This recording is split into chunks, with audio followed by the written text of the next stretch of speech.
An institutional I retire. He started exactly where many of you are, in the trenches, YouTube's, digital chat rooms, teaching himself the game from the ground up. He went from a dedicated subscriber to the director of customer success at Benzinga and the host of a very successful AM show. He commands the pre-market playbook over there on Benzinga Pro. He's an absolute powerhouse when it comes to translating order flows, unusual option activities, and level 2 data into pure executable clarity for everyday wealth builders. In part 1, we laid out the macro map. Part 2, we're going to dive even deeper. Welcome back. Hit that like button, and let's welcome Ryan Falona. Good stuff. Part 2 starts right now. People don't generally think about when you say trading and you say trader, people like if they were to check out a show and we talk about trades, they talk about trading, people usually think that's like happening in a day, 0 day expiration options. But you're telling people like trading can be a longer term investment. It should be a longer term investment. Tell people, go a little bit deeper into like how you kind of structure your portfolio. You don't have to tell individual positions, but like how you kind of build it out as a trader. Yes, that's great. That's a really good thing to talk about. So first of all, I day trade every day. To be quite honest with you, I wouldn't if I wouldn't like to. My ultimate goal would not be to do that every day because I'll be perfectly honest with you. I am an average day trader as far as I'm concerned. Trader, swing trader, investor, I think I'm above average, and I think that that's one of the reasons I'll be able to do this for the rest of my life. But as far as a day trader, I mean, you can go on Fintuit right now, and you can find people that post the actual, I'm not saying like the graphic with the big 100% gain. I'm talking about like the entries and the exits. And these guys make video, guys and gals, frankly, make videos about exactly what they're looking for, how they do this, how they do that. There's plenty of that on there for the purpose of day trading. But that's not really my thing. Like I was saying earlier, my thing is find a story, try to be early, and then have that thesis work over time. Because when it comes to portfolio construction, what's most important is that you're not just pigeonholed. I know a lot of day traders that are really good and really successful that are flat every day at the end of the night. And maybe they do have a separate account for investments and all of that. That's not the case for me. I've got long-term investments. I do have a long-term account that I separate because I want to like not look at it. I kind of want to force myself to not look at it almost.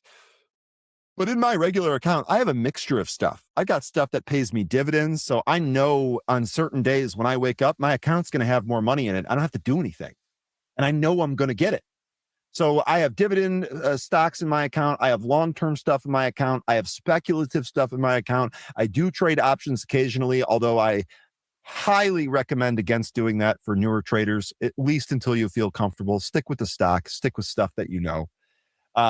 So I would say that what's the most important thing is to diversify the portfolio. Now, the percentages on what you do, how much cash do you have, all of that stuff is kind of fungible, right? Like everyone's a little bit different.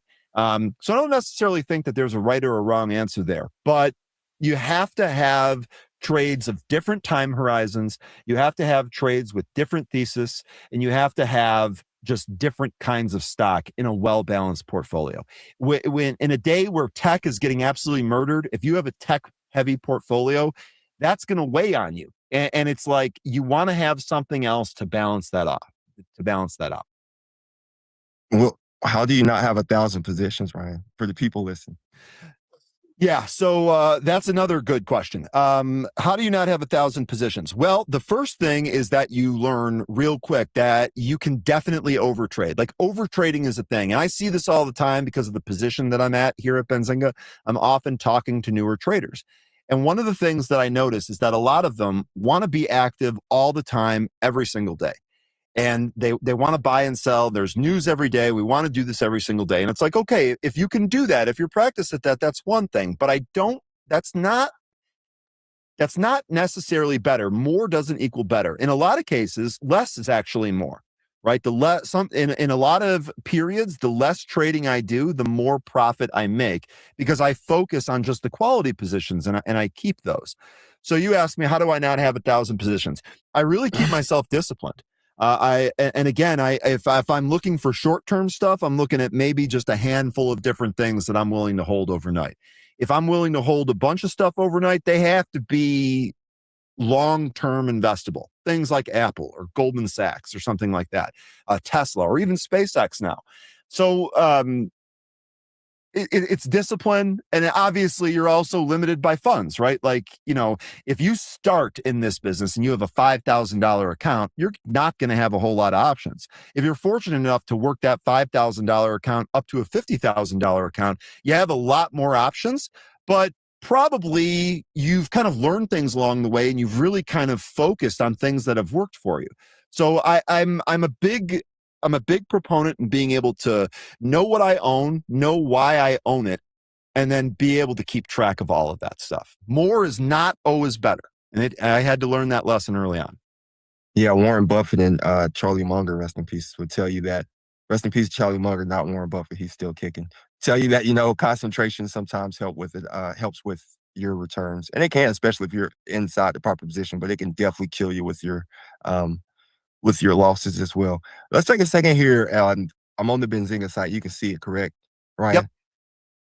Yep. The tabs at the top, for the people listening, for the Main Street folks, walk us through those tabs and let's just explain what those different type of traders are, if you can do that for someone who doesn't quite understand. I think the tabs that you're talking about are the custom, day trading, swing trading, options, and long-term that I see on the screen. Right, like a day trader versus a swing trader. You mentioned day trading and swing trading. So just to take a step back here, the Benzinga Pro platform is a research platform, right? It's designed to give you information so that you can make better trades, but it tries to appeal to as many traders as possible. So there are day traders, there are swing traders, there are options traders, and there are long-term investors. And what we're trying to do with the different tabs there is we're trying to give you an idea of how you can use this platform to benefit any strategy that you might have. I think one of the big things that the entire team should be very proud of when it comes to Benzinga Pro is that we've created this tool that it serves such a huge addressable market. It serves any type of trader. But it has so many features in it that the downside of that is that it can be intimidating, right? There can be a learning curve. There can be the feeling that, well, gosh, I'm not using everything, so I'm not getting my money's worth. And that's just not the case. Those tabs that you had shown there at the top, we're trying to give you an idea of how you can use this tool to raise the tide for yourself. Gotcha. And then once you go into the tabs, you just customize them for yourself or into whatever you're trying to go into. Yeah, the tabs that you have there are more like ideas. When you're actually in the platform, it'll show you a bunch of different recommended workspaces. These are designed as starting off points to kind of give you ideas on what you can do, how you can set this up, and on all of that. The reality, though, is that this platform gives you full control over things. So if you want to create a specific news feed that only finds biotech news for phase 1 and 2 results that are positive, you can do all of that. So the degrees of freedom is so huge. You can literally do whatever you want with the platform. Having the different kind of headings up there allow folks to kind of get an idea of how they can use this instead of just looking at a blank canvas. Not everybody can look at a blank canvas and be like, I see the Mona Lisa. This is what I'm going to do. It doesn't work like that. And it doesn't work like that with Benzinga Pro either. So we try to give you some ideas of how some of this different stuff can work together. But ultimately, at the end of the day, it's up to you to create a customized workspace that fits you. What are you looking at? What's your trading style? That's a great breakdown. It's almost like when I see art, I don't know what it is, but I know what I like. As they say with art. Yeah. I don't know what I'm looking at, but I know what I like. Yeah, same with me. I don't necessarily know the history behind this, but damn, that looks cool. Yeah. Speaking of history behind things and stuff that looks cool, let's go into your show, man. How did you go from trading on the app, or I guess they didn't even have apps back then, trading online on the web, to actually getting a show, which is pretty cool show, man. And talk about your show, please. Let's for folks who don't know. Okay, so this is actually one of the really magnificent things about my job and why I love Benzinga as a company. I would just say, just right on the top, I would say that Benzinga offers different avenues for skills and passion. And I am absolutely an example of that. So I told you that I was working a bunch of jobs I didn't like. I tried to become a full-time trader. I realized I needed to have something at the same time to give me guaranteed income so I could weather the bad times when I was trading. That is 100% the case. I feel even stronger about that now. I was in a different job. I was in a different job that I had before, and it was okay. It allowed me to do this, but it was not terribly enjoyable, and I would get pulled away from things that I really did care about. So I was like, I'm just going to take a shot in the dark here. And Benzinga Pro had a chat room that had just become available. And I had typed in there, hey, I'm set up to do customer support because I've always been good with computers. In fact, I haven't bought a desktop machine since the 90s, probably a Dell. What? From the 90s. So what I do is I build them. I buy the individual components and then I put the computer together and then I install everything. Like I've been doing that since I was 13 years old. Side note, when I was in college, I could fix people's crashed computers. And it would be amazing how many people would have a crashed computer when I was on emergency $100 an hour, fix it for you, right? Sunday night before you have a test on Monday, I don't know what to tell you. It is what it is. But that really kind of helped me get through college, or at least beer money for college. But I digress. Nice. As far as like computers go and manipulating software, it's been like a second, like a natural trait for me. And so the previous job that I had, I worked with this archaic software that did a really good job of what it was supposed to do, but it just wasn't that easy to use. So that company had brought me in to kind of bridge that gap between the end user that paid them and their own business, right? Like we wanted that software to work well for them, but it had nothing to do with stocks. It had nothing to do with finance. And so when I was doing this, when I had suggested that, I was like, hey, I'm set up to do customer support. If you ever have a need for that, let me know. They added me on LinkedIn. 6 months later, all of a sudden there was a position and they interviewed me for that. And then the rest is history. So as far as how did it start? It started by me getting my foot in the door. And I got my foot in the door by doing something that I knew I was good at and actually had on my resume. Customer support was something that I have been doing pretty much my whole life. I've always been the computer guy in some capacity. So once I got in there, I thought to myself, okay, Ryan, you're passionate about the market. You want to have a career that revolves around stocks in some capacity. And now your 9-to-5 job that you kind of need to help get yourself along, now that job is one in this very field. So and it's funny too, because the job, they hired me for a remote, and this was before COVID. So I was like remote before remote was cool. And it works really well for me, by the way, because I'm self-motivated and I'm a perfectionist in some cases. I never run out of things to do. That is for sure. So remote work works for me. But I kept convincing. Benzinga wanted, for my first week, they flew me out. I live in Chicago. Benzinga's headquartered in Detroit. They flew me out there so that I could meet the team and for my first week kind of learn the ropes from inside the office. Now, as you can imagine, I was very nervous, but I told myself going into that, I said, okay, this is your chance. Like, you don't necessarily want to be working at other jobs just to kind of get by until this clicks. This is your chance. If you make an impact here, this might be one of your last jobs. And that really sounded appealing to me at the time. So I was like, I'm going to give this a 110%. Like from the moment I walk in the door on Monday before we open, I am going to give everything I can 110%. So that's what I did. Now, the first week was a crash course in systems. I had to learn how to fill out tickets. I had to learn how to answer the phone. I knew how to use Pro, which is why they brought me on, but I had to learn everything else that they would do, the back end stuff and all of that. So that's what I did. And then once I got comfortable, and I would say that took about 2 to 3 weeks for me to get comfortable with everything that was going on there. Once I got comfortable, I was like, now we're going to push it. Now we're going to push it. Now we're going to try to do more. We're going to try to get involved in different things. So one of the first things that I got involved with were help videos because I knew the platform so well and I was able to explain technical things in a way that a layman can understand. I volunteered to do some help videos. And my boss at the time was like, these are great. I would like you to keep doing these. And I was like, awesome, because I like doing them. Like I had played around with streaming video games prior to that. So I know how to do all of this stuff. And I had all of the equipment already. So I was like, why don't I just try to accelerate this? Then I made the first version of our video course on how to use Benzinga Pro. And I didn't know how it was going to work. I used OBS. I used, my webcam. I put it so Benzinga was on the screen and I was in the corner, just like you would see if you go over to Twitch right now and you pick any streamer. It was that type of setup, except I was teaching folks how to use Benzinga Pro. And I wasn't sure what to expect from that, but once we got it live, it also had like quizzes in it just to kind of test your knowledge. Once we had it live, I started to see a whole bunch of people sign up for this. And then I started to get emails that were like, man, this is really good. This really helped. This is excellent. And I was like, okay, we got something here. So I'm just going to keep trying to do this more and more and more. And that just kind of grew. And eventually then COVID hit. And when COVID hit, I was like, okay, not disparaging anybody here.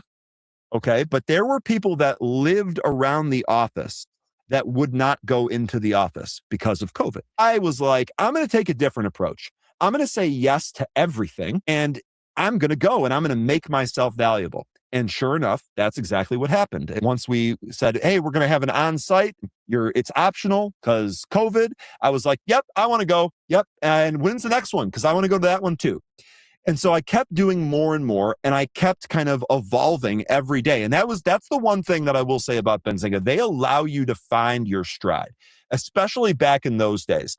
They were very, very encouraging. Like if you have an idea that you think is going to be good, do it. Jason Raznick, the company's founder, used to have an expression that said, ask for forgiveness, not for permission. And what he was trying to say is go try things, just do it. And if it's bad, say sorry, learn from it and move on. But don't wait around and ask. Just go out there and try things. And I took that seriously. Through COVID, we realized that there were a lot of people at home, a lot of people that wanted to get involved in the market, and YouTube was like a huge thing.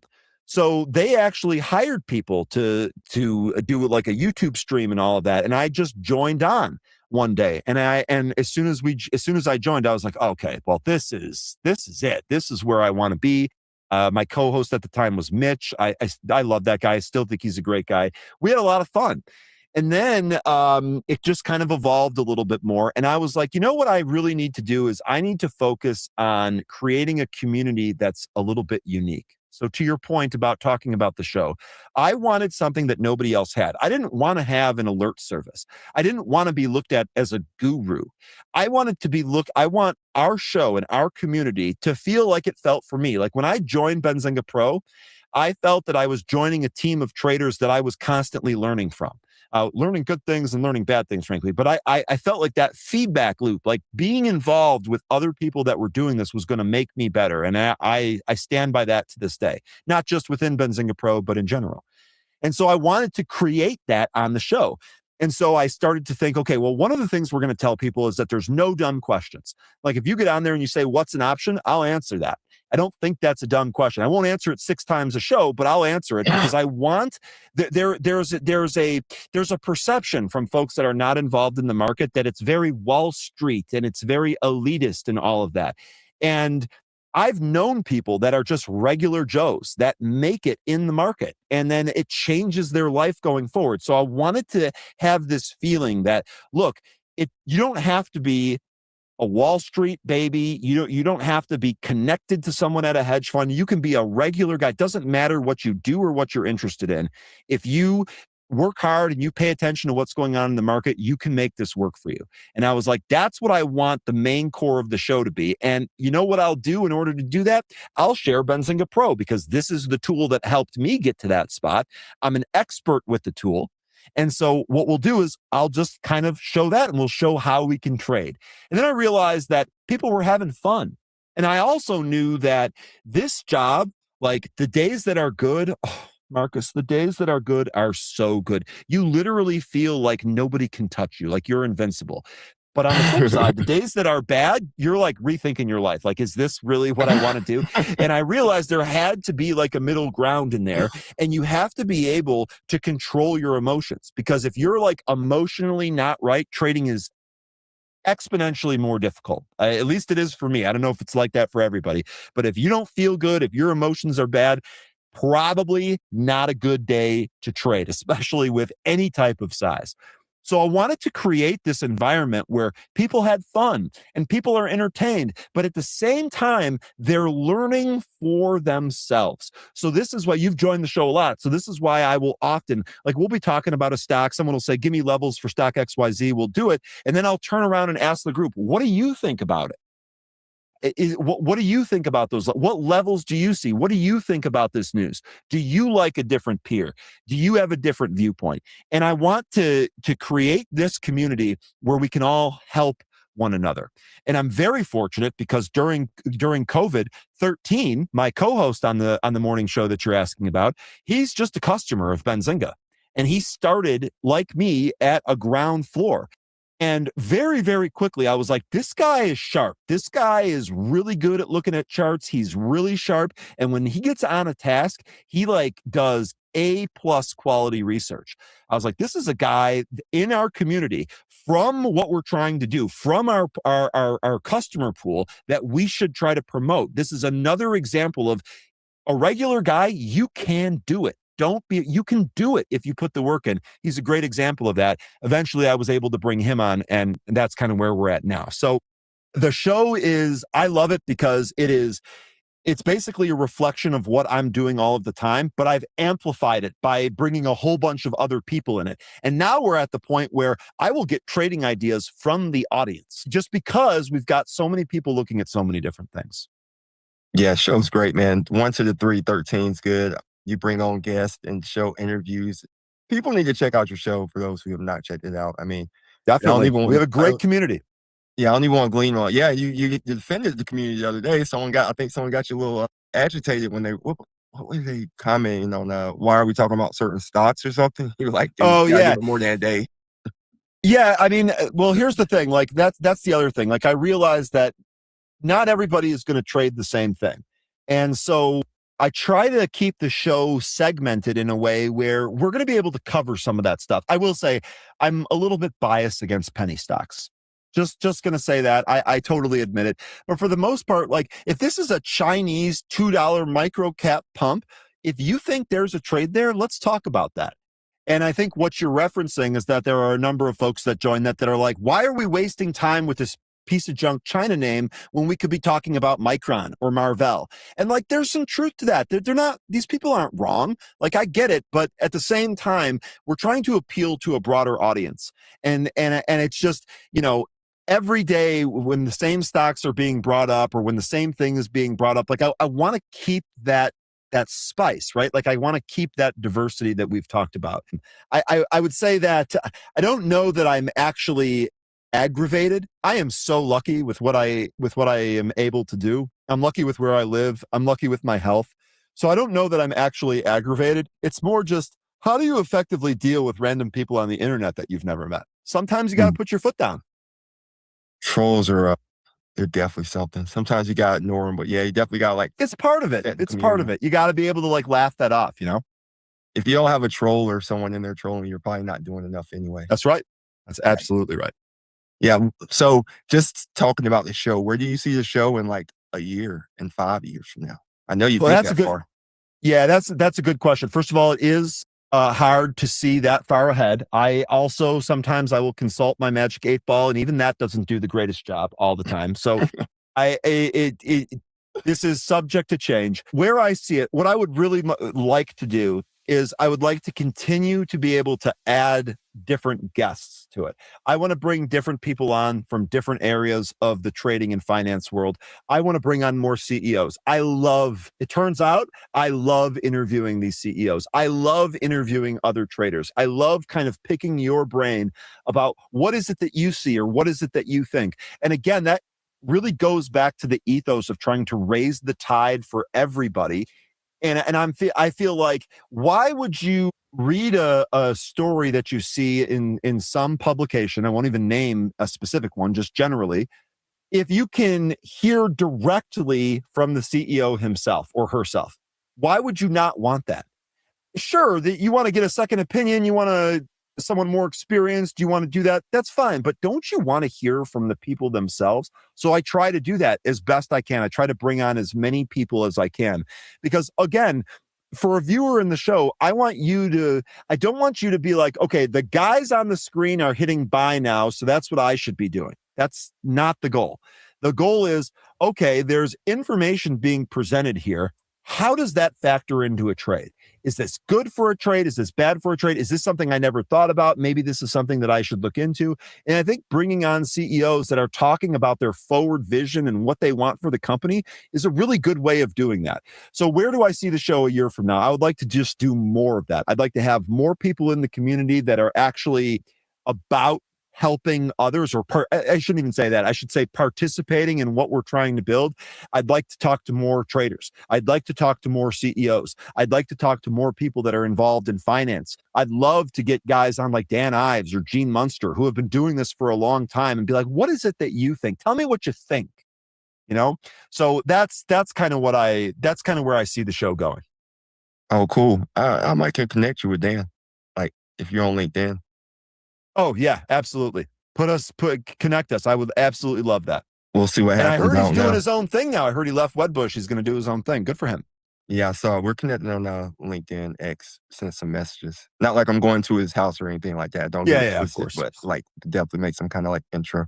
Yeah, and that would be good, man. Your show is really good. Who would you say your show is actually designed for? My show is designed for anybody that benefits from doing their trading, investing, or research with other people. There are some people that I know that they are just like, not now, chief, I'm in the zone. Like they're locked into what they're doing. They're locked into their scanner. They're locked into their thing. They're locked into their news. They got whatever going on. They got their routine. Okay, it might not be for that. I still want to bridge that guy. I still want to break into that. But what this is for the people that say, man, I feel more confident when I'm able to bounce ideas off other people. I feel like I see more when I work with a community. If you feel that you do better in the presence of other like-minded people, that's the people that I want in the community. That's what I want to grow. So that's who the show is for, to be quite honest with you. Got you. And like when you first started the show, were you seeing like 10 people showing up to your stream and now it's grown? Or no, I'm built in. I'm very, very fortunate in that regard. No, it wasn't like that. It was, first of all, because when we first started the video show, I wasn't part of it, right? It was Mitch, and I think there was actually somebody else in there. And then there was another show before us. And by the way, I will mention these guys' names. It was Dennis Dick and Joel L. Conan, and they were doing the pre-market prep show. You have to understand, before I worked at Benzinga, I watched that show. I watched Dennis Dick like he was someone that knew more than me, and he was, and he is still. And then I got to meet them, right? I got to meet Joel in person when I worked for Benzinga. So I was very, very fortunate that I kind of stepped into something that kind of already had, I would say, stage one completed. But so I wasn't really dealing with just the 10 people showing up. I was dealing with more than that, but I realized that, especially when things started to go different directions, I realized that I needed to carve out my own niche here. And I need to do something that is unique that people want to come back for. And I think that I've done an all right job of that so far. What do you think your secret sauce was compared to what I think my secret sauce, again, low barrier to entry, right? This is a field that can be very complex depending on what you're reading about. I mean, I read some of these press releases right now. I'm like, what the hell is going on? Like, give me the AI tool to help me because I don't understand half of this stuff already. But it's a good learning opportunity. So anyone that wants to be entertained, anyone that wants to just kind of learn more, that's who's going to be most effective. Got you. And with your show coming on, you're out there, and like you said, you're in Chicago, so you're in Central Time. So you're an hour, I guess that's an hour earlier for you when the market opens at 9:30. So you're open at 8:30. What's your like morning look like? What does it look like to get up and start a morning show like that? That's a great question. It is a whirlwind. I wake up at 4:30 a.m. Central Time. I stumble out of my bedroom to my coffee machine so that I can actually get through the day. I make my first cup of coffee and I sit down on the couch and I start to sip that and I turn on CNBC. And this kind of gives me an idea of what's going on. Then I'll do some push-ups. And once I get to a spot where I feel like I've woken up, that generally takes 20 minutes or so, I get into the shower. I get all ready for the day. And then I get back to my desk. I shoot for being back at my desk before 6 a.m. A good day, I'm at my desk at somewhere, but maybe 5:45, let's call it. All right. So I sit down at my desk. I immediately load up Pro, and then I roll through the different workspaces that I have on Pro that kind of get me ready. But I'm preparing for the show. So I first make sure that I know what's taken place from when I signed off the day before to where I am now. What are the big stories? What's the market doing? Then I have to select news that I want to cover. I always do our kind of our stock market update because that's like a kitchen sink story that's really incredible. And then I try to pick news that I think the people that are joining want to hear about.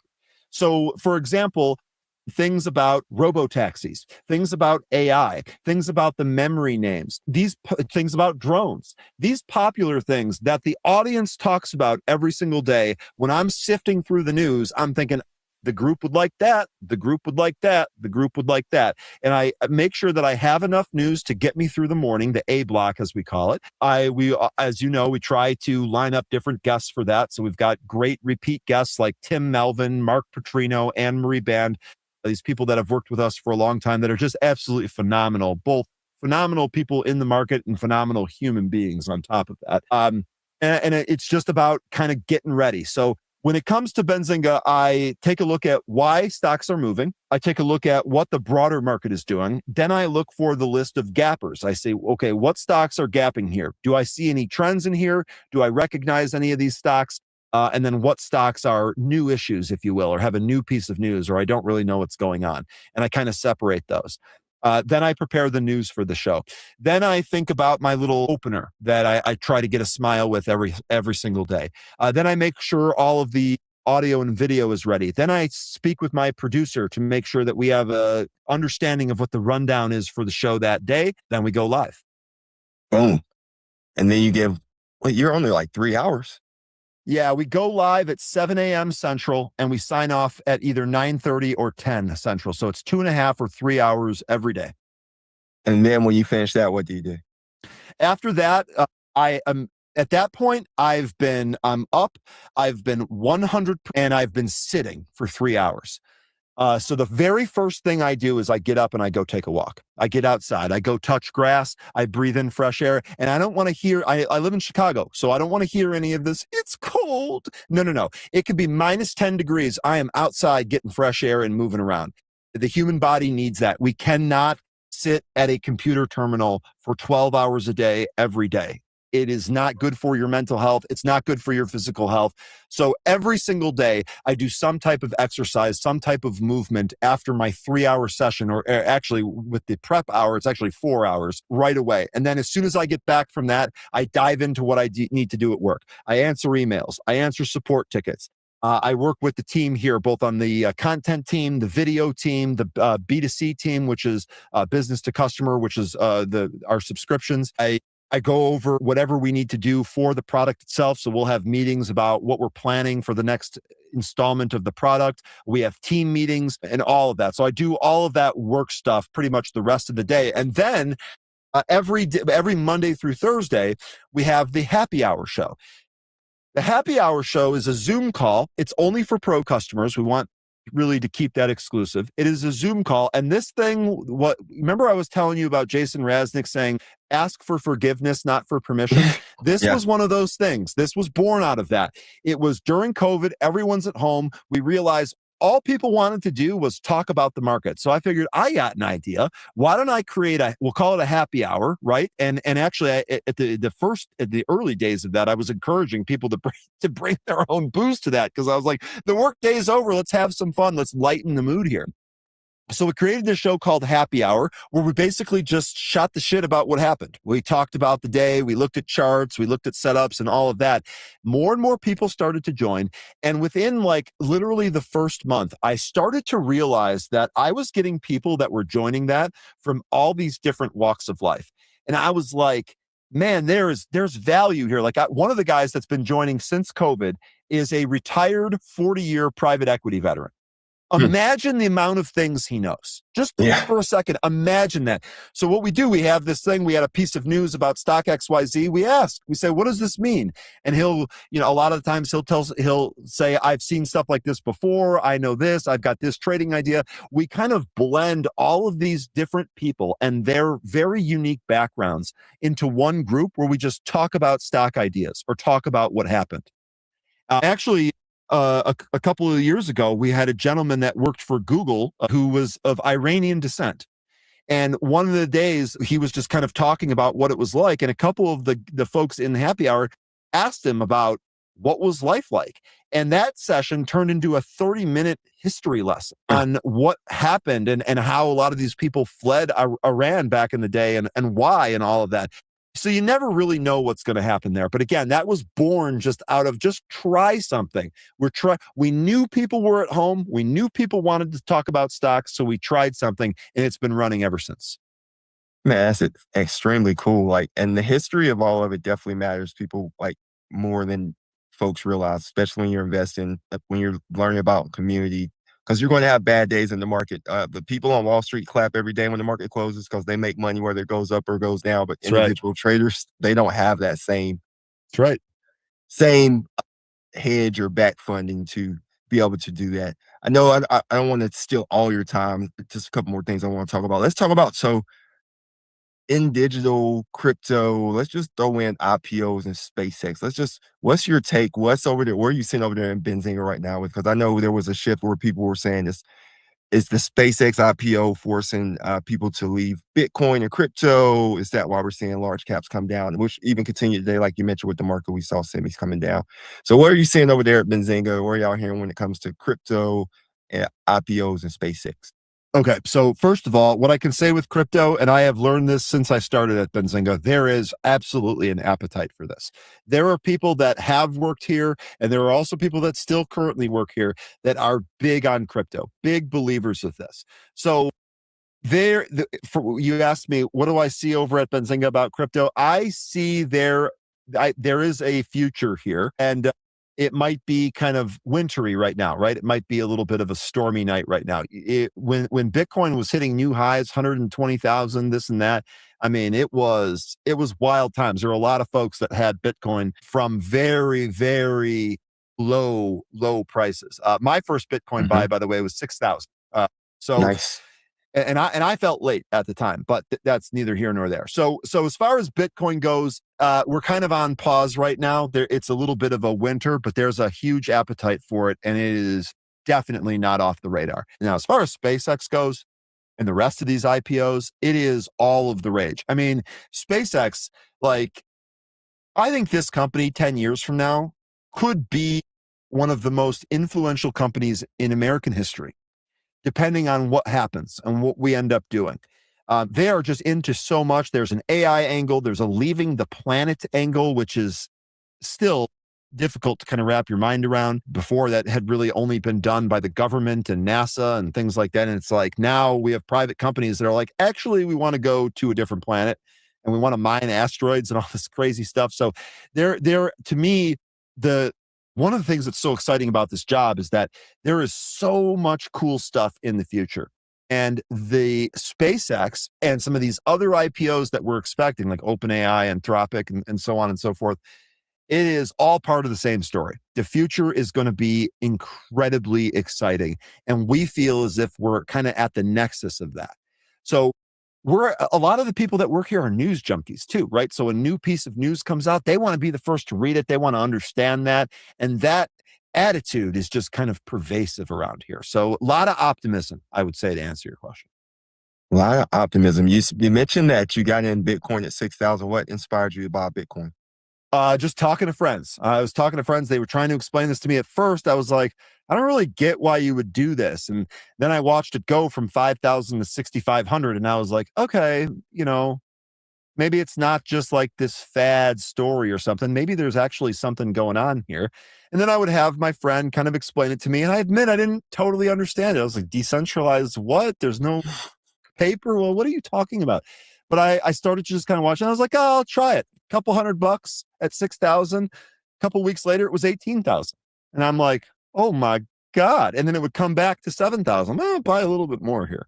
And it would go to 20,000. I'm like, that was a good move. That was a good move. So where did I learn about it? I learned about it from a friend. I saw its volatility. And as I started to read more and more about it, I was like, there's a lot of really good ideas here. A lot of really, really good things here. So I think this is going to be one of those things where down the road, you're going to look back on it and be like, oh my gosh, I cannot believe that I didn't do that. So I was like, I'm just, at this point, I didn't have a lot of money at the time. I was like, I'm going to put what I can in here. And that ended up going huge. So are you still holding, as they say? Holding? No, I do have some. I have all of my Ethereum. I've never sold Ethereum because I stake it and earn APY off of it. But I did finally crack, and I did sell a large chunk of my Bitcoin. I ended up buying a BMW with it. It's not a bad thing to do, man. No, you said like not. You said with like regret, like, well, oh, I sold my Bitcoin. Well, because like look, I say that now, but if in 10 years from now someone finds this podcast and they look back at the date and they're like, so he sold his Bitcoin at 100,000, and then they look over at the current price of Bitcoin and it's 1.1. We'll see if it was worth it then. It was definitely worth it now. This way, and here's the other thing about that. One of the reasons I chose to do that is because along this Bitcoin journey, I cannot even count the number of times I've been told by people that I know, this is a scam. It's a fraud. You're going to lose it all. I remember when this first was happening, when it first went to 18,000, the guy that I was working for at the time, he's like, look, this is like a triple from where you bought it. Like, I'd probably sell it. I'm like, no, I think there's more to this. Like, what's a couple grand? Like, I want to make more than that. And he's like, oh, it's silly. And then it went back down to 7K. It's like, I told you. And then it's at 50K. And I'm like, sup? Yeah. What's going on? So there was definitely like an element of, I told you so, when I ended up selling that. But got you. Yeah, man. I don't know, from 5,000 to 100,000 versus 100,000 to 1 million. Those are both fine percentages. You know what I mean? Yeah. Increases. Yeah. Like, no one's complaining about that. Just to be clear, I'm not complaining about any of it. Okay, so a digital currency 10 years ago, or maybe not 10 years ago, maybe 15 years ago, I'd have laughed at you if you had tried to pitch me on that. Now I've owned one. Now I've actually made money off of it. And now I've exchanged it for something in the physical world that I use every day and love. So the circle's complete, my man. Oh, did you pay for your car with a Bitcoin? Yeah, it was actually a down payment. I didn't pay for the entire car. And actually, it's funny because when I was in the dealership, I asked them, I said, do you take Bitcoin? And they're like, nah, bro. So I actually had to sell the Bitcoin and use the fiat for the down payment. But yeah, John, that's actually really cool. That's really cool. Ryan, before we hop off, man, it's been a really good conversation. I could talk to you for like 2, 3, 5 hours, but we can't do that today. Before we go, so everyone in the world always sees, well, not everyone in the world, but like we're sitting like on your show and just in general, everyone sees everything going great. Traders usually see it great. And if it's not good, it's usually for a day. We've been at a time where buy the dip has just worked. Retail trader has carried this market since 2025. If you ask me, what could break this market? What would be a sign you see where it's like, okay, it's time to do something different? And what would you do? Okay, that's a really good question. What could break this market? Well, given where we sit here today, I'm going to be a prisoner of the moment. Looking like it's not going to amount to anything would really create trouble for this market. No question about that. More specifically, if we see a retreat or a very fast retreat in the price of memory or DRAM, I think that could also serve as a downside catalyst here. If it turns out that some of these circular funding worries from some of these AI companies actually creates a big problem that leads to like a company collapsing, I think that could be a calamity for a lot of these other stocks and then subsequently the market. But I'll be honest, man, other than that, the way that the market just kind of handles some of the different like macro things that you can't predict, like the conflict in Iran and all of that stuff, the way it handles it, man, it feels tough to come up with things that would really break it. I would say just a huge like tragedy to the American government or something. I didn't even want to put it into the universe, but if something really, really terrible happens to the American government or the American financial system, of course that could end up kind of cracking things. But ultimately, I think I want everyone to remember that breakdowns are not necessarily a bad thing. If you're getting ready to cash everything out and the market declines by 50%, it's going to suck. I'm not trying to, sell you a bill of goods here. But if you're young or if you've just gotten into this, big time pullback in the market is actually what you want, because you're going to be able to buy quality companies at discounted prices. And the final lesson here about this is that there will never be a time, at least that I can see, where I would bet against America. I'm just not going to do that. I'm not ever going to do that. We have our flaws. We have our things that don't work sometimes, and there might be some things to avoid. But in terms of outright betting against it, never going to happen. There is nothing in this world that has created more wealth than the United States stock market. And so when you talk about a crack, a move down, I almost treat that as a reset. Now it's time for new flowers to get planted and new gardens to grow. I'm always going to approach it with a glass half full mentality. Very good. Very good. Great way to frame it. And people should realize that, yeah, unless you're retiring in like the next year or two and you need that cash, these dips that we see are like really great buying opportunities. Volatility is where you make a lot of money. The alpha created inside of there. You could take the approach that Ryan took where he bought the stock at $9 and went down to 70 cents. And I guess he just kept buying it, buying those dips, and he saw the returns. It's just great framing and great way to think. And the American exceptionalism trade, people say whatever they may say about it, but it worked for several years, and it looks like it's going back to where we're framing it right now. It seems that we're going back to the American exceptionalism trade. Ryan, I said in the chat that I was going to ask a couple questions before we go. What's your favorite color? My favorite color, I would say it's a tie between green, blue, and purple. I guess there are some art or color nerds out there that say black's not a color. I love black. So I would say black, blue, green, and purple. A tie really depends on my mood. You just named 5 colors. You are a Bears fan. That's 4. Yeah, and I'm a Raiders fan with that math. Okay. Several colors. Favorite Power Ranger? Favorite Power Ranger? Gosh. So it started off as the green one. I think his name was Tommy. He was tall and had a sweet ponytail. He would whoop ass back then. But very quick back then, it didn't take long for it to be the pink one. I mean, she was super cute. I don't know what to say. She's still running around somewhere, I think. I'm sure. Any message you want to give to anyone watching this podcast, whether it's now or, like you said, 10 years in the future? Yeah. Okay. So the advice. So definitely, if you're interested in making your life better, definitely think about finance. If you absolutely hate numbers and you can't, and you have like a mental block for that type of thing, find a financial advisor, a better yet, a fiduciary, someone that can actually help you and look out for your financial best interests. But that's a caveat, because what I've learned in my life is that there is absolutely nobody in this world that cares more about your money than you do. So learn what the different levers are. Learn how to make it work for you. Learn how you can kind of generate that. Learn how to build wealth so that you can enjoy the latter years in your life when things might get a little bit more difficult, or you don't have some of your circle around you. Warren Buffett has a famous quote, and I might butcher it here, so I'll just paraphrase it. You have to find a way to make money while you sleep. Otherwise, you're going to work until you die. And I'll be honest with you, Marcus, life is too beautiful and too grand to spend the entire time working. I'm driven. I have goals. I've got things I want to do.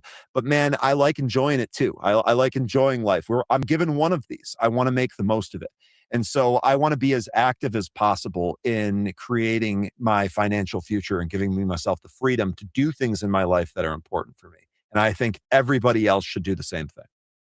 That's very good. That's great. Great points. Great way to frame and way to see things. Ryan, how do you say your last name? Falona? Falona. Falona. So just, I'll just get the elephant in the room, just get it out of the way. When I was a kid, I would get made fun of. It was very, very easy to see my last name and say, Baluna or Balbuna or any other funny word based off that. It's pronounced Falona. The story goes is that I'm half Irish, half Polish. The name itself is Irish. The story goes is that when my Irish ancestors arrived here in America, they were horse thieves in Ireland, and the name was O'Fallon. And in order to avoid being detected and to be more American, they took the O and moved it from the outside to the middle and added an A at the end for America. And That's pretty became American Falunas. right there. So It's about as American as it gets, man. I'm going to let you go, Ryan. take it. One more question. Last question. If you were not here, if you died tomorrow, what would you want the world to remember you for? Oh man, I didn't think you were going to go that deep. Boom. I would think that I would want the world to know that every day, I did my best to try and raise the tide for everybody around me. It doesn't matter if we're watching a Bears game. It doesn't matter if we're trading stocks. It doesn't matter if we're doing something for work. It doesn't matter if we're just hanging out, washing cars or something like that. I tried my best to make things better for those around me. Because I think that it's very easy to be selfish in life, especially when you're kind of focusing on your own goals and all of that. But if you can actually make the life around you better, there is so much reward in that I would want people to be able to remember that. I think you made your mark with that one, Ryan. That's good stuff, man. For anyone who wants to find you, tell them where they can find you and end this episode, Ryan. How about that? I'll let you. Okay, that sounds good. You can find me on X. I am at Falona, so that's RFALOONA. Of course, you can also find me here at Benzinga.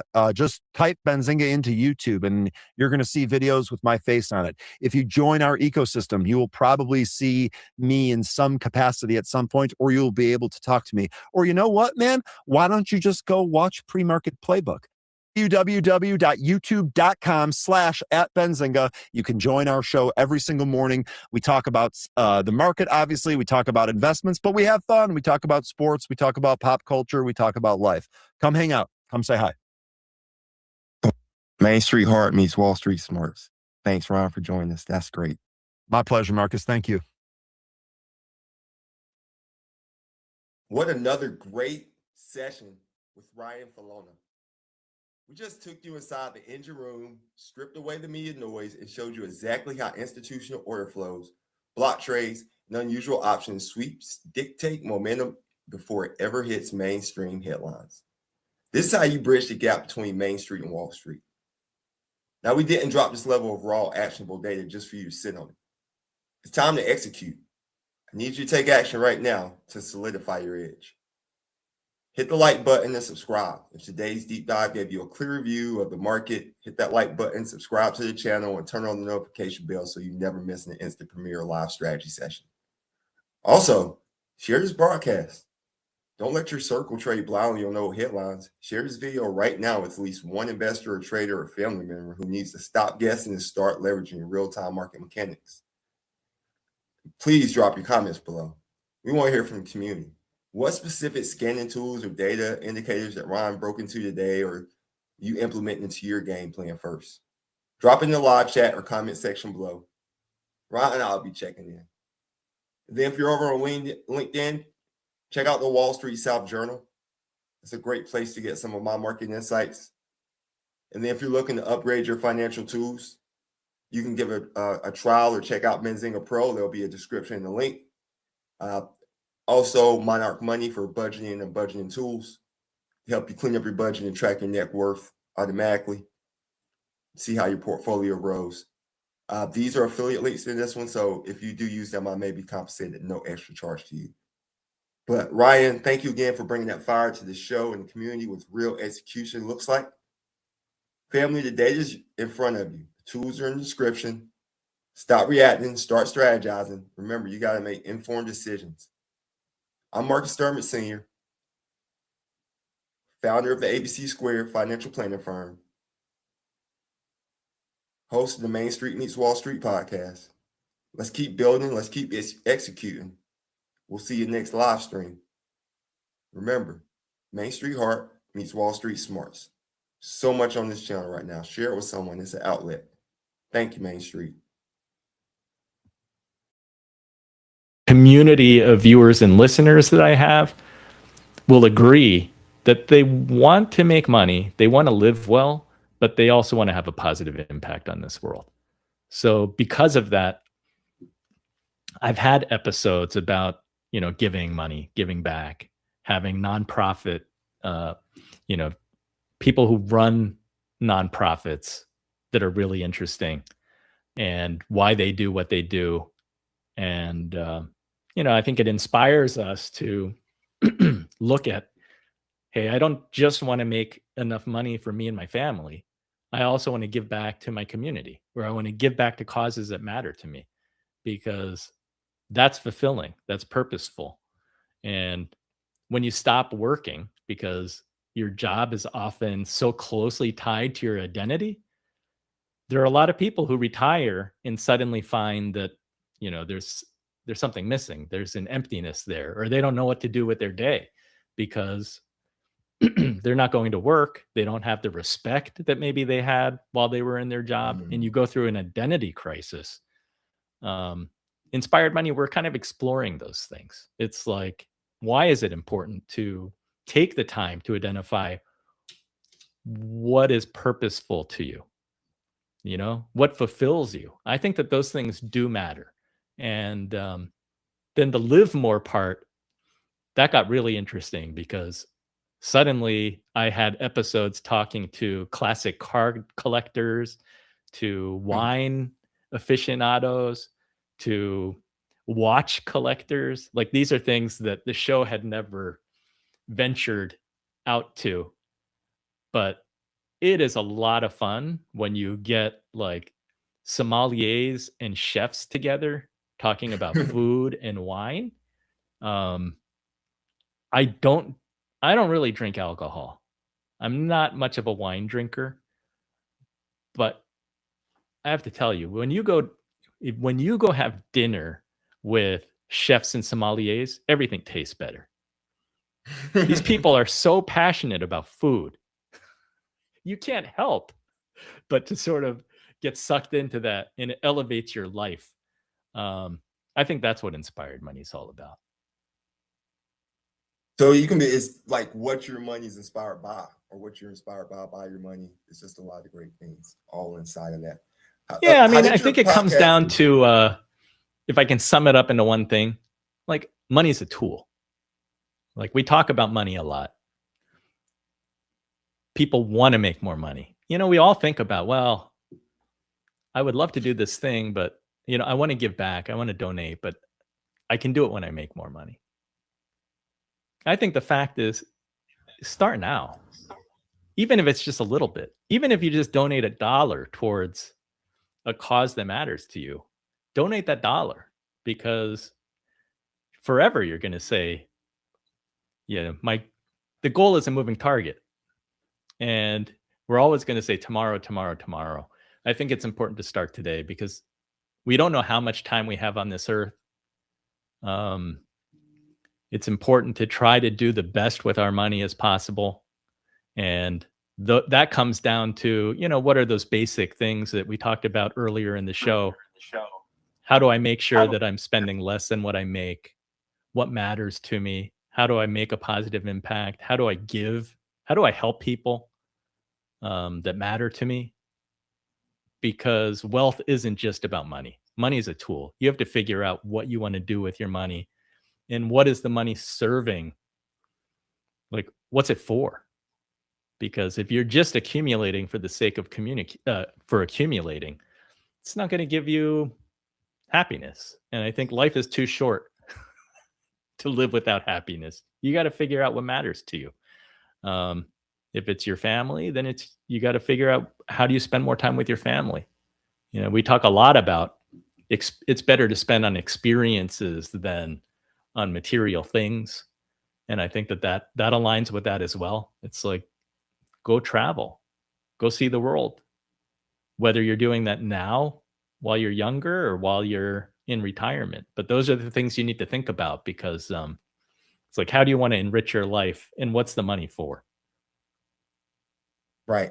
So you see struggles with accumulators versus, they've spent their whole life accumulating. Now it's time for them to spend that actual money, and they don't want to spend it. That one's interesting. Yeah. That one's interesting because, all the money experts talk about your money script, which usually takes you back to your childhood. Like, what were the experiences that really established your relationship with money? Are you a saver or are you a spender? There's that, which a lot of people don't do. Like, you have to go through that exercise and say, like, where do I fall in the spectrum? I'm a saver, my wife's a spender. I think over time we kind of like average out, which actually works well. Yeah.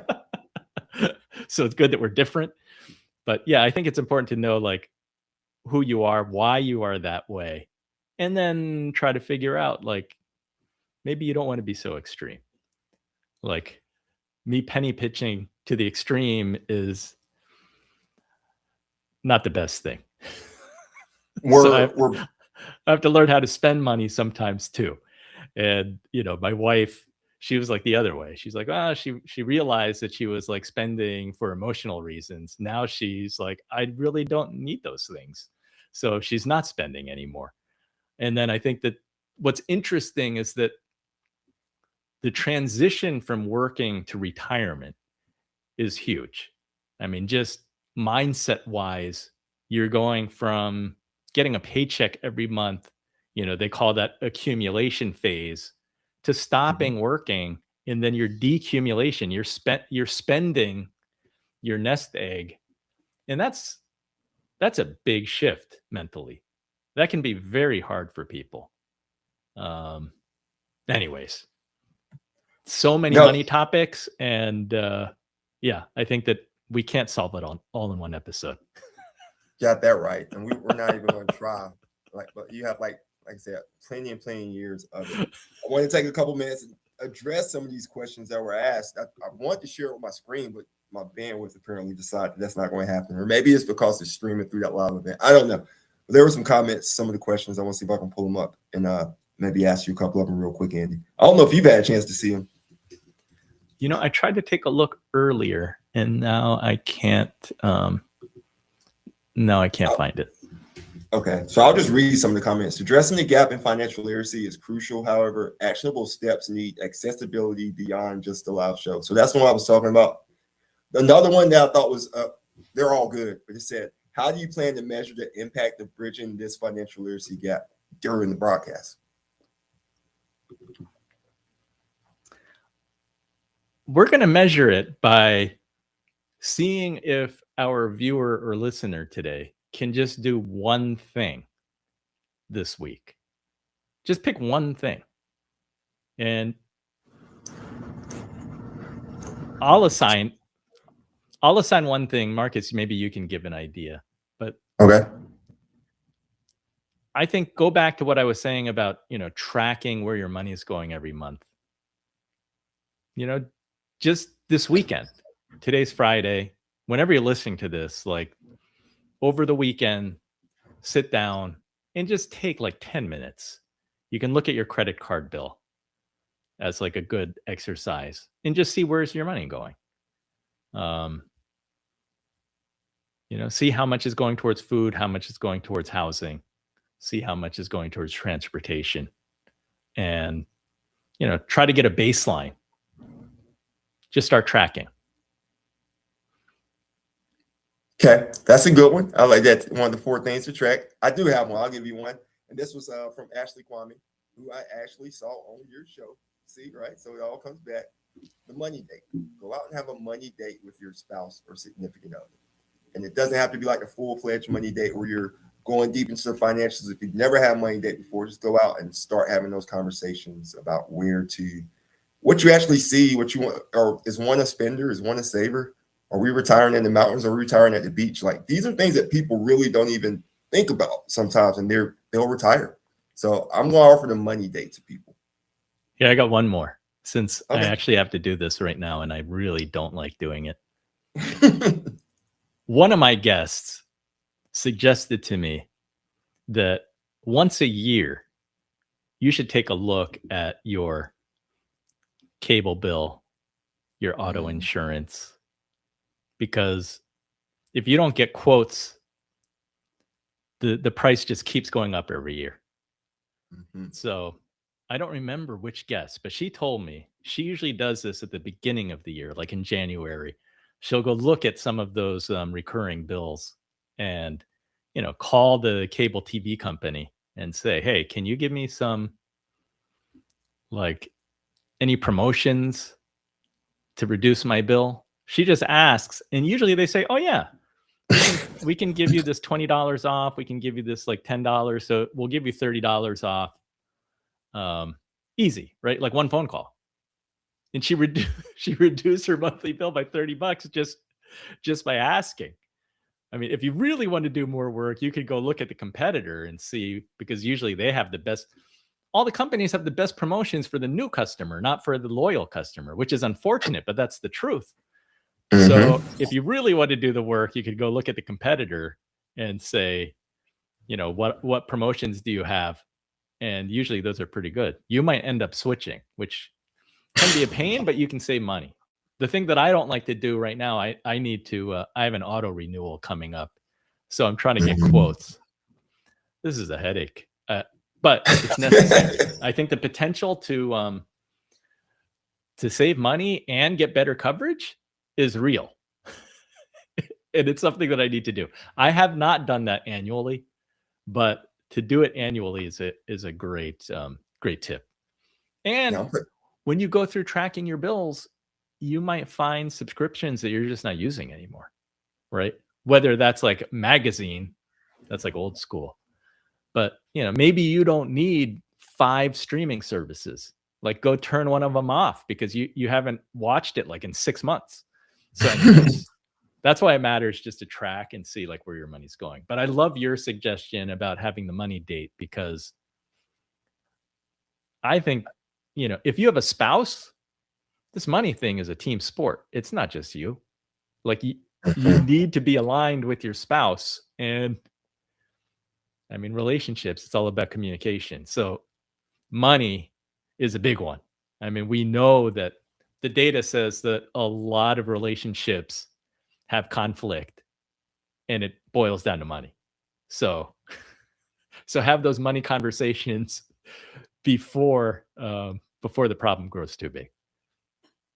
Amen to that. And we dove deeper into prenups, postnups. Your conversation, your thought on looking at the insurance is great as well. I need to do it with my homeowner's insurance. Every year I get my homeowner's insurance bill. I'm like, this is too much. There's no way, but that ties back into so many things. Is why homeowner insurance is higher, property taxes and all those things of the sort. But yeah, we just need to take a second and look at where we're at with everything. Just have an expansion, having a look and see where we are, have everything encompassed in one place. I love how the 1 + 1 = 3 what couples 2 when it comes to money, if they don't understand. And I can do math, but it's exponential. And that's not even the exponential answer, but 2 together = more is what I'm trying to get with people. Andy, I've stolen way more of your time than I meant to, man. But I told you, an hour goes fast, man, when you're having a good conversation. Is there anything you want to leave with Main Street or anyone today? Let's take a few minutes and just let them know. Yeah, I'm just going to keep it simple. We talked for a lot today. Thank you for listening to us. And if you made it to the end, kudos to you. Appreciate you. Yeah, keeping it simple. Just follow me on LinkedIn. You can search for Advisor Andy. Easy to find me. I do a daily video on every trading day, just talking about, what drove the market and what financial news and how that translates to your wallet. Yeah, I've been thinking about how to maybe brand that as like, Heard on Main Street or something. It's like, Nice. what does all this like Federal Reserve or Iran talks, how does that translate to your wallet? Like, what does that mean to you?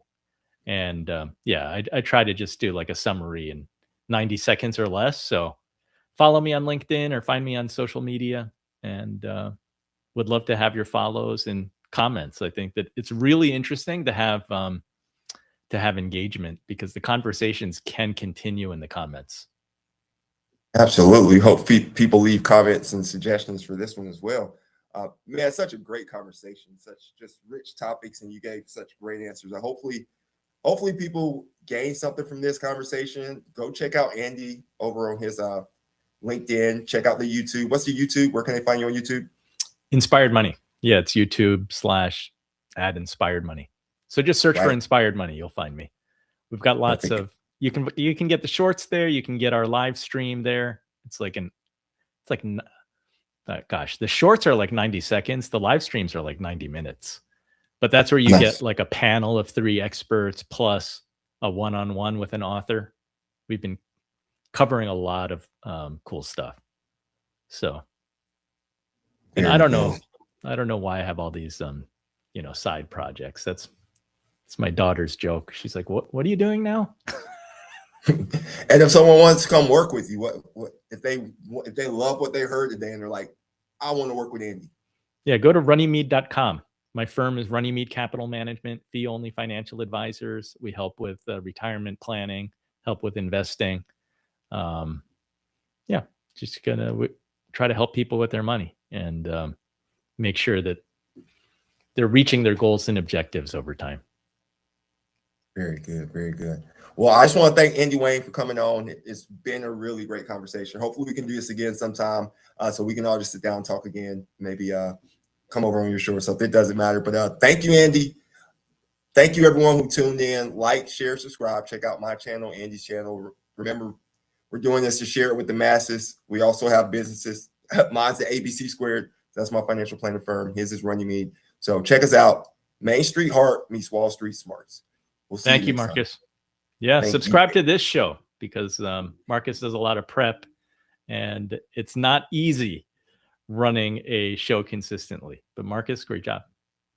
Thank you so much, Andy. I appreciate it. And thank you all for Main. Apple doesn't have to be the first one, right? So the early bird gets the worm, but the second mouse gets the cheese. Apple gets the cheese, right? You know what I mean? Like Apple does it. They don't even have to be second. Apple will be third, fourth, but generally and usually once they've taken that time, Apple's going to do it right. So like Apple will have the best version of it. And then if it's not correct, they'll figure it out. Now they have definitely struggled with devices here. You know, some of the things Apple has done, the software, the music, Apple is innovators. It'll be interesting to see what can happen. Apple's been going up in this market when everything else in the tech world's been going now. Once again, Apple took a lot less with the CapEx. So it's had more money that they can spend in CapEx right now, but we'll see if they do. We'll see what they say. Apple reports soon. So Apple, just part of this mega cap earnings season that we're in right now. Earnings season's actually gotten up to a good start too, but it's projected to be a very strong earnings season. So it'll be interesting to see what Apple has to say. Welcome back to the Main Street Meets Wall Street podcast, the show where we strip away corporate fluff, dissect real market mechanics, and build actionable financial strategies. Here's a brutal truth about the financial industry. Most advisors spend thousands of hours getting certified, building complex pitch decks, and perfecting their resumes, only to completely fail when it comes to communicating with actual human beings. They lead with their credentials, their AUM, and their process, while the client's sitting across from them wondering one thing: do you actually understand my problem? Today, we're flipping the script. We're joined by Grillo, CFA, financial market strategist, consultant, and host of one of the greatest movements happened with the transparency thing. We're breaking down her game-changing them not you philosophy, her famous 2-sentence rule, and the exact playbook for winning high-value clients by talking less and eliminating friction. Whether you're a financial professional looking to scale your practice or an investor trying to spot what actually has your best interest at heart, this episode is a masterclass in zero BS financial communications. So let's dive right in. Sarah, thanks for joining us today. How are you? I'm great. How are you? Doing great. I'm doing great. Sorry for the extended long intro, but yeah, there's so much to say about you. Sarah, before we get started into anything, let's just tell folks a little bit about yourself, Sarah. Let's go back. Let's tell us about Sarah. Well, I'm a follower of Jesus Christ, and I'm so grateful to him and for all that he's done for me by dying on the cross so that me and the rest of humanity could be saved. So, and all of the goodness in my life and in the world, I attribute to him. And I see my mission as being a vessel for God's glory. And what I'm doing with my work is to help financial advisors who genuinely have the client's best interest in their mind, to reach people in a way that reduces friction and that makes it easy for the goodness that they possess to become evident to the person that they're trying to communicate with and to kind of win over. Got you. And so to get to that point, how did you get into financial services? That's a great mission, by the way, too. Oh, well, thank you. And most of all, thanks to him.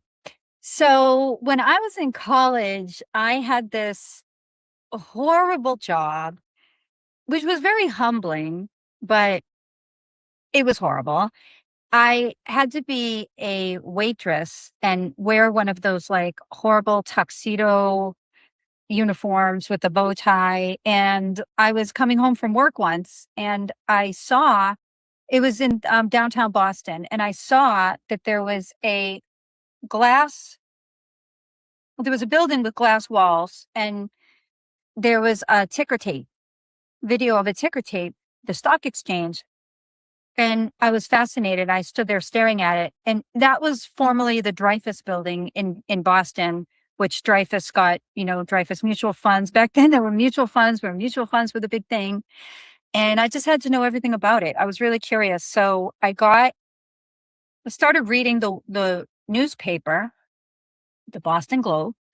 And remember, it was when they used to have the stock, like what price the stocks closed at in the finance section. And I just was so interested in that and started researching companies. I didn't have any money, so I created a paper portfolio where I tracked companies, and I just fell kind of in love with the stock market. And then I just kind of worked my way into finance. I got a job at Fidelity Investments by sending out a paper form letter. I blanketed the greater Boston area with my resume and with a cover letter. And I got a job in the Fidelity Investments advertising agency working on what was then the Peter Lynch campaigns. For any of you that are old enough, I mean, I'm 48 years old. And at this point I was maybe 20. And I got this job like for $10 an hour, I think. And they're like, well, we want you to show up and just track the advertisements that come in and out of this advertising studio. At that point, it was like a physical advertising studio. I don't know. I think things are different now, but whatever. It was like people used to proofread the ads and then put them back in the basket. And I was the basket girl that would coordinate them and drop them off the ads with the person. I would ask them, like, do you have time to read this ad, and assessing the work time load and everything, right? And then I just kind of worked my way up to there, got a job at JP Morgan, and started taking my CFA when I was in my early 20s, and just maybe had some luck along the way. But that's how I actually got into finance. I did not have any great role model, which I think was my own fault. I would just say to anybody, like at any stage, anytime you're trying to get anywhere, find a model. Like if you're a career changer trying to get into financial advising, get somebody better than you that's like a few steps ahead of you, even maybe not a formal mentor, but just somebody that could show you the path. Because I didn't have anybody to show me the path. I think it was my own fault. There were so many opportunities. We live in America, like what was I even thinking to just go about it with no guidance? But I somehow ended up where I am. Thanks be to Holy God. That's a great story. You go back to a couple things jumped out to me. So you're at university in Boston. So which university is that? Harvard. Very cool. What are you studying at Harvard? Oh, Harvard was horrible. I was studying English literature. I mean, I love the Harvard Alumni Network now, but when I was at Harvard, let me tell you, I did not enjoy Harvard. It was awful. I was not of that kind of Harvard, like typical wealth class. I know that there were a lot of people that weren't, but I just felt like I was a misfit. I didn't know how to act around certain people or in certain situations. And I never learned either, like, I mean, I kind of learned, but like, I kind of felt like, myself having to be like, I mean, I got scholarships and stuff, but then I also had to work a lot. And I was always just kind of like, never really able to enjoy it because I didn't really feel like it was a social fit. It was a lot of pressure. It was a lot of social pressure. Even a lot of people in my circle, not everybody. There were some people that I was friends with then that I'm still friends with now, but those were the people like me who were kind of like these Harvard outsiders. maybe I just should have aligned with them more, but I felt like it was a kind of class insult. I mean, I'll take the blame for it, myself not really being able to assimilate, but Harvard was very difficult. It was a lot of pressure. It also was not great for somebody with an atypical path. Like, I was not raised to have the idea of being a doctor, a lawyer, an engineer, any of that. That wasn't what my family was. And there were kids that were like fourth generation, like who, like, I think there were like Natalie Portman went there. Like, there were the Wells, like Wells' daughter or something lived in like the dorm across the yard from me. There were, you know what I'm saying? Like, Yeah. and I just, the career services at Harvard did not cater to these types of folks. If you wanted to be a business owner, there was no business, like entrepreneurship track. There was no, like, I, studied English literature, and there was no way to get a job in publishing. There was a musty room with old books with outdated alumni contact information that you had to look up. Like, these were the people that worked in publishing, like a thick binder that was outdated.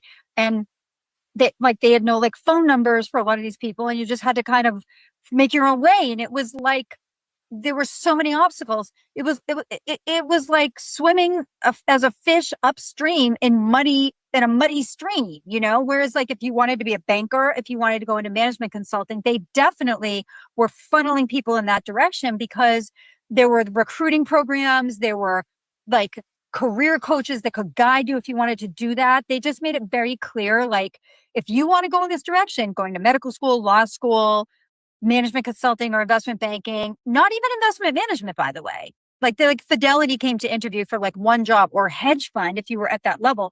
But those jobs were reserved for the A+ economics majors, not the English majors that had kind of were quirky with creative ideas, really hardworking, like, sociable, none of that, and so I kind of had to find my own way, which is, I mean, again, thanks be to God, I got that internship at Fidelity, which that was my way out.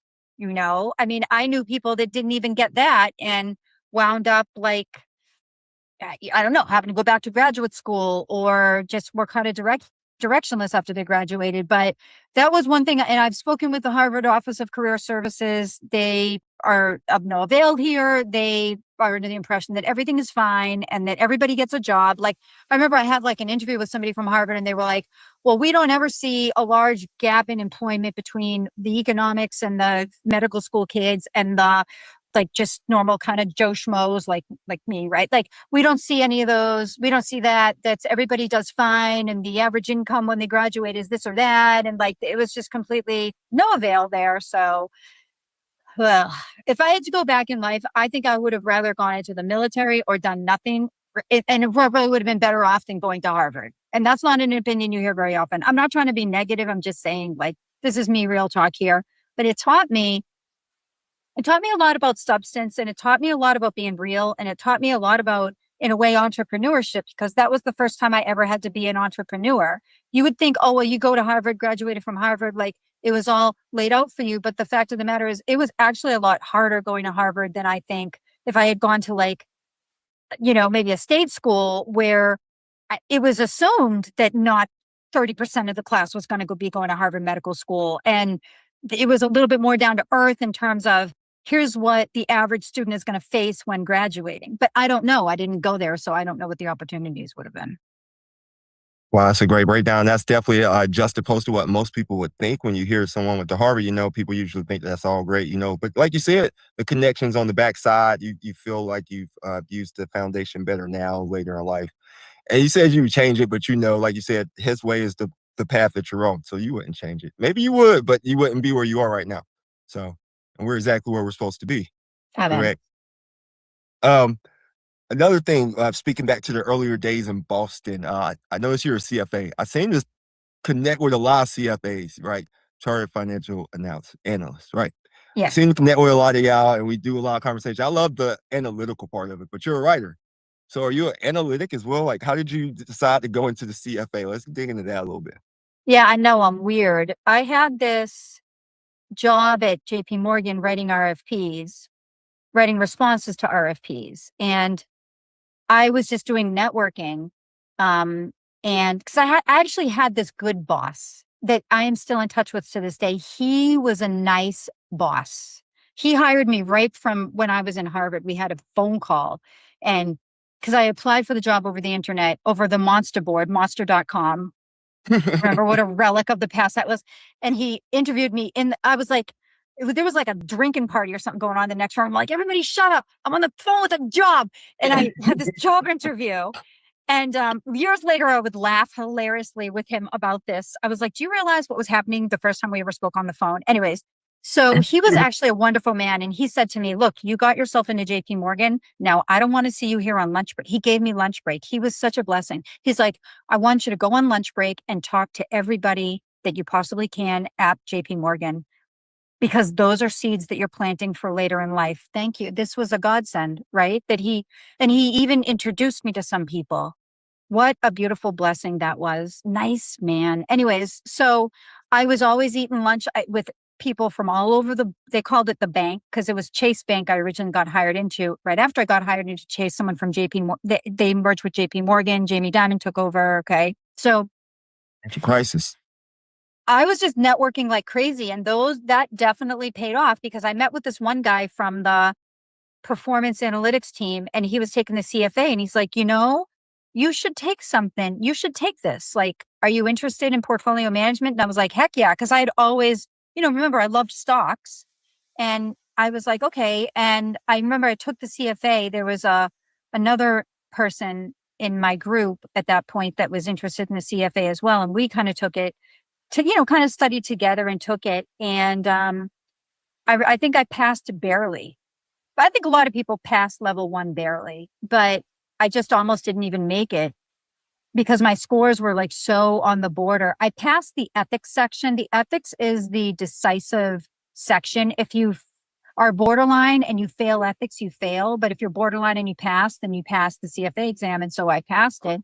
But I remember I was so nervous about the results because I did not feel that I did awesome on that exam. Remember, I was an English major. It was my first foray into finance. I had never understood. I'd never had the training before of what's a balance sheet, what's an income statement. I had never had a financial background. So for me, this was all new stuff. And it took me a year and a half to study. I started studying I think it was a year in advance. I started studying a year, maybe a year and a half. He gave me, the guy I met with, he gave me old CFA books. And I started in like January of 1 year. And then I did not take it in that June. I waited until the following June. So a year and a half I studied, and I passed it barely. And I remember getting the results back. I took them and I put them under my mattress. Literally, I'm not lying, because I had that much of an anxiety. I did not think that I passed. And you know how when you take the CFA, and this is probably true for all of you that took the CFP or any kind of like professional designation, the day the results get released is hysteria. Like everybody's coming up to you like, did you pass? Did you pass?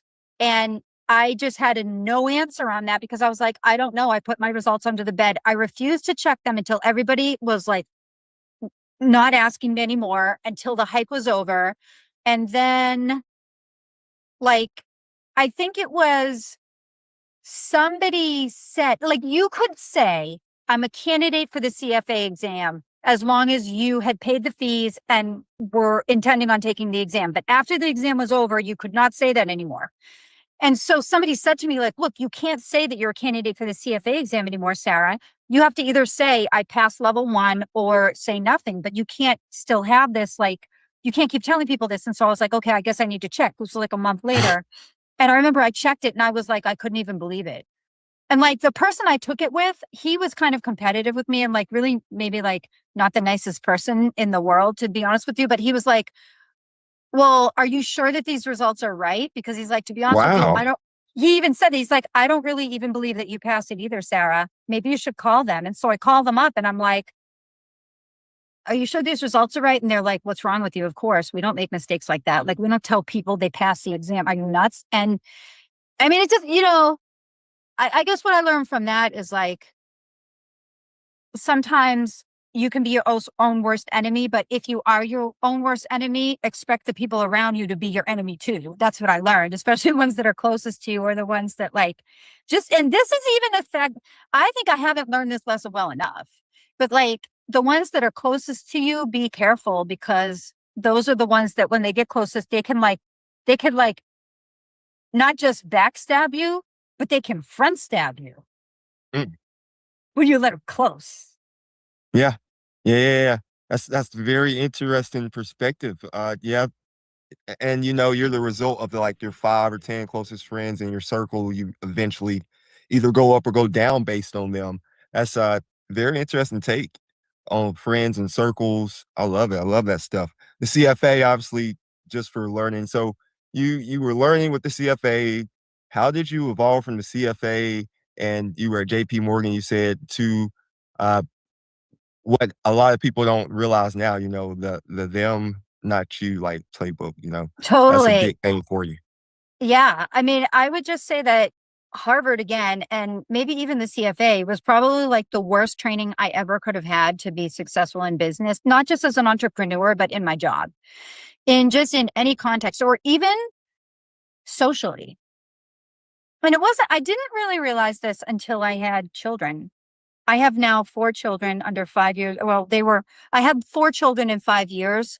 I went through a few losers, and then I met Antonio, and then we had, 4 kids together.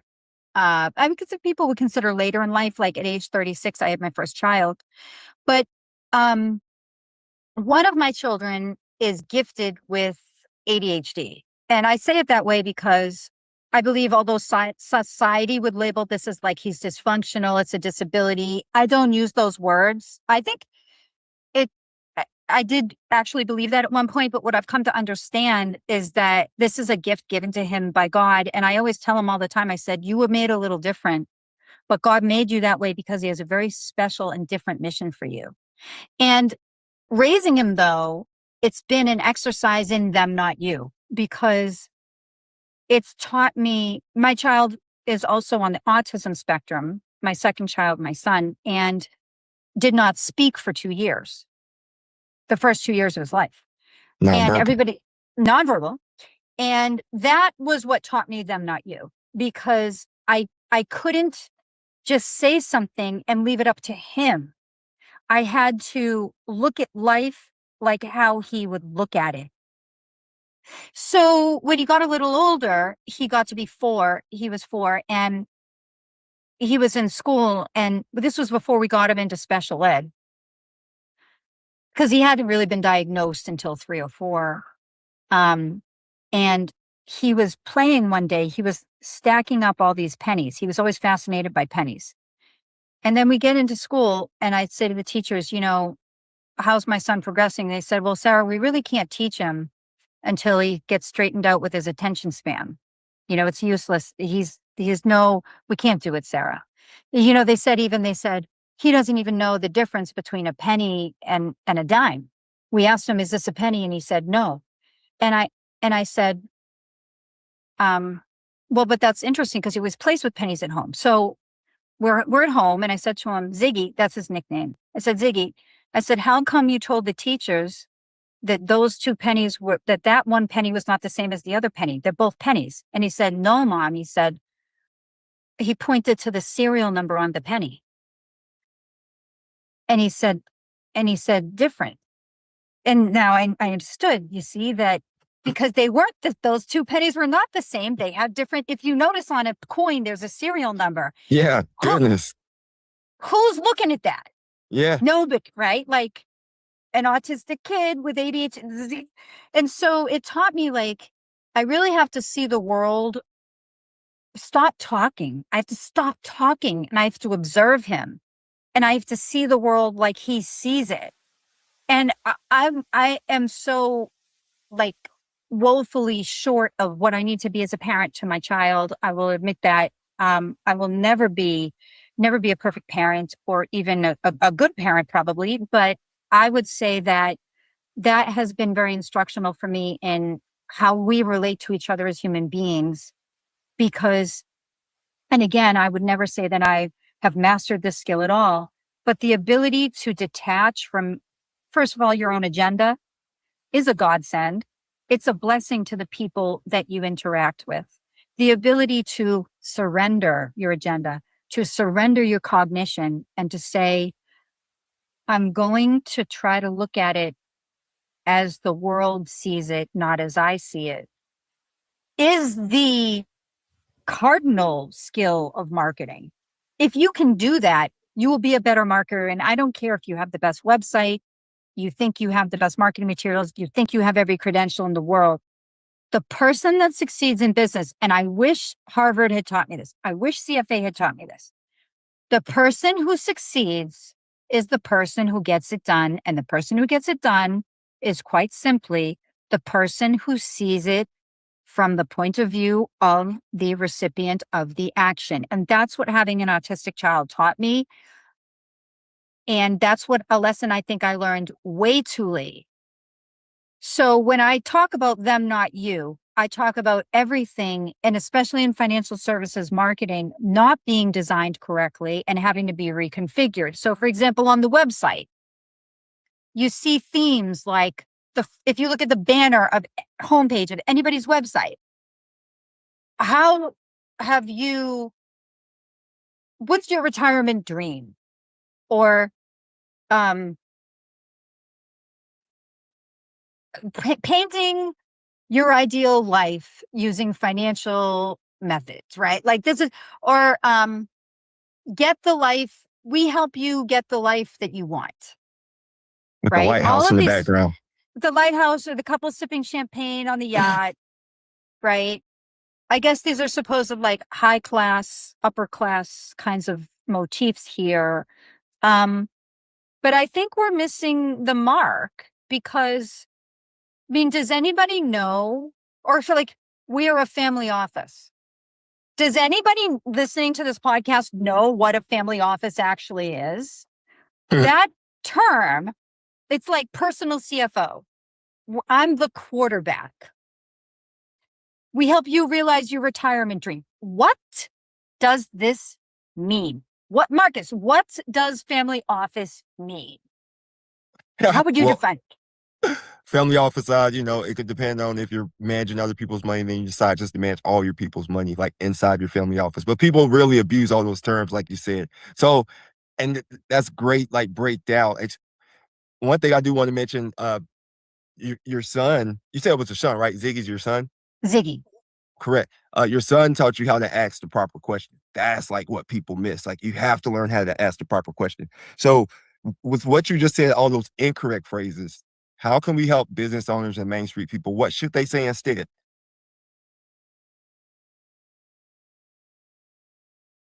I have a family office.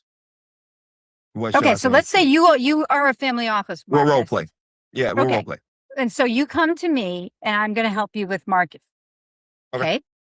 Marcus, who are your services ideal for?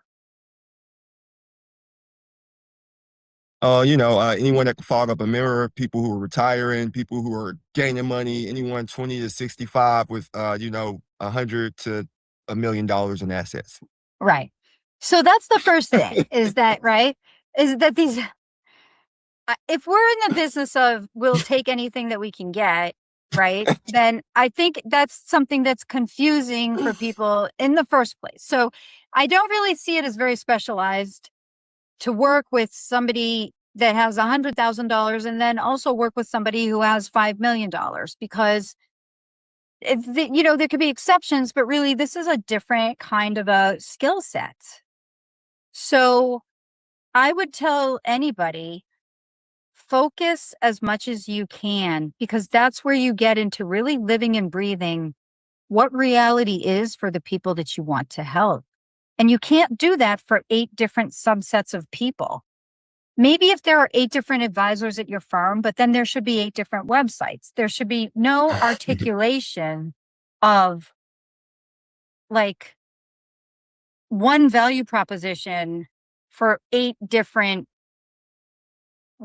styled practices. It's too confusing, it's overwhelming, and it becomes a mishmash that means nothing. So if you were to be a family office. And by the way, this is just such a nonsense term. I can't even say using because everybody abuses, like everybody that wants to target upper middle class to what I would say upper class people, uses the term family office to mean like we work with the ultra wealthy. But then that doesn't mean I have one client with $20 million and everybody else is your average millionaire next door, Joe Schmo, like living in the suburbs, Voorhees, New Jersey, like with 2 kids, 2 cars, and they're both like 30-year career teachers, right? That's not a family office, folks, okay?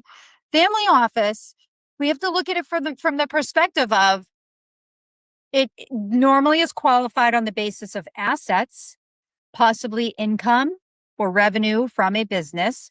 But what are the levels of wealth that you're working with is the first thing.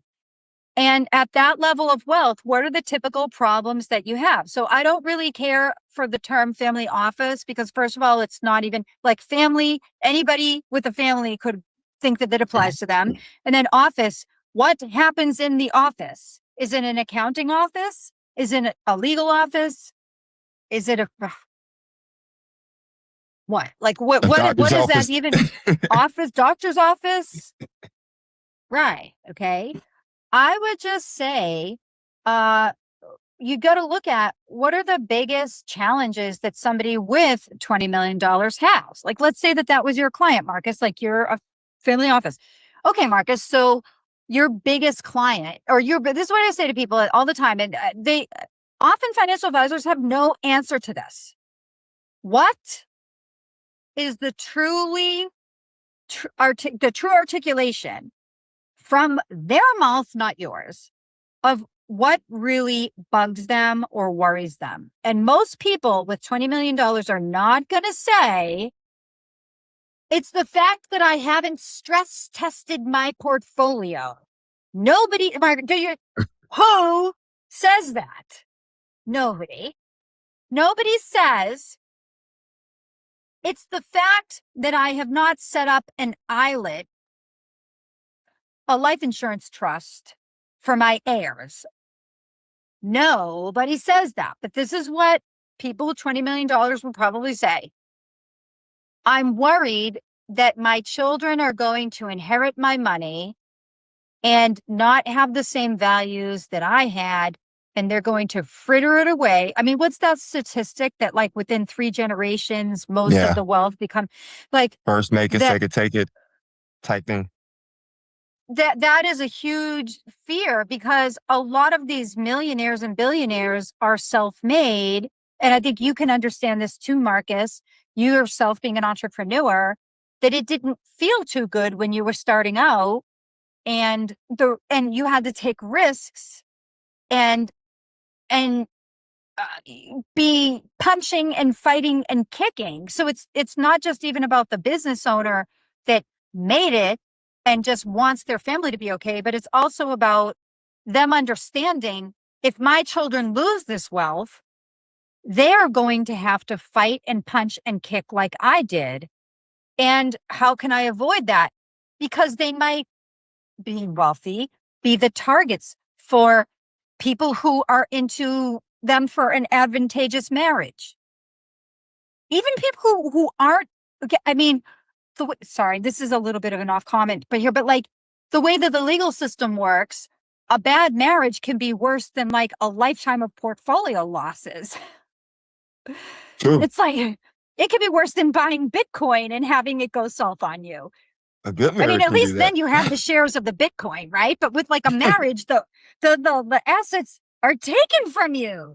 You see, they're like, it's not like, well, and maybe in 10 years it'll come back. It's not coming back if it gets sequestered away in a marriage, right? Or bad business deals. And again, like it's that idea of like the inner circle being the ones to front stab you. That's exactly it. And you're even more of a target when you're wealthy. No one talks about this. Nobody talks about this. Or like just, or second marriages, blended families, all kinds of these things. Oh, these things don't happen to rich people. Sure they do. All these things kind of happen. All these things. But we're busy sitting here talking about the couple, showing the picture of the couple in the Hamptons on the yacht. I mean, how many ultra rich people actually own a yacht? They realize boats are money drains. So I heard. But yeah, I Right. think like when you talk about, and it's great that you do mention, like as you scale and you go up in wealth and net worth, like your priorities do change, because once you're at a certain level, like as you're coming up, you're trying to accumulate. But once you reach a certain level, like you said, especially if you've like you went through the grind to get there, you know what I mean? Because like business owners and small business owners, you see these people now who are successful or whatever. Look at Jensen Huang over there at NVIDIA. That dude was like waiting tables when he was starting everything. That company was terrible for a while. Like there's a lot of grit and grind people don't see with business owners. You're a business owner as well. And then maybe you make it and your children spend it all or lose it all. Like you mentioned, I think like high net worth individuals look for protection, right? Once they get to a certain level, they're not so concerned about gains. They want to get gains, but they're looking for like insurance for their house in case someone comes over and slips and falls. They look for ways not to get sued. You know what I mean? Which it all comes down to the end of what you were saying, like protection. How do we not lose these things?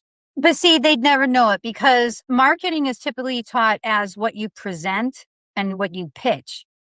Mhm. But the reality of it is, you're not the one pitching. You're not the one hitting. You're kind of like the referee watching the game. But you would never know that because that's not how marketing is taught. For example, if you look at a highly powerful person, and if you don't know some of these people, folks, get to know some of these people. Believe it or not, if you knock on enough doors, there are successful people that out of the goodness of their hearts will not just even agree to formally mentor you, because that's a big commitment, but will agree to know you. You're not going to get access to them and their whatever inner circles. You're not going to necessarily become a vendor to them, but that's probably not even as valuable as what they could do for you, which is allow you to understand how their life is. There are few, and I am not saying it like I know a ton of gazillionaires, but I do know a few people with a lot of wealth that made it while I knew them, made the wealth, or maybe made the wealth before I knew them. And one thing I will say about them is that they're very private, but they're also very gracious. So when you interact with them, shut your mouth and quit yapping and just let them talk and ask good questions. A powerful person values silence. I can't tell you how many business deals, how many relationships I've ruined, both socially and professionally, by saying the thing that didn't necessarily need to be said and could have been said later when I got the signal that the time was right.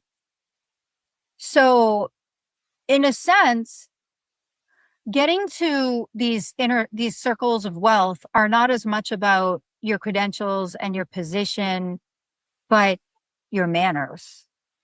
So one of the things is silence is underused in these conversations. People worry so much about, well, what do I say once I get in front of an ultra wealthy person? How about nothing? How about observe them, watch their body language, and ask the right questions and then let them talk? Because here's what I wish people would talk more about in marketing. This is what I wish, I truly wish that we all were made to know. The person who talks more is the one who's investing. The person who listens is the one who's getting invested in. Go So deeper. if I talk and you're asking me questions, I have to overcome doubts in my mind and I have to evaluate you and think, is it safe to share what I'm about to share? And if you do this right and you are sensitive to that and you don't ask a question that's going to make me feel weird, you're going to ask a natural question that's genuine, that makes me relate to you, that makes you feel like makes me feel like he's really listening to me. He really cares. He's not going to embarrass me, Or he's not going to ask a stupid question that's going to ruin my experience of talking about myself, talking about my feelings, talking about an experience that I had. If you're smooth in that sense, but not slick, but just if you make it easy for me to talk, I'll keep talking. That's what people don't realize. It's like, oh, well, I have to prepare like 25 questions and prepare my notes for what I need to say in the conversation with this person. Throw them out the window and just throw them out the window. This is friction. It's going to get in the way.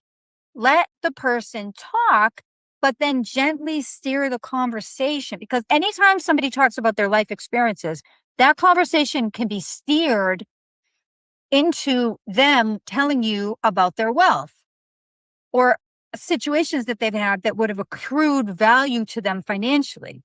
You cannot avoid it. People talking, eventually they're going to start talking about where they went to college. Eventually they're going to start talking about where they live. Eventually they're going to start talking about a job that they have. Eventually they're going to start talking about their parents, their siblings. So if you keep cueing that to go deeper, then eventually they're going to tell you, if you look for class markers, they're going to tell you what wealth class they are in, how much wealth they have, what form it takes. They're going to tell you all of that, but you have to shut your mouth and allow them to. And look, I am not saying go slaughter the rich by getting them to tell you all of their secrets. That is not my goal. That would be wicked. That would be very wicked of me. What I'm saying is build a relationship of trust where you understand where the person is coming from. You could see what their world looks like. And then they and you get to decide together where you go from there. Do they pull you more into their world? How are they going to respond when you try to pull them into yours? It's a gentle pull. It's not like, yeah, I slapped him with the elevator pitch at the end of the conversation, because then you're just taking your chances. It's a little bit too much of a jolt. It's not a natural, harmonious, almost like growing together. And the silence, the ability to have a conversation and have there be comfortable silences in that conversation is where the two of you grow together. You grow together in the silence when both of you are processing what was just talked about and what's the next thing we're going to talk about. Both of you are writing the social contract. Both of you are trying to figure out how to fit together. So if you don't understand how to leave silence in the conversation, if you're freaked out by pauses, then you're never going to get there. And people are so uncomfortable with this because we live in a hyper society where everything has to be immediate gratification. We always have to be on our phones. When was the last time that you just sat there in silence with somebody and that it was okay? Or that you lost touch with somebody, but you were totally okay with it and you didn't have to touch base with them because you knew that when they decided to come back, that everything was going to be cool. It's hard to come by nowadays. So, for example, like Antonio, right? I have 4 kids with Antonio. Literally 4 kids with Antonio. He has literally seen me cut up on the operating table twice, okay? And sewn back up together. 14 years with this man. And like the other day, like I'm sitting and I'm talking to him and I just stop talking and I look at him, I look in his eyes, right? And he can't take it. It's like he's laughing. And he's like, babe, what are you doing? And I'm like, just thinking, nothing. And I just shrug, right? And he's freaked out. And this is 14 years with this man. And look, nothing against Antonio, right? Like, but do that with your spouse or with like your girl, right? Or with a person that you're like really close with. And you'll see what the real vibe is between the two of you. Yeah, no, that's good stuff. You just really gave out some good stuff. And for those who don't know it, Sarah was on Michael Kitz's podcast, and she was talking about this, and I heard it. You were talking about this concept, and I came home and I did it to my wife. Like, I didn't tell her what I was doing. I just like sat and stared at her, and she was like, Antonio, so Antonio, you're just a normal person, because she kind of did what you did. She started laughing. We've been together almost 20 years now. You know what I mean? So it's like, and we've had kids together. So like, I've seen, you know what I mean? We're very intimate, you know what I mean? As you are with the husband and wife, as you should be. Right. It's just very, It freaks people. See, that's Marcus. Why does silence freak people out? I don't know. Go ahead. Go ahead, Sarah. Because we need to cling because of our needs to cling, right? But when you let go, it allows the non-grasping kind of communion. Good stuff. You give away the power. It's like you can't get anything else when you're holding two things like this. You got to let something out of your hand before something else can come in. Another thing from that, going back to the Kisses podcast, and Sarah, you just gave so much good information for people. They're about to like rewind this back and unpack in the sections, because she just gave a whole lot of great information in that right there. But you mentioned like a 2-sentence rule going into, speaking less, meaning energy, silence. Can you dig a little bit more into that with like the 2-sentence rule? What that is? Sure. Well, thanks for asking about that. So I think we've all gotten these run-on, barfing on you LinkedIn messages. And look, it's not that I haven't sent them before, okay? I learned somehow, and this is probably how I learned this, but I created this kind of 2-sentence cadence of speaking to somebody over messenger apps.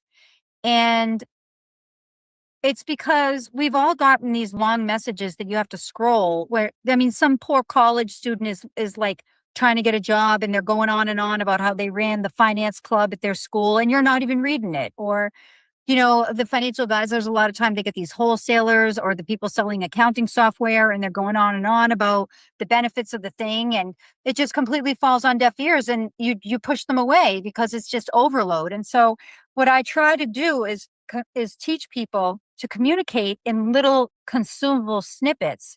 And I created this 2-sentence rule. So the first sentence is a statement and the second sentence is a question. And I did this because I found that my kids were able to receive the messages that I was giving them, especially my son, the briefer I was in my communication. So if I go in there and I see that their room is a mess, which is giving me agita because it is a mess today. There's things everywhere. But like, if I go in there and I'm like, oh my gosh, look at this. I'm so ashamed. How are you going to look at the clothes everywhere? Pick up the clothes, pick up the toys. Why is the bed not, right?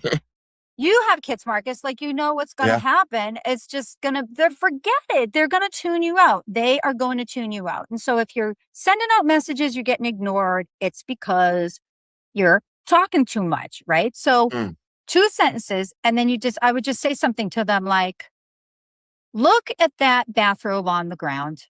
Are you going to wear that tonight after you're nice and clean and you get out of your shower?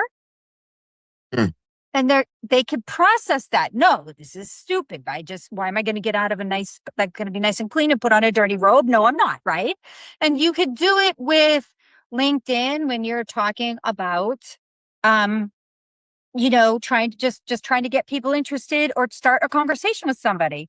This works so well socially. It's graceful. You lay the framework and then you engage them and then you quit yapping. So for example, Marilyn, I've been publishing marketing tips every morning at 8 a.m. Have you seen any of these in your feed? Let her talk. Or you see somebody who's a business owner. Jeremy, I found out that a business owner in my area had 5 people signed up for a defined benefit program and had never had a benefits orientation. Does this sound familiar at all? Something, right?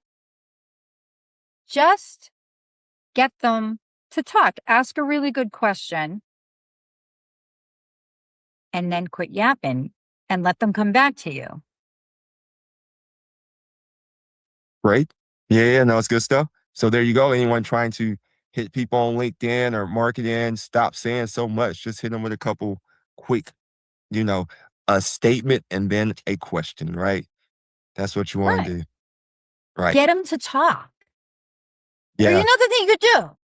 You would, instead of like, I'm a financial advisor with 20 years of experience, I'm a fiduciary. Would you like me to review your last year's tax return? This is awful. This is awful. Okay. Instead, just say something like, you and I have been connected now for a few years, but I've never asked you this question. What lights you up about the work that you do? There you go. You know how many people, people, right.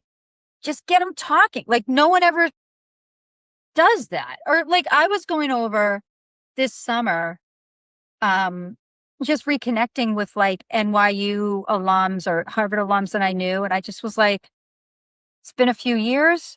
I say something like this. We haven't spoken in a few years. Again, sincerity, genuineness, like from my heart. And it feels great to be positive with people, like to give, and I'm not saying it like I'm some angel, right? But like do you know how good it feels to give somebody a beautiful, positive message? Like if you're like, hey, my business, blah, blah, blah, blah, blah, hate my business, blah, blah, hate marketing, blah, blah, blah.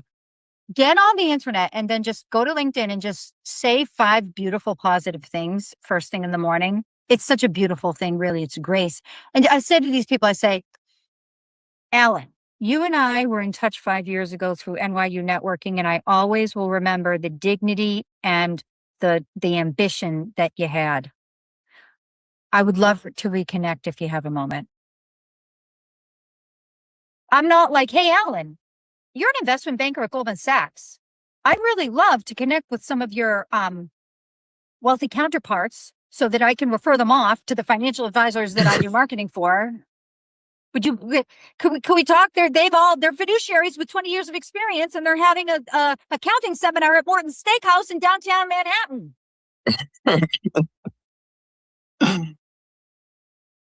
Forget it. So Sarah, and you're right. Like people don't. Like, I get those type of things. Like you said, wholesalers, people just reaching out with all inundating you with ridiculousness. Stuff that you can just tell is AI slop. One of the things I will say, you send out a newsletter. Let's talk about your market. How'd you go from like JP Morgan investing, like you said, you like stocks, to helping people figure this stuff out? Can we get to that transition? Like, how did you, and tell us a little bit more about like what it is that you do now? So I had this career on Wall Street, and then I got downsized in 2008, but it was really scary because you couldn't get back in. Like it was really like you couldn't get a job in investment management or as an investment analyst at that point. And I had always been on paper, like looking good. Like I had been like Harvard, JP Morgan, Lehman. I had never had like full stop. You're cast out on the curb like a piece of garbage. What are you going to do now? And I didn't know what to do. And it was a real crisis for me. So I just had I've been doing some networking, and I was sitting there with a friend of mine from NYU, and he said, my father wanted to, he's retiring and he doesn't know what to do with his 401k. Can he just talk to you about it? Can you help him with it? And I remember I didn't even have an office. I met him in Starbucks, and he was like, okay, well, and I told him what to do with it. And he was like, I can't do this. I mean, talk about like no ambition, talk about no vision, no drive. Like, no, I was so like no self-esteem at that point because I just had been so tread upon. And I was never like, I should start a business and just go talk to all my NYU friends and give them investment of like nothing like that. And he's like, I can't do it. He's like, Sarah, I can't log on and do this. Can I pay? This is my first business, how I got paid. This is my start of entrepreneurship, Marcus. Sarah, can I pay you to do this for me? But it wasn't like the AXA guy wasn't calling on this guy already, or the Chase Bank, every time he went to go take a withdrawal out, the Chase banker wasn't like, you should invest in this A-shares mutual fund for a 5% commission we're never going to tell you about. Like, it was because I was humble. Like, and I was just genuinely sitting there talking to the guy like he was my father. And that's why I won it. No one else did, right? So that was how I got into entrepreneurship, really. and being a financial advisor, even though I like wasn't a great financial advisor, I had no idea how to market, just was really lost. And eventually, like, I started having kids with Antonio, and I wasn't like that successful, be honest with you. And it wasn't because like I didn't know how to market. It was because, well, yeah, it was because I didn't know how to market. It wasn't because I was a bad marketer. It was just I didn't know anything, and I had no ambition or drive really. The other thing is that here's the thing too. I underestimated the amount of effort it really takes to succeed in entrepreneurship. And I'm not saying it like I'm Elon Musk here, okay? Because look, I've been in business for 10 years. Thanks be to holy God. I've had a lot of grace and a lot of luck. I have learned a few things along the way. And I will tell you that, and again, whatever God's holy will is for me, I will obey. But when I wake up in the morning, I look at myself like the girl that got laid off from Lehman and didn't know when the next month's rent was going to come from. That's how I look at myself every morning. And even myself, 10 years as an entrepreneur, have 4 kids, me and Antonio have nice life together, right? But even then, I wake up like the kid that couldn't get a job. That's how I feel deep down inside. And I think it's good because it motivates me. Like I always feel like the world is about to crash down. And I think that the entrepreneurs who operate like this, who always have that drive and that ambition of like, they're coming to get me, are the ones that are going to get up every day and punch. So I get up every day. One of the first things I do is I send out those LinkedIn messages. I send out 20 LinkedIn messages a day because I say to myself that what I want for myself is not going to be made by money. It's not going to be made by past achievements. It's going to be made by my success in business is only going to be as good as who did I talk to today? So I better start talking. Every day, I want to open 20 doors every day. That way, if one of my doors closes, and I have had this happen, like I had 3 major clients like leave me for reasons I had completely didn't even see coming. And many of them, most of them were out of my control. But I've had like major clients leave within a short span of time. Thanks be to holy God, by God's grace, I was able to survive it. A big client leaves. What I say to myself is, well, there's always LinkedIn. I could send that LinkedIn message, can't I? Well, that's what I'm going to have to do. But it applies to everything though. Like we just brought a vacant property. We're creating a butterfly bee pollinator garden in upstate New York. Like eventually I think we're going to have a farm up there, but we might have to if AI takes all our jobs, but what's another podcast, right? Anyways, so we're creating like a little pollinator garden up there, and me and Antonio are going up there, and he's like, all right, because he's like a hustler. Like Antonio is like, see, we can't say Spanish Harlem anymore, but like, you're supposed to say East Harlem, but like, I say this to Antonio. He's Puerto Rican. He's from Spanish Harlem. Am I supposed to say Puerto Rican on a podcast? Who knows? The DEI people are going to come after, whatever, right? So he's like, I told Antonio yesterday, I'm like, they're doing a bunch of developments in Spanish Harlem. I can't say Spanish Harlem. So I got my pattern saying East Harlem. I'm like, Antonio, I'm like, they're doing development in East Harlem near your mother's old apartment. He's like, where's East Harlem? Like, he doesn't even know. He's like, what's East Harlem, babe? Anyways, so he's like Spanish Harlem. Like, he came up to, like, there's one thing. It is the other thing, right? If you're going to be an entrepreneur, you need a hustler in your corner, right? So for me, Antonio's a different kind of hustler than me, right? But like, he's a hustler with a capital H. Like, when I met him, he had no job. And so I was like, I will not date you. Now, this is now 14 years here.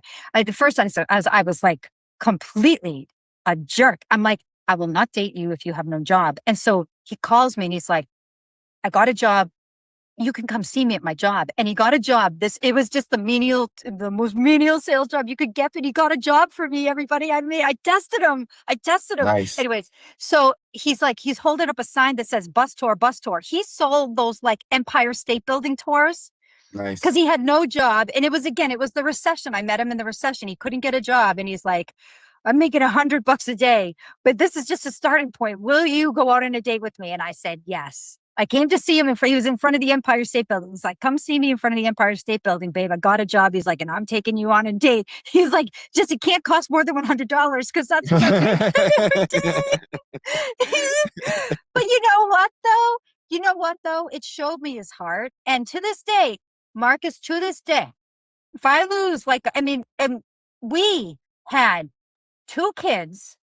We were between the 2 of us, he came up and he became a top booker at that job and then got another job, was doing awesome, like really like grew way up from there, right? But he and I together, when had my first child, we were making $2,500 between the 2 of us a month, living in New York City, $2,500. And then I got pregnant with a second kid. We're making a little more at that point. And then now, thanks be to Holy God, Antonio has not worked in like maybe 5 or 6 years because like we did this together. You know what I'm saying? But let me tell you, there was some tough times in the beginning. But what I love about him, and I will say, like, you know, Antonio's not like a perfect man by any stretch. I don't think anybody's He is a perfect man. Oh, is right. He is not a perfect man. But one thing I will say, I'm so eternally grateful to him and to God for putting this person on my path, is that I could call him and be like, Antonio, like the business, like this happened in my business. Oh my gosh. And he'd be like, babe, the money's out there. Go get it. Nice. he's like, you know, he's like, if you can make 10,000 in a month, Sarah, he's like, you can make $1 million in a month. It's so true. But it's like, true. But that's like, yeah. That's perspective, right? Because not only did he come up from abject poverty, like not just abject poverty, like tough circumstances, no father, questionable guidance from adults in his, like, we'll leave it at that, right? But he came up from that and had come up from that when I met him. And then now, so for me to say to him, like, I had this little client leave, like, he's used to like guns and drive-bys, you know what I'm saying? And he's like, so it's that perspective. And I just would say, like, it's so valuable to me. I mean, do you know, and thanks be to Holy God, I know that it would never happen, that like we would never split over finances, which is like a major reason so many people split. And so, you know, but back when I met him, like this perspective, like everybody was like, oh, like, I don't know about this. Are you guys sure you have all these kids, you don't need money? It's like, I don't think people realize that when you get up every day with the intention to make yourself better, that both he and I did, because we had no choice. We had kids. We want to give them a good life. Like when you get up every day with that choice, you make the choice, like, I'm going to go succeed because I don't have the choice not to succeed. And it's not to say like that you went and pressure people and do unethical things, but it's like when you're like, there's always another name. There's always more time in the day. Like he will call until the last minute of the call hour. You know what I'm saying? Like when you get up with that drive and that determination of, it's like, because I have to, or I'm going to bleed. It's this, I'm doing this to prevent myself from bleeding to death, right? When you have that mindset, that entrepreneur mindset, like you would be surprised at how the world just yields, because you see there's a lot of complacency and a lot of whining and excuse making. And so when you find that person that is in your corner that isn't that way, like, what would have happened if I had a man that was like, oh, you know what? That's okay. Don't worry about it, Sarah. Don't work too hard. You could just go into your savings, or we can ask our parents for money, right? Like, you see, for him, there were no parents with money, right? So there was nobody to ask for money. So he had no choice on that. And like, in a way, I mean, yes, that was like tough, but at the same time, it was like, I would not be where I am if I had made those excuses. And so like, when you say like, oh, your friends around you affect you so much, the 5 people around you, like, absolutely. This is a question I would ask you, entrepreneurs who want to succeed. Who is the wet blanket in my circle? Because if you have somebody who's making excuses, then the next thing you know, this is what you're going to be doing. You're going to be subconsciously blaming the prospect in your mind. You're going to be complaining to your spouse or whoever about your whining, good for nothing clients who are never satisfied with anything. Whereas with him, he's just like, he'll be like, all right, well, just make him happy so he doesn't complain, Sarah. What do you want me to say? Perspective. Like, he's like, perspective, right? He's like, it's like, oh, they didn't call me back. He's like, yeah, but you could still get the deal done. Or I'll be like this. You know, it's like, it'll be like the 20th. And I'm telling him today, I'm like, I don't think I'm going to be doing so good for this month, Antonio. And he'll be like, but there's 3 days left in the month. There you go. I like Antonio. Let's go, Antonio. Let's go. You need right. people like Antonio, though. Like you said, you definitely need an Antonio. Antonio has a different kind of education than your Harvard one, but it's just as valuable for your relationship. You know what I mean? Like for your I wish I had entrepreneurial had career. him in Harvard, Marcus. I wish I had him in Harvard because he And would he's have been probably like, intelligent enough to where he probably could have went to Harvard. You know what I mean? It's just like where he went. You know what I mean? It was a different type of environment, and that wasn't even something he could even think of.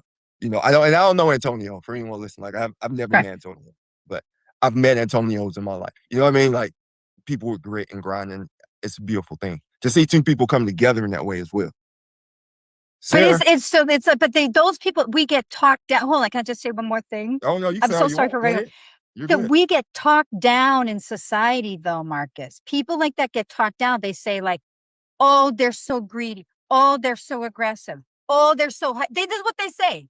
Oh, they've got ADHD. Do you know what I mean? I've never been diagnosed with ADHD. Do you know how many people say like, oh, how many cups of coffee have you had, Sarah? It's those subtle like twists the knife. Or they'll be like, oh, here's the Energizer Bunny. She never slows down. Or they'll be like, why is nothing ever good enough? Like, why are you trying to do so much all on your own? This is the other thing they say. This is the other thing they say. You're gonna burn out. Mm.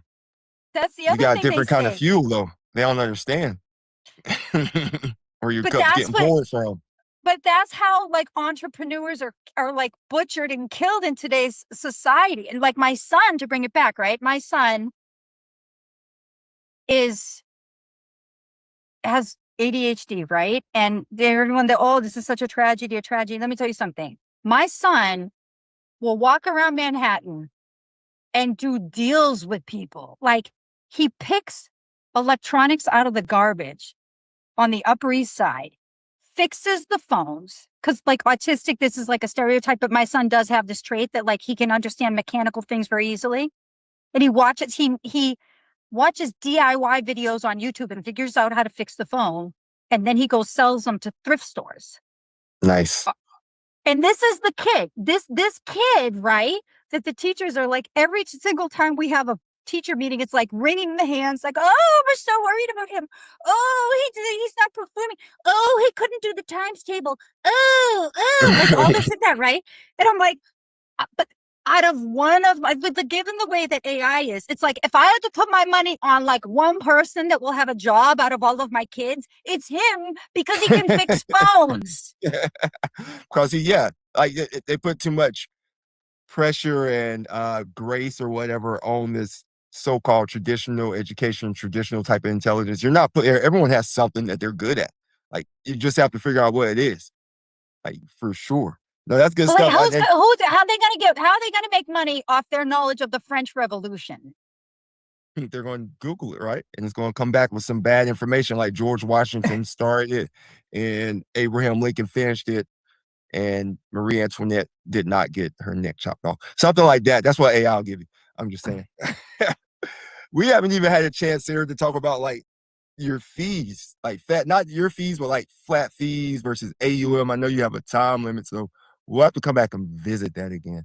I want to give you a chance here to just tell Main Street or anyone anything that you want them to know. Take a second, talk to them, and just the floor is yours. Oh, and then I'll have another question for you. Go ahead.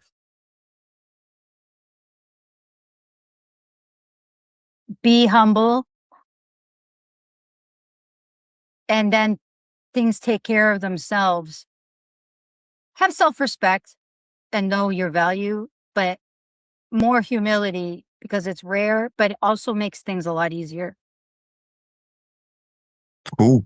And then the final question I would ask you, and this is a question one of my friends asked me. I was on his podcast that's coming out, Every Man's Warrior. Shout out to John Henderson Jr. But he asked me, he said, if you were to, when you leave here, what do you want like your children to remember you for? Like if they look up you and see you, like besides what they actually know, like what do you want your impact to be? That I wasn't afraid to not have everybody like me.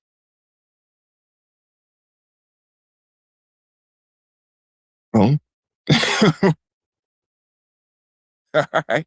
Well, there you go. Anything else, Main Street? Anything else you want to tell us, Sarah? Well, I would just say that living in America, which I would assume a lot of you do, that we're so blessed. If it's not for sure that you're going to make it and no one's going to hand it to you, but you will get a shot. It might not be the same shot that the next person gets, but you are here in America and it is your constitutional right to pursue entrepreneurship. That by the law, you have that right, and that is a right that people in other countries do not necessarily have. There is no reason for you to accept mediocrity. There is no reason for you to accept a life that you believe is below your standard. There are obstacles, but here in America, we have the opportunity to overcome those obstacles. It is our legally protected, constitutionally granted right. So when you look at what you want to do for the world, just remember that there's access to, there's the chance, there's the hope, and it's not going to, you're the one that has to make it happen, but the control and the power really lies with you and what you make of it. Yes. And the perspective, go play in traffic, right? Not like literal traffic, but go get better at something, go be active. Like you said, send out those messages on LinkedIn or wherever it is that you have to be there for people to find you. You know what I mean? You have to be present for opportunity. Sarah, this has been a great conversation. We're about to do this again so we can dig into, like, there's so much stuff. Like I got notes, folks. We didn't even get to all of them, but this is good. This has been really good. You and your husband, I think y'all, at the end of every show, I like to say Main Street heart meets Wall Street smarts, but I think y'all are like the epitome of that, right? Like the heart from Antonio, the smarts from you. That's not to take away from any of his smarts. Please don't think that I'm saying that. But it's like, it's beautiful to see. So Main Street heart meets Wall Street smarts. Thank you, Sarah, for joining us today.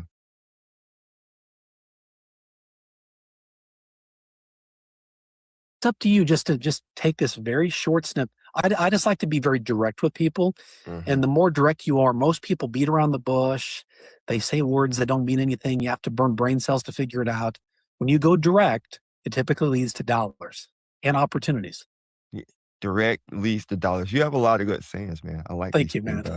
Derekisms. I know times where Derekisms. Yeah, Derekisms. I do have a couple more topics I want to cover with you, man. Office, Derek, I see employment's high, inflation's high. What does this mean? They get into a panic, and then we boil it down. Well, what does this actually mean to your 401k, or to your goals for retirement, or to your ability to buy that business? And actually, it was very little because those were things out of their control. But when we realized, okay, here's the things you can control of making more money, saving more money, setting clear goals on what you want, then they became empowered that even in the midst of all this uncertainty, focusing on their personal economy gave them certainty and, more importantly, simplicity. Great explanation. Just to even dig a little bit deeper into that. So what were some of the specific questions they were asking you when they were coming there?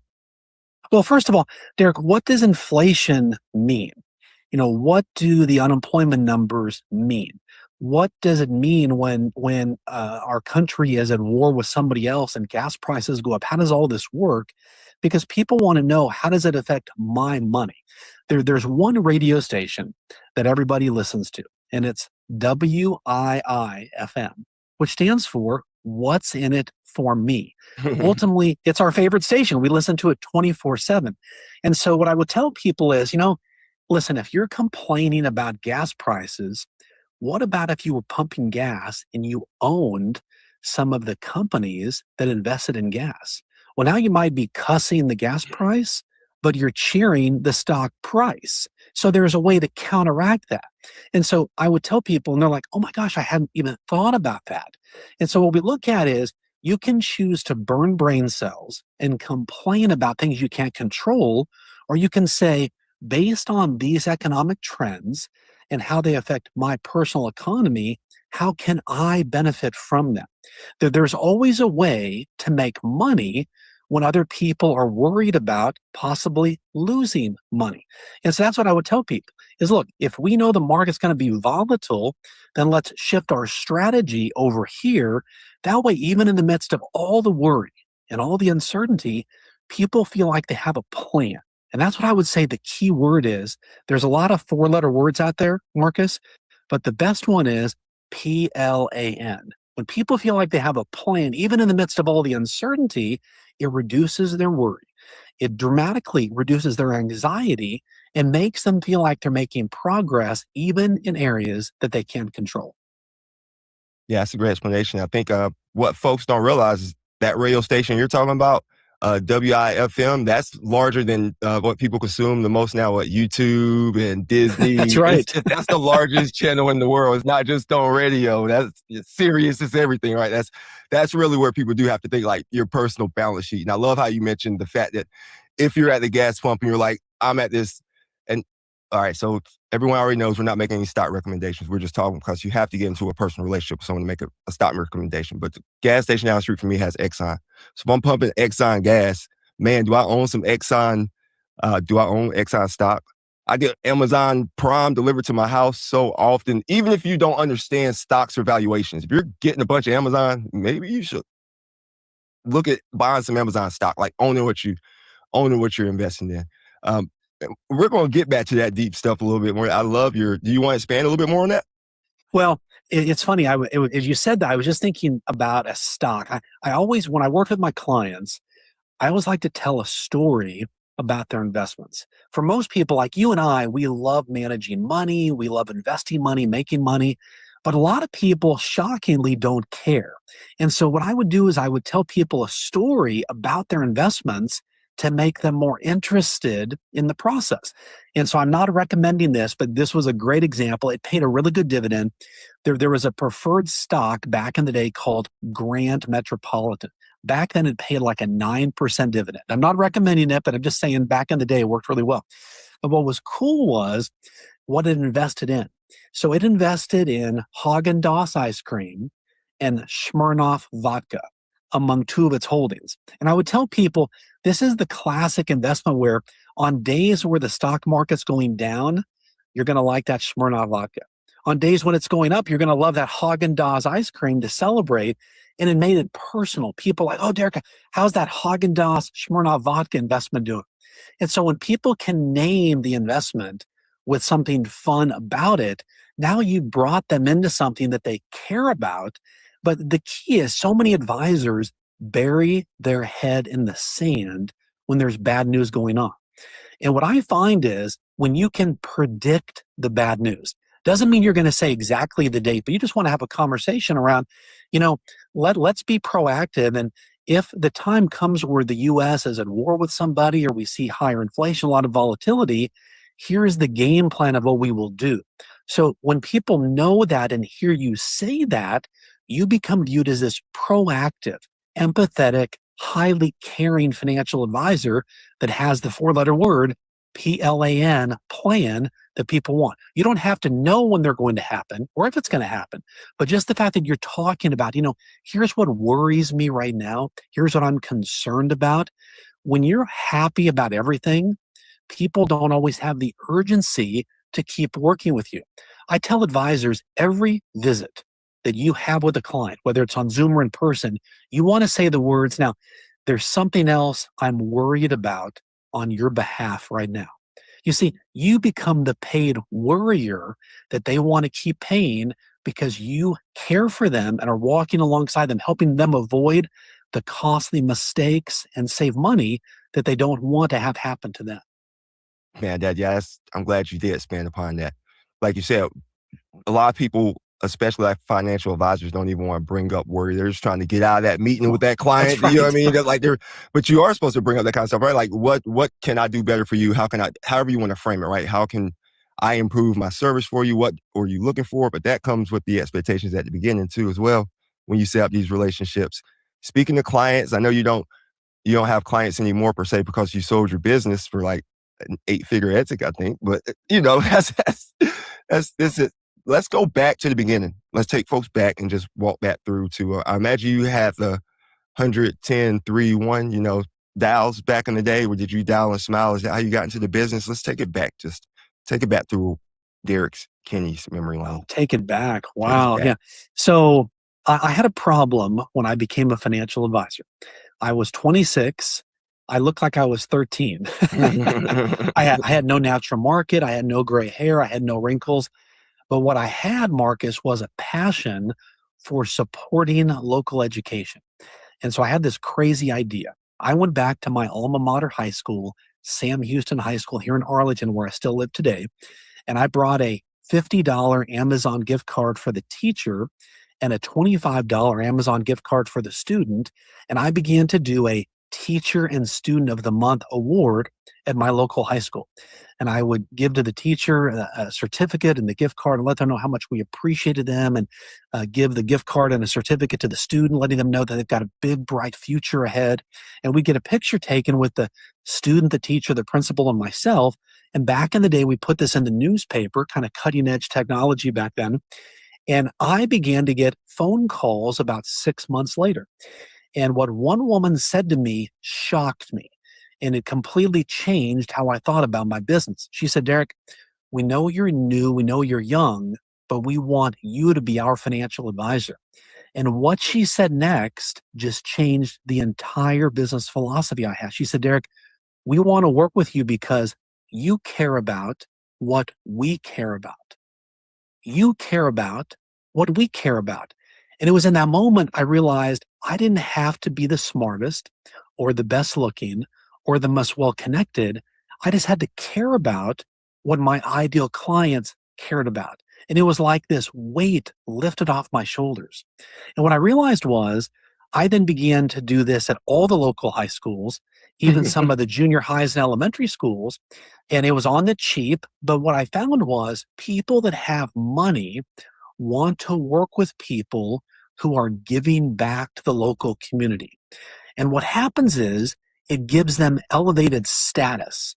In other words, if I'm busy, but I care about the community, but I can't be involved because of my schedule, I feel like I'm part of something bigger by working with Marcus, who is involved in his local community. And so as an advisor, so many times you're told you've got to give the $10,000 gift to the symphony. You've got to make the $50,000 donation to the Museum of Art. Nope. I was bringing in $1 million clients with $75 a month. And what I realized was two things. If there's two takeaways you have from our time together today, number one is when you have a cause that you care about, it's like a magnet that attracts people to you. So I like to say when you connect a cause to your cash and meaning to your money and purpose to your profits, it drives you to go make more money so you can do more good. And then people want to work with you because they're part of something bigger. Then the second part is own a painful problem. So many advisors sound and look like everybody else, and they sell based on their features and benefits of their products and services.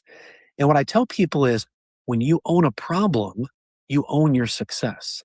You want to identify who's your ideal client, what is the painful problem they struggle with or worry about, and that you help fix that.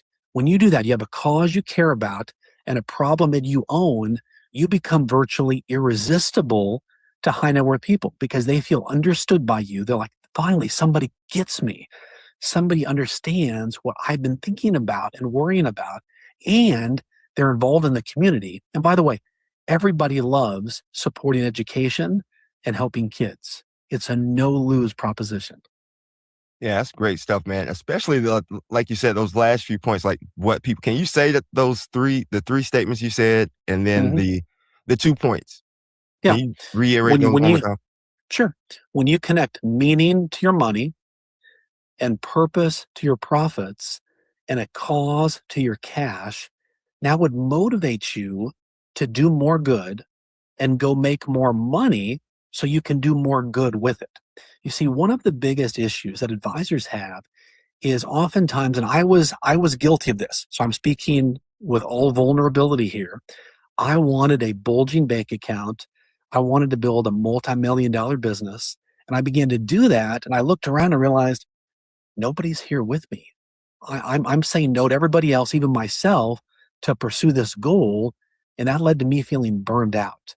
And so the antidote to burnout is find a cause you care about and let that motivate you to go grow your business so you can give more money to the cause you care about. And then let the people in your community know when you work with us, you're part of something bigger and you're helping make a difference in this cause. It attracts people to you. And then the second is own a problem. When you own a problem, you own your success. So for example, it might be, you know how so many people worry about running out of money in retirement? We help them fix that. You know how doctors are great with their patients, but their finances need a prescription for help? We help them fix that. You know how so many hardworking women have a sudden life event, a divorce, a death, a job loss, and suddenly they feel stuck? We help them fix that.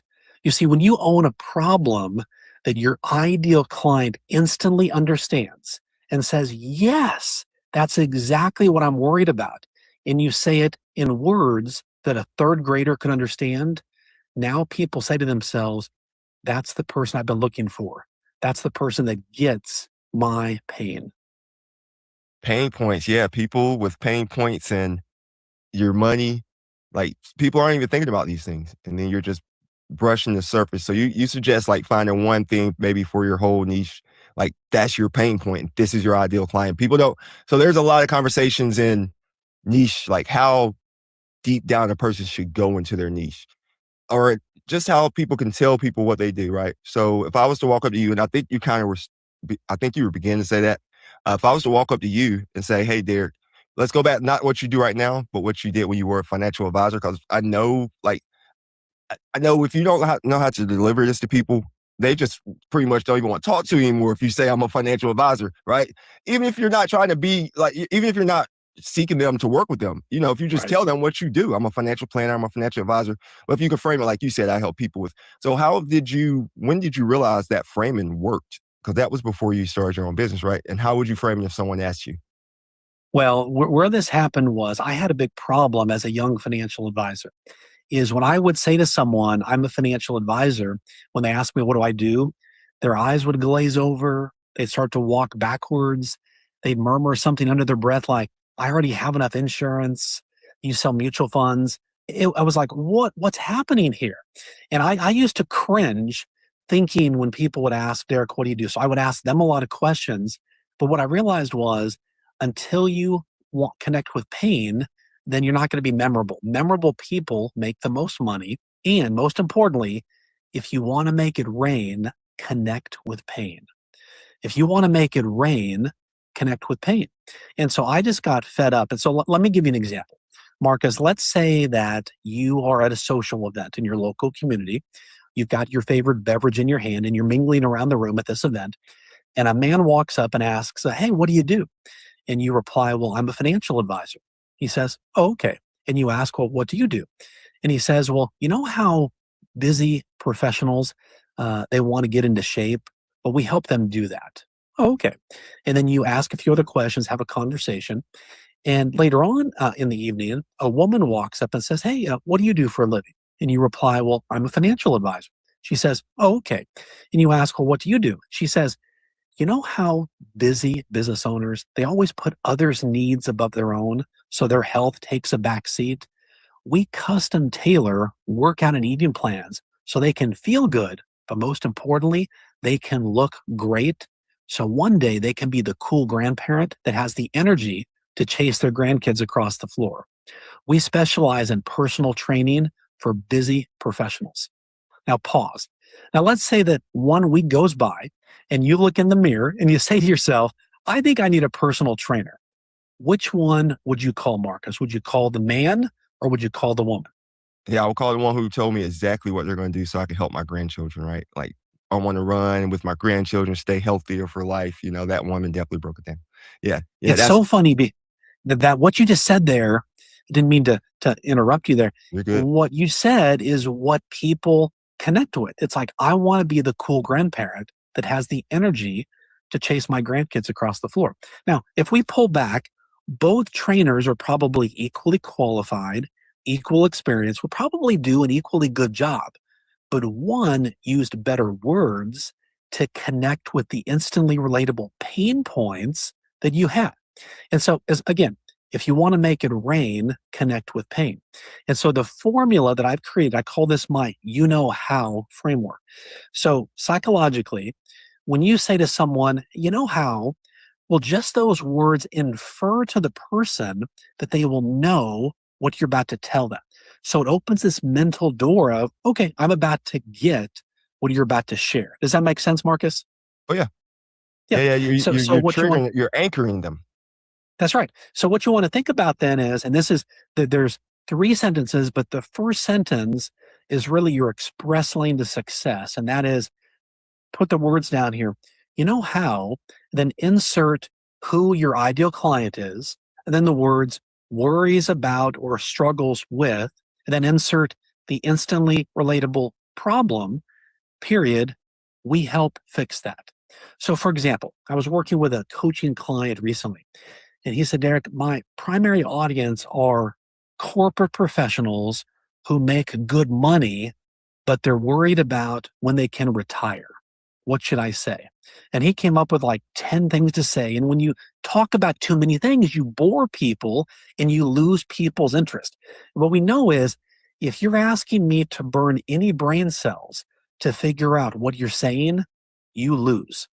You're causing me to have to figure it out and I move on to the next thing. Instead, you want to say it as though a 3rd grader can understand it. So in his case, we talked about, you know how hardworking corporate professionals, they make good money, but they're worried about having enough money to be able to retire? As I slightly nod my head, we help them fix that. Oh, he said his client engagement went up dramatically, and new clients that he brought on were up about 45% in the first 3 months that we worked together. Because number one, it gave him confidence of what to say, but it also clearly spelled out the pain point that hardworking corporate professionals who make good money but worry about having enough money to retirement worry about, because it's easily stated and nobody has to figure out, now what is he talking about? So if you want to make it rain, connect with pain. There you go. Find the local pain point in your area, find the people who are connected with it, and then get that structured intro. Just practice it, practice it, practice it. So did you come up in a time where like scripts were heavy when you first started? Yeah. When I first became an advisor, we had an entire script that we practiced, and it was really well done. What I found though was that you needed to know it so well that it sounded conversational. You know, one of the things, even when I teach my you know how framework, well, Derek, this feels like it's going to sound scripted. But actually, the more that you say it and it's in your words, in real time, you can actually see people's responses. Now, Marcus, I want to share something very important here, and it's really critical for, I think, an advisor who may be listening or watching right now who feels stuck, like they know they're better than where their current revenue numbers are, but they're not there. And that is, so often we would reply financial advisor just to get it out and get it done. And what I realized is, when I answered, I'm a financial advisor, I'm a wealth manager, I'm a dream funder, whatever you want to say, I knew what was going to happen. I would get a closed door. But when I connected with a pain point, people began to lean in and say, tell me more. And I had to do something to change my own behavior, because my tendency was just to say financial advisor. Now, this is going to sound crazy. I like to eat. And so what I said is, if any time somebody asks you, what do you do? And I reply financial advisor, I have to skip my next meal. I didn't want to skip my next meal. But what that gave me was, I had to get okay with owning 7 to 10 seconds of verbal real estate. And what that means is when I say, oh, I'm a financial advisor, that's like 2 seconds, answers out. But instead, I've got to be willing to lean in and say, and this was my, how phrasing that I came up with for me as an advisor. It's very effective.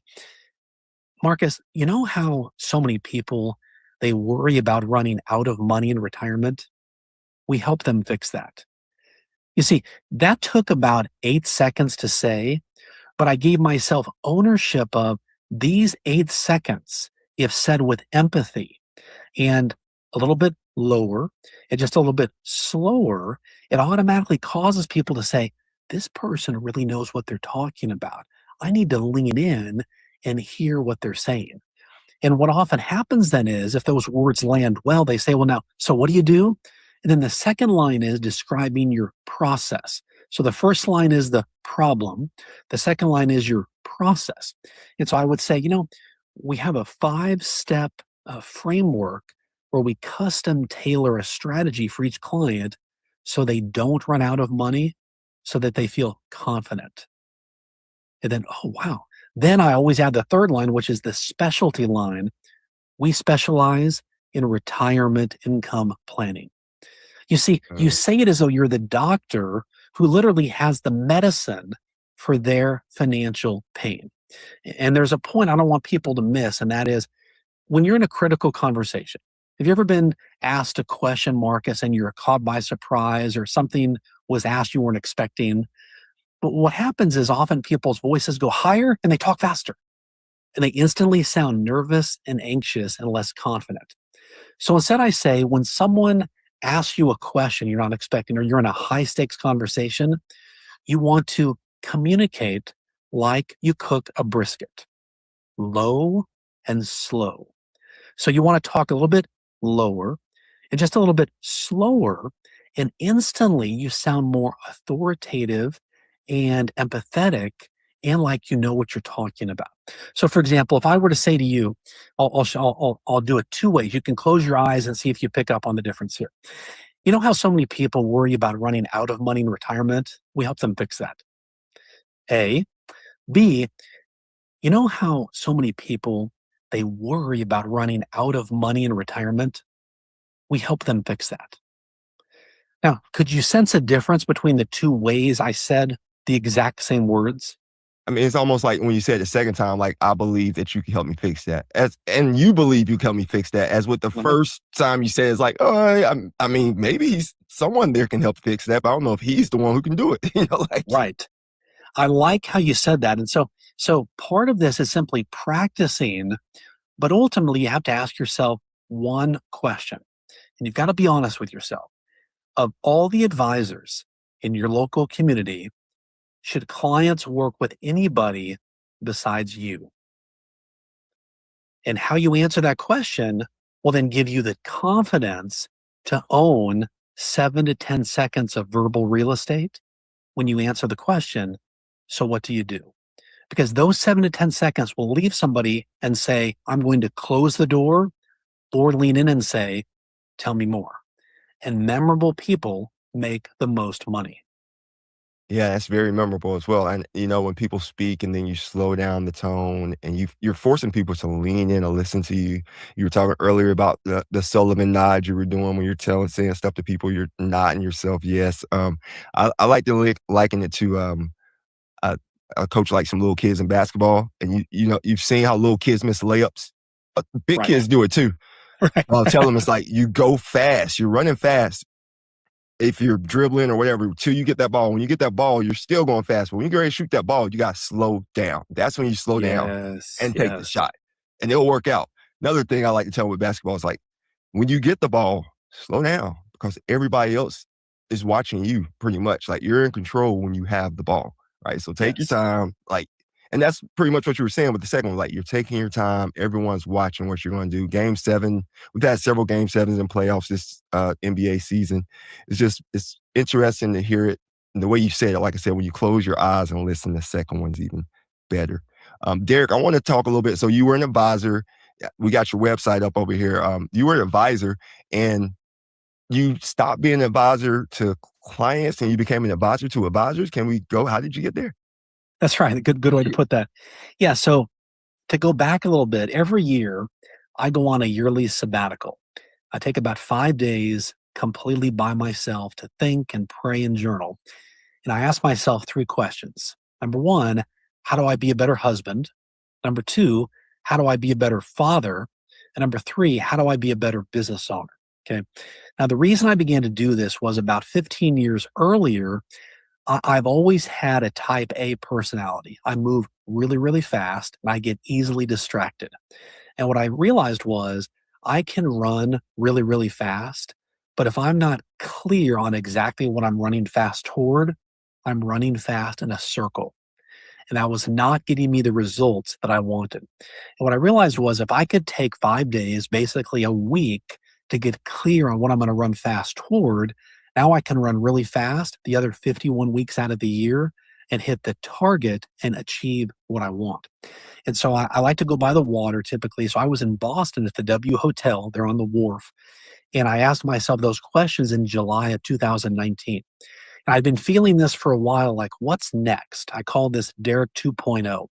And I began to write a list out of all the things that I would like to do, just dreamy, blank canvas, canceling the voices that have said you'd be a failure at this, you can't do this, this is something new. And I wrote down some crazy things like write a book, launch a podcast, coach, speak, consult. Could I build another business that had the same level of recurring revenue as my financial planning business? And I realized in that moment, that was my moment to leave being a financial advisor and move on to Derek 2.0, because I could monetize the business I built. But what was most important to me was not just handing off my clients, I wanted to hand them up. That was very important. And so one of the hardest things, just being completely transparent here, Marcus, that I ever did was I called each of our clients personally to let them know that I was selling the business. And this took about 2 months for me to do. Okay. And most of the people were excited for me. They said, Derek, you get to do what you've helped us do. They were celebrating with me. But some people were angry. There was just a handful of people, a couple of people actually cussed me out a little bit. What? I can't believe you're abandoning us. You made a promise that you would help us retire. Here you're leaving before we retire. And I was able to calm them down. But one lady, Marcus, summarized it the best. She said, Derek, if you're going to have a midlife crisis, just buy a Corvette. It's a whole lot cheaper. But so I started this. It was the first week of January 2020, right before COVID started. And I made my last call the middle of February. And I remember, thinking about it now brings it all back. The moment I made that last call and I hung up, I began to weep like a baby. It was like all this emotion that I had just experienced, doing the hard thing, calling the people I loved, that I'd walked alongside, my team had walked alongside through marriages and sometimes family members that had passed away, and new jobs and achieving goals and seeing their kids grow and weddings and all the things.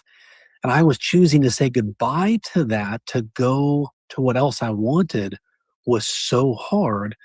But what I realized was to be the best advisor legitimately, because I prided myself on being like the best advisor in my local area. But I had to tell myself, I now need to find a better advisor than me to hand my clients up to. Because the win was no longer them saying, Derek, you're the best advisor ever. Who did you give us to? But a year later, them saying, wow, Derek, we liked you, but we really like so-and-so. And it was like eating a big slice of humble pie, because that was the goal.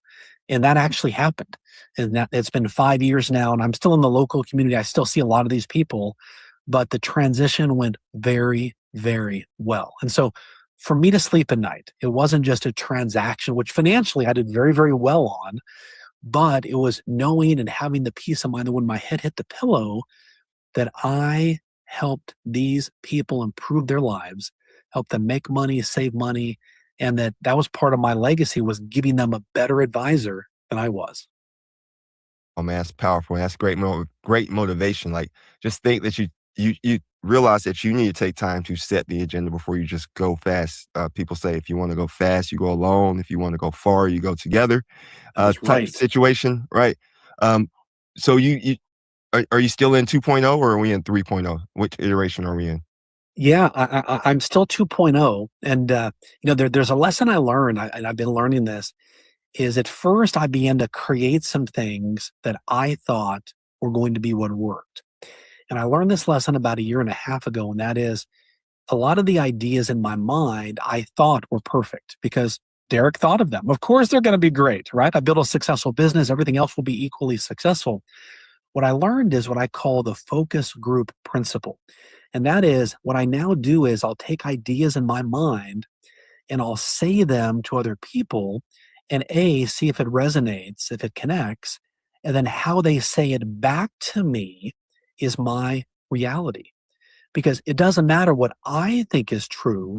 If 3 or more people tell me something about me or an idea that's whatever, then that is true.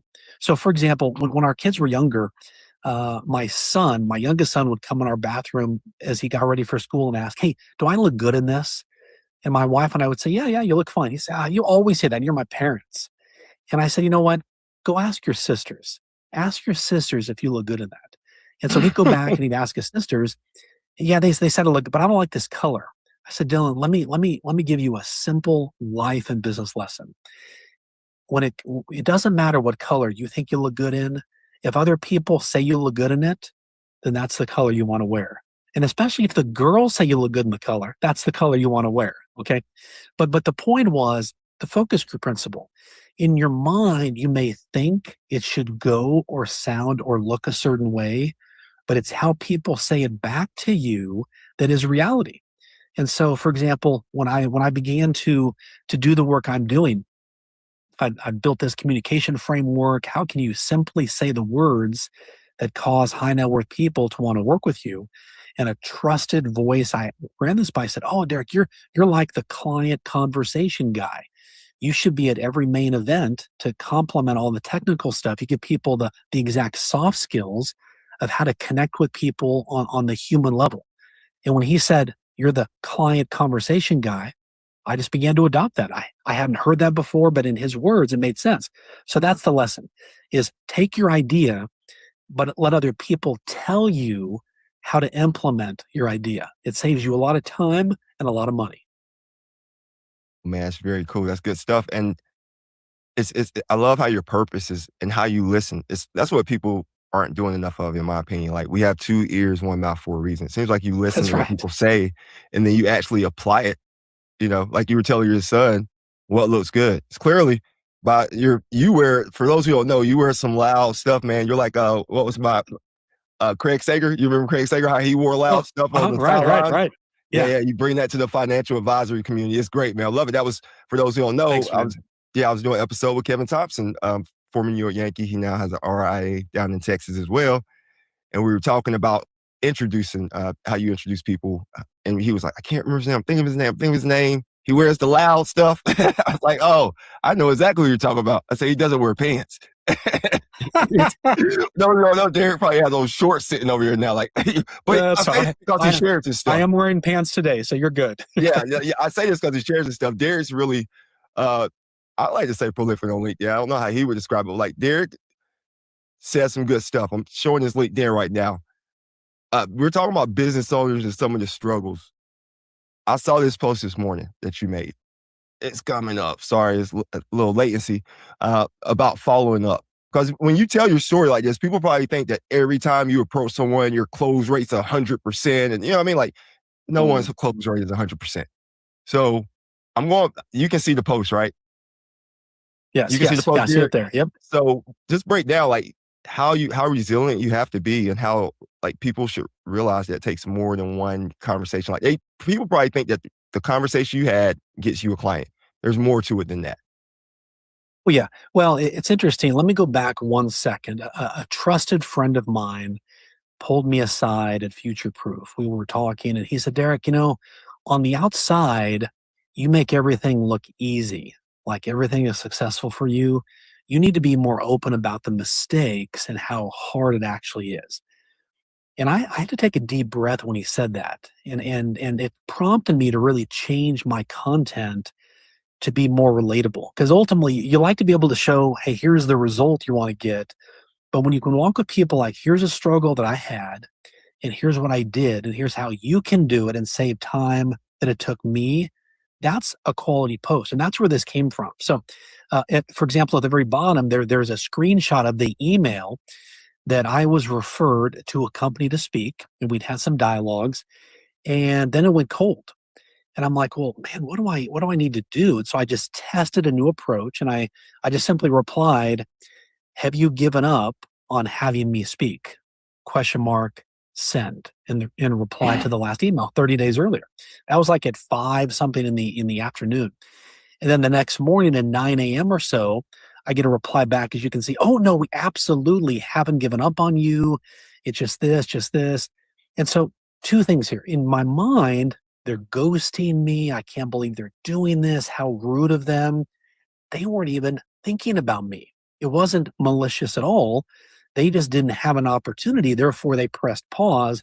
But in my own mind, I began to make up a story of like, I can't believe this. And so by being very direct with, have you given up on, it's so direct, it elicits an immediate response.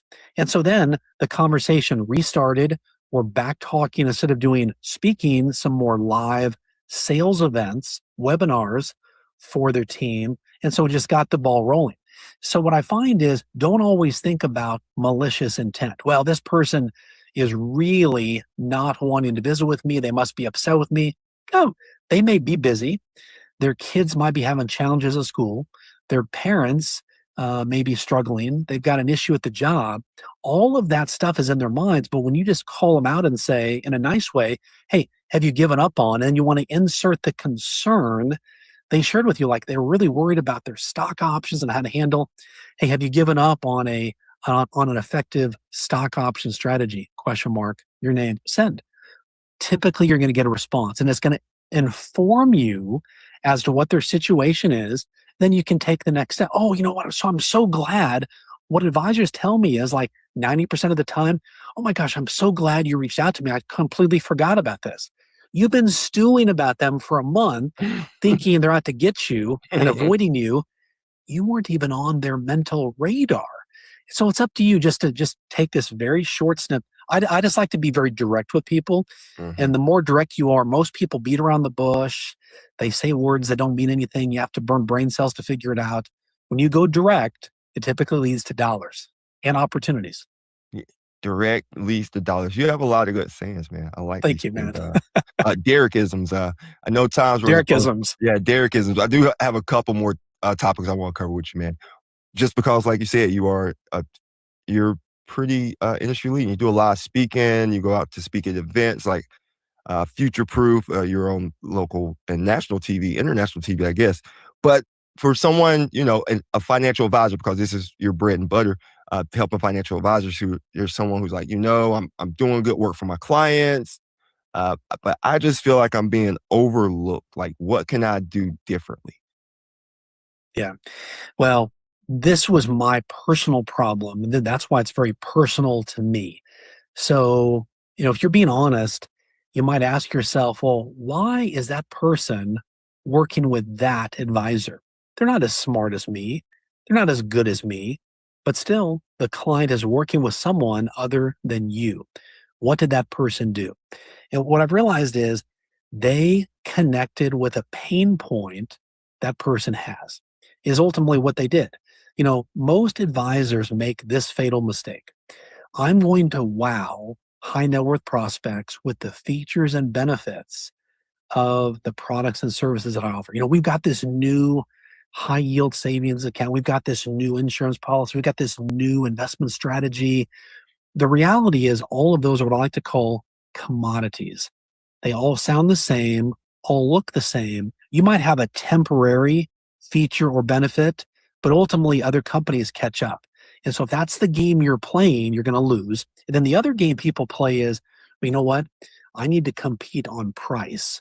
I'm going to charge less on AUM than the people down the street. And ultimately, that's like having a 3-bedroom 2-bath house that you're trying to rent out, and there's 5 other rentals that have the exact same floor plan. How do you win? Only on price. High net worth people don't base a decision to manage and build a relationship with someone to help them grow their wealth based on price. They don't. They base it on, does this person get me? Does this person understand me? And finally, someone connects with exactly what keeps me awake at night. I'll tell you a quick story. I had a 24-year-old that I was coaching. And the backstory is a recognized advisor around the country. You know the person's name if I said it.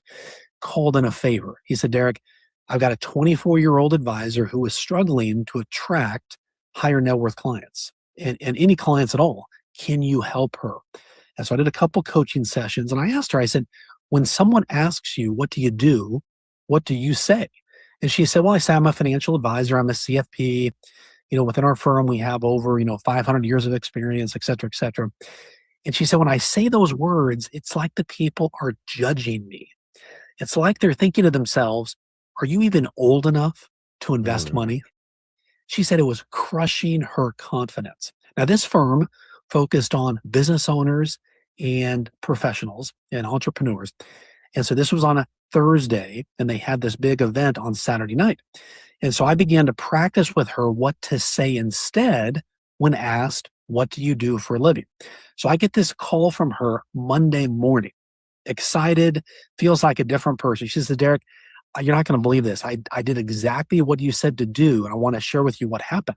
So she said, she's 24. She thinks the guy was probably 55 or 60, mingling around the room, asked her, hey, what do you do? And she was like, Derek, I felt my heart rate go up a little bit. And she said, okay, Derek, just as you said, I began to communicate like I cook a brisket, low and slow. And she said, you know how so many entrepreneurs, what keeps them awake at night is the thought of what they work so hard to build. Their kids are not going to know what to do with it. We help them fix that.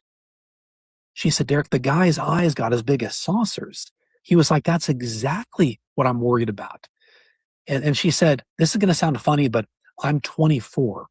The reason the firm pursued me so hard is because I'm the youngest person here. And guess what? Your kids and your grandkids that eventually you'll pass your business to, who will they listen to better? You or someone my age? And the guy started laughing. Oh my gosh. He set up an appointment the next week, rolled over about $10 million. To the 24-year-old?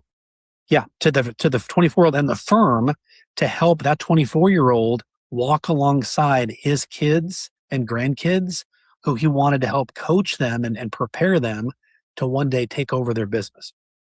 So what we learned was so many advisors today talk about wealth transfer.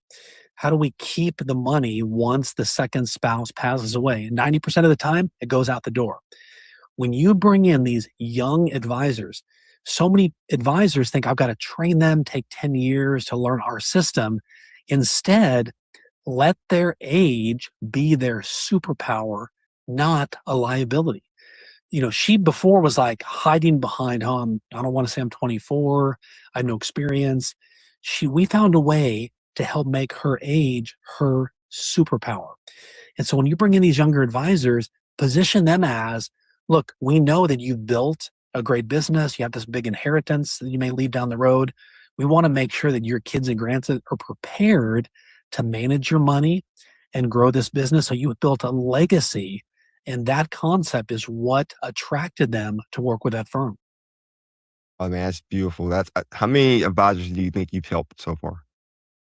Well, I mean, I speak all around the country. I mean, speaking for me is what I love. Being in front of a live audience, and then when there's that line of advisors that form, even leaders, hey, can you speak at another event? Can you do this? And then they ask questions, or can you coach me? These kind of things.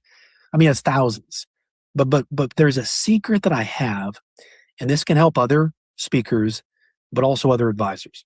When I step on stage, even when I go on TV, if I'm on Fox News or CNBC or even local TV, I always think about one person. Who's the one person in that audience that I'm speaking to? How old are they? What concerns do they have right now? And what can I say to that person to give them just a quarter twist, just enough to get to their next big revenue goal? As I say from the stage, I'm not here to change your life. I'm not here to change your entire business plan. I'm here to give you the simple steps that lead to big results. And so when I think about one advisor, like right now, who I'm talking to is somebody who they're hungry to grow, but they feel like a Lamborghini stuck in city traffic. They might be in that, maybe that 250 to 750 range. And they're like, I can't break out of this. I want to get to the million. I want to get to 2.5 million. What are they doing that I'm not doing and I should be doing? They're not better than me. They're not smarter than me. And it's typically those two things. When you own a problem, you own your success, and you have a cause you care about, you attract people to want to work with you. Those two simple things, I've helped coach a lot of advisors to become top 1% advisors when they begin to know what is the problem they own and how to say the words that connect instantly with people's pain points. When you do that, everybody else becomes irrelevant and you become the specialist that people want to pay. And we know people pay more to work with a specialist than the general practitioner. Yeah, man. And like you said, that's good stuff. And you mentioned earlier, before I asked you how many people you work with, people, high net worth individuals don't particularly, it's not the price that they're looking for, it's the value you're going to deliver for whatever that price is. You could tell someone $1 million for something if you're going to deliver them $5 million worth of value, like if you're going to help them grow their funds. Before we hop off, I feel like, once again, I know you have time issues, or timing, and I don't want to abuse it. Just think about with Main Street right now. Like you said, you do live TV, local live TV, or in international, you do CNBC, you do Fox Business. You were just on it recently. What were you speaking about then? Because I imagine Main Street's feeling that same concern. And what message would you tell for the people who didn't see you on TV recently? Well, first of all, one of the things I get asked about is, Derek, you're like the personal finance guy that helps make complex topics easy to understand. So, you've watched somebody on TV or on a podcast and they start to spout so many technical aspects of things that your eyes glaze over. You start to walk backwards. You're like, oh my gosh, this is like way over my head. What intimidates even smart people about money is how complicated so many people make it sound. Ultimately, what high net worth people want is not they're paying you by the pound of paper you print off. They're not paying you based on how many slides in your PowerPoint slide deck. They're paying you to take their complex lives and make it simple. They're paying you for bullet points of, here are 3 options I looked at for you. Here are the pros and the cons of each. I know which one I think is best for you, but I want you to decide, and then we can figure that out. They'll always say, what do you recommend? Here's what I recommend. Here's the pros and the cons of it. Let's do that. And so you help take people's complex lives and you're selling simplicity. You're selling the solutions to their problems. And so what I tell advisors is just get clear on the messaging that you have. For example, I'll be doing a live tea interview later on this afternoon. Today I'm answering viewer questions. So people write in, hey, what are the questions that you've got? And so what I think about is, what can I do in probably 1 minute or less to add them the most value, but not solve all of their life's problems? I'm simply there to give them one simple takeaway that they can use to improve their life in one of 3 ways. Can I help them make money, save money, or make their life better? And if I do that, then I've added value. And then that then becomes the tip of the spear. If they want to work with me on some other areas or part of our group coaching or mastermind or these areas, just like with advisors, just like the hungry person that says, hey, I know you're hungry, but hey, do you want to climb up that mountain real quick? No. What food would you like? Would you like to go to Chipotle or would you like to go to Salad to Go? You meet the immediate need they've got, then they trust you for higher and bigger problems. That's great stuff, Derek. I mean, so these questions are the live questions. They're not, you won't have these beforehand, right? Like this is a live band experience. You're getting this is live, brother. Yeah. I love it, man. That's great. How did you start doing live TV? Oh, So funny story. So when I became an advisor, I was 26 and I realized I looked young, but I had this crazy idea that if I could get on TV, that could be a way for me to build my brand. People always told me I had a knack for taking complex ideas and making them easy to understand. So back in the day, we had these things called fax machines, which was the primary mode of sending things to people. So I would get to the office early and I would send a fax to the local news producers at the CBS, NBC, and then ABC affiliates here in Dallas-Fort Worth. I did that for several months, and I would put topics like, hey, 3 ways to save for retirement, 4 ways to cut your debt, 5 ways to save for your kids' education. Always good to put a number in there and then the value. And I said, when you need somebody to talk about complex topics in an easy to understand way, call me.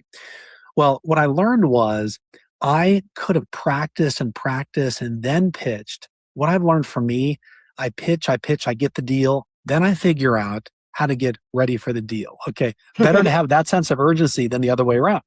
So I got a call from the CBS affiliate here in Fort Worth, Dallas. Hey, Derek, we know you love to be on TV. Could you come on next week and talk about this? I said, of course, love to be on TV. Having never, ever been on TV before. And so, but I knew in the confidence I had in myself, I would be ready. And I practiced talking in the mirror. I practiced having my wife interview me. And I just visualized, Marcus, as crazy as this sounds, as plain as day, I visualized when I finished that interview, the producer's going to say to me, Derek, you are made for TV. Could you come on a regular basis? The interview went great. And almost word for word, the producer said, man, Derek, that was really, really good. Could we call on you and have you come on a regular basis? And the answer was yes. But had I taken all the time to prepare, practice, and then pitch, probably wouldn't have happened. But instead, I focused on the pitch. And then once I got the deal, then I practiced to fulfill the pitch.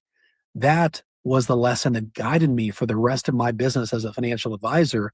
And now I teach that as well. So many people think I've got to have this perfect, but we know that action is better than perfection. 70% of the way, 80% of the way, you got to go and then adjust it along the way. And so now I've done TV for over 20 years. Those first interviews I thought were good. I look like a kid in kindergarten, but you just keep learning. And then you got to have a short memory. You've got to have a short memory. So if I, for example, on our time today, if I finish and I think, oh my gosh, I just bombed that conversation with Marcus, and I beat myself up, everybody else listening may think, that was a pretty great interview. So I'm my own worst enemy. So you got to just give it your best, pick one thing. Next time, I'll do this differently. And then you incorporate that and then you move on. If not, you're going to live in regret. And regret does not lead to revenue. Regret definitely does not lead to revenue. Perfect is definitely the enemy of just like good and getting started. Like I firmly believe, like you said there, like you have to go, right? And then you can iterate as you're going. And I think if people look at successful people in life, they generally do that. Like they generally go and then they like these world's richest, quote unquote, that's how you measure success. These type of people, they generally do that. They start and then they keep iterating. We saw Jeff Bezos's Blue Origin just blow up the other day, right? And investors and even Jeff Bezos, he was like, this sets us back. But for the people who are building those spaceships, those rockets, they like that because they don't like that it blew up, but they like that it helps them know where they need to go in and what to fix, right? That could have been with people on there and they didn't have that taken care of. So they'll take that big blow up to fix the iteration to get to where they're going to. They'll have multiple space launcher pads now, right? Like SpaceX has multiple places where you launch. They ruin one of the launcher pads. I digress. Derek, I've taken a lot of your time. I really appreciate you being on here. I want you to take a second. So if anyone wants to have you on to speak or if anyone wants to connect with you and anything you want to tell Main Street, just go ahead and let us know, man. Yeah. Marcus, first of all, I'm honored to be on your show. I've heard other guests on your show, and when you called me and asked me, I was excited to be here. So thank you for what you've done. I've loved this conversation. A couple ways to connect with me. First of all, is through the website, which is successforadvisors.com. successforadvisors.com. And that's primarily where I get booked to speak. And I do a lot of what are called virtual events that wholesalers will hire me to deliver a message to all their advisors that helps them drive sales and revenue. Also, an easy way is to follow me on LinkedIn at Derek Kinney. And there's also on the LinkedIn piece there's a way to download a free PDF, 10 conversation mistakes advisors make, which is very, very popular. It's helped a lot of people attract more clients as well. So those would be the two best ways to connect. Very good, very good. And anything else you want to tell Main Street other than? No, just set goals, work hard, and just keep reassessing as you go along the path, man. We don't die before you're dead. Got that right. You got to live life to the fullest. And if they want to see you on live TV, do you have a rotation like every so often they can find you, or is it they just call you like, come on, we need you? Yeah, two things. Well, I'm on live in Dallas-Fort Worth every Tuesday at 4:35 Central. And I post about that typically on my Instagram, sometimes on LinkedIn. And then Fox and News Nation and CNBC, they will call as needed. Whenever there's topics that are needed, I'll get a call. So that's very more infrequent, but I love doing it. I'm in my studio right now, so I do it typically live from here, which is a lot of fun. Very good stuff, man. I do appreciate you being on. We didn't even talk about your book. Like, you're about to come back. You're about to come back. Sounds great. Sounds great. Conversation. Derek Kinney, y'all. Main Street Heart meets Wall Street Smarts. Thanks for tuning in. Thank you, Marcus. Thank you.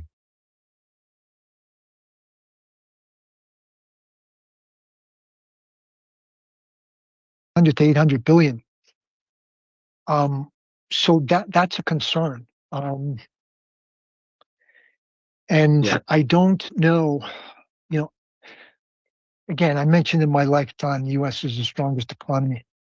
That's expected to change by over the next 10 years with China and India emerging as economic powerhouses. So I can only think that if the U.S. gives up its top spot as the economic powerhouse, that will be hurt.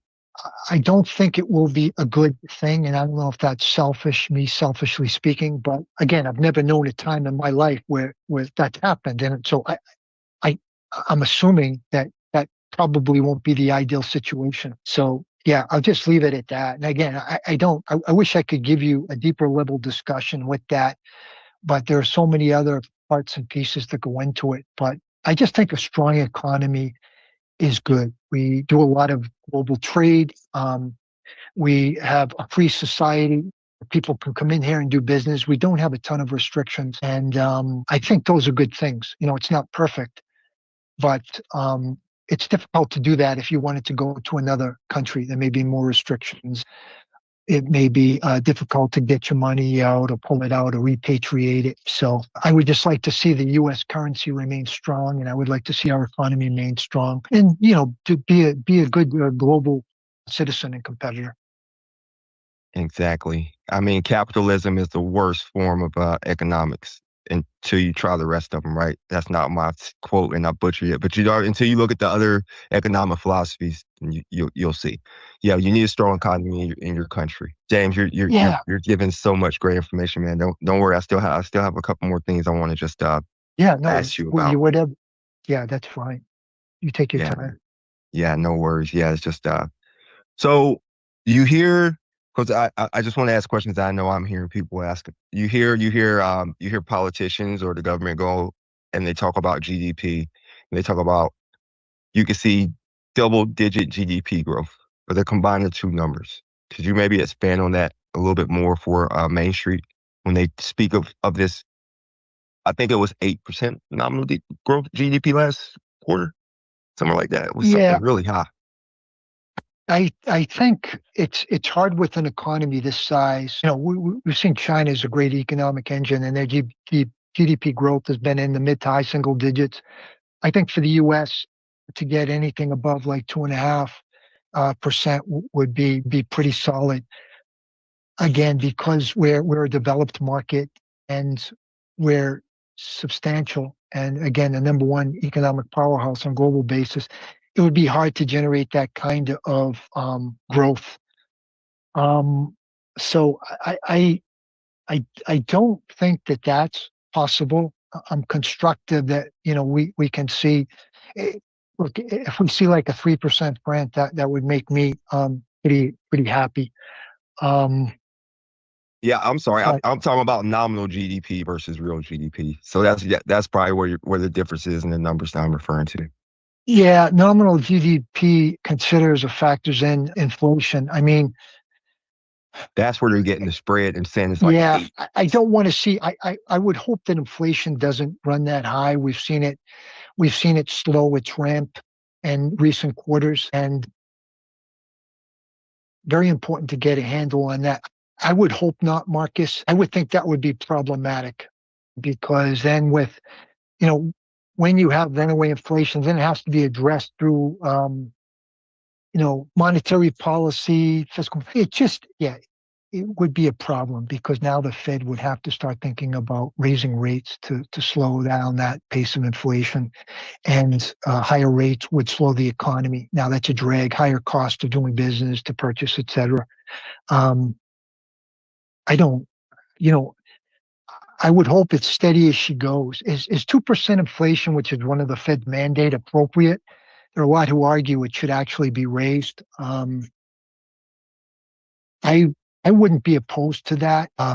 Again, there are smarter people who discuss those things and could give you better reasons for why that should be. But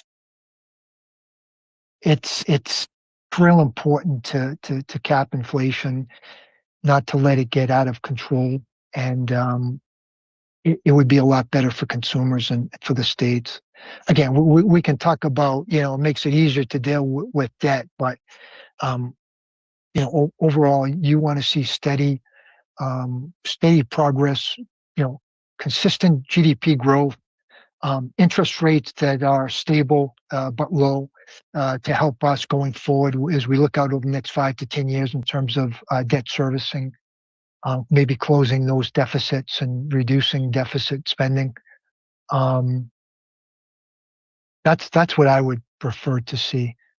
Right. I don't Otherwise, know. go ahead. No, I'm sorry. I don't know, Marcus, how many of our politicians really have a lot of them have legal backgrounds, very intelligent people, but I don't know how many have a good understanding of economics and financial statements, just concepts that I think they don't teach in school. Sometimes you have to go beyond to get exposure to them. But I would hope today, with the proliferation of the internet and the ease to access this information, that more people are getting up to speed or getting an understanding. And I'm not always convinced that our politicians have the firmest grasp on economics and the situation, what it means. Because I think if they did, the levels of spending, maybe they'd rein those in a little bit and understand that you can't spend more than what you take in. I don't think that's a terribly difficult concept to understand, but it's hard. It seems hard for them to follow that, and I think it needs to be addressed.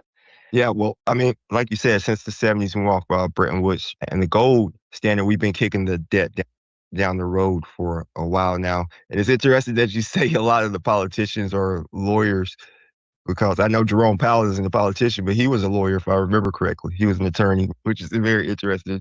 He's had a big part of our economy. So James, I want to kind of bring it back. You mentioned the internet. So thinking back to rating these companies back then, like a company was Oracle. I think Oracle was coming up back then. Larry Ellison and Oracle back in the days, and now they're at the top of the news when it comes to credit default swaps and the AI build out. Do you see any perils to any company back then that could compare to maybe an Oracle now? Like, should we all be worried about Oracle based on like their credit and their rating? Because I know you said like jump bonds anything below A, so like they're not necessarily terrible. Like triple B is not necessarily terrible. It's a jump bond is going to pay you a little bit higher rate. But do you see like any companies that parallel that from back then to now? Yeah, I've been away from it, Marcus, but we used to focus on triple C. They were one of the significantly large tier of debt in the high yield space. The triple C was like the lowest rung. You go down to triple C minus, and after triple C, it was default. So if we start seeing more and more companies with those ratings coming to market and issuing, it was a sort of a sign for us that look at people are loaning these companies money, purchasing their debt, and their financial metrics, their leverage profiles, and their ability to service that debt are very, very weak. But you'd hear, well, people have money to put to work, so we have to buy something. We're afraid just to sit on the sidelines. I get nervous about the rise in triple C, and the high yield market was always a good indication because as spreads blew out, they were termed like the smart money. They were able to understand when the economy was all of a sudden going to turn south, like a precursor to potential economic deterioration. So we always kept our eye on that. Today, again, we've come to an earnings season. The earnings were pretty solid for the big names. We don't see, high yield interest rates or debt rates are in the mid six. So not something to get alarmed about. When you see spreads blow out, spreads, I mean the rate over treasuries, because treasuries are the primary, they're considered non-defaultable, and all other rates typically key off of that in the corporate space. It's treasuries plus. So spread over treasuries. That's the amount that you need to be compensated for the risk you're taking on in lending money to that entity or company. So the higher the risk, the higher that spread, and the higher the yield or interest rate needs to be. So keeping your eyes on that. And they haven't blown out. We haven't seen any dislocations yet. At least I'm not aware of any. But again, I'm not in there every day like I used to be. So is it a problem when you see a lot of these big players like Oracle's issued a ton of debt? Now, they have triple B ratings. So, they're probably in the middle of investment grade. So not overly concerning, but we'll watch those. The more that gets issued, potentially that could trigger a problem, more debt that they take on. So I haven't seen it. I know Microsoft, Meta, Amazon, they're spending huge, right? Hundreds of billions of dollars in CapEx. Some of them are issuing debt. But these are companies that just have gargantuan balance sheets, billions in cash, and it's just not an issue. They're AAA rated at Microsoft level, and the other one's a AA. So I think the Mag 7 are very, very strong, maybe with the exception of Tesla. Tesla's, I think, triple B, but I don't have an issue with regards to them. But it's important to watch other issuers, watch those high yield spread levels, and see where they go. But earnings have been good. The guidance given by many of the companies, we're not finished earnings season yet, of course, but I think what we've heard so far is pretty constructive, pretty positive. So there's nothing I can foresee. But Marcus, you know as well as I do, that doesn't mean we can't have like some event that comes out of the woodwork and that no one was focused on. Black Swan. Yeah. So I don't know. You can't discount that. But you mentioned another thing, credit default swap levels. Credit default swaps were developed to sort of offset the risk that the banks were taking when they were loaning money to companies. And, you and I spoke offline about this with Enron. When Enron was coming along and, they were issuing all this debt, and they were the darling company, and everyone was investing in them and buying their debt. The banks who were loaning them money were buying credit default swaps. No one knew to ask the question, why are they buying? Who's buying? It just came to light after the fact. But that's like a perfect example. But, keep your eyes on credit default swap levels because they're also a great indicator. Each country has a sovereign credit default swap level, and, developing countries or emerging companies will have much higher credit default swap levels. The U.S. is pretty good, but there are countries that are tighter. There's still AAA countries like Switzerland, many of the Nordic countries. Keep your eye on CDS levels, high yield levels. I think those are good sort of read-throughs to think about how sophisticated investors are thinking about risk. But again, to your point, something comes out of the woodwork. You never know. It's hard to plan for those, but absolutely possible. No, that's a great great explanation of how someone can look at the ratings of, the AAA or Triple C and see, like you said, you see where the institutions are moving. It shows the debt that's coming out and how the markets are going to respond as well, and just where your money where other money's moving. That doesn't exactly mean your money should move where the money moves. Some people are contrarian investing, but it shows you where the money's actually moving. That's just a really good breakdown into that. I guess I've been stealing your brain for almost an hour now. I guess one thing that I do want our listeners to get from this conversation, like you worked at the ratings agency and they might not exactly understand what that means. And like, can you just like break down, like, I know you gave a brief breakdown of it earlier, like what the rating agency is, who they are, but like when you say triple C, triple B, obviously the lower the grade, the higher the interest a company's going to pay you because they're taking on more of a risk. But like what makes one company what makes Oracle triple B and Microsoft triple A? Yeah. So when I worked analyzing debt, Marcus, for both investment grade and high yield, a big part of our time was spent focused on what the ratings agencies were doing, how they assessed the companies that they rated. Because if you brought a bond deal, you wanted it rated. If you didn't have it rated, unrated bonds, probably there are many people who cannot buy unrated bonds or stay away from them. There won't be the demand and you're going to pay through the nose. Now, so the ratings agencies, they're officially known as the nationally recognized statistical rating organization, NRSRO. They're registered with the U.S. Securities and Exchange, and they evaluate the credit worthiness of issuers and financial instruments. So in the debt space, you have all sorts of different types of financial instruments: senior secured debt, unsecured debt, subordinated debt. It goes on and on. Basically, the ratings agencies are assessing the risk of the debt. They're assessing the risk of the companies issuing the debt and of the specific instruments. So Moody's, S&P, and Fitch, they will go in to those companies and ask to see if it's their first time doing it. They want all the financial information going back to the beginning, and then going forward, they want to see projections, however far out the company does that. A lot of the information that they had access to was they were privileged to, wouldn't be provided to disclose to, say, ordinary investors. So they were charged with going through those numbers, looking at management, number of factors involved in analyzing and rating the debt.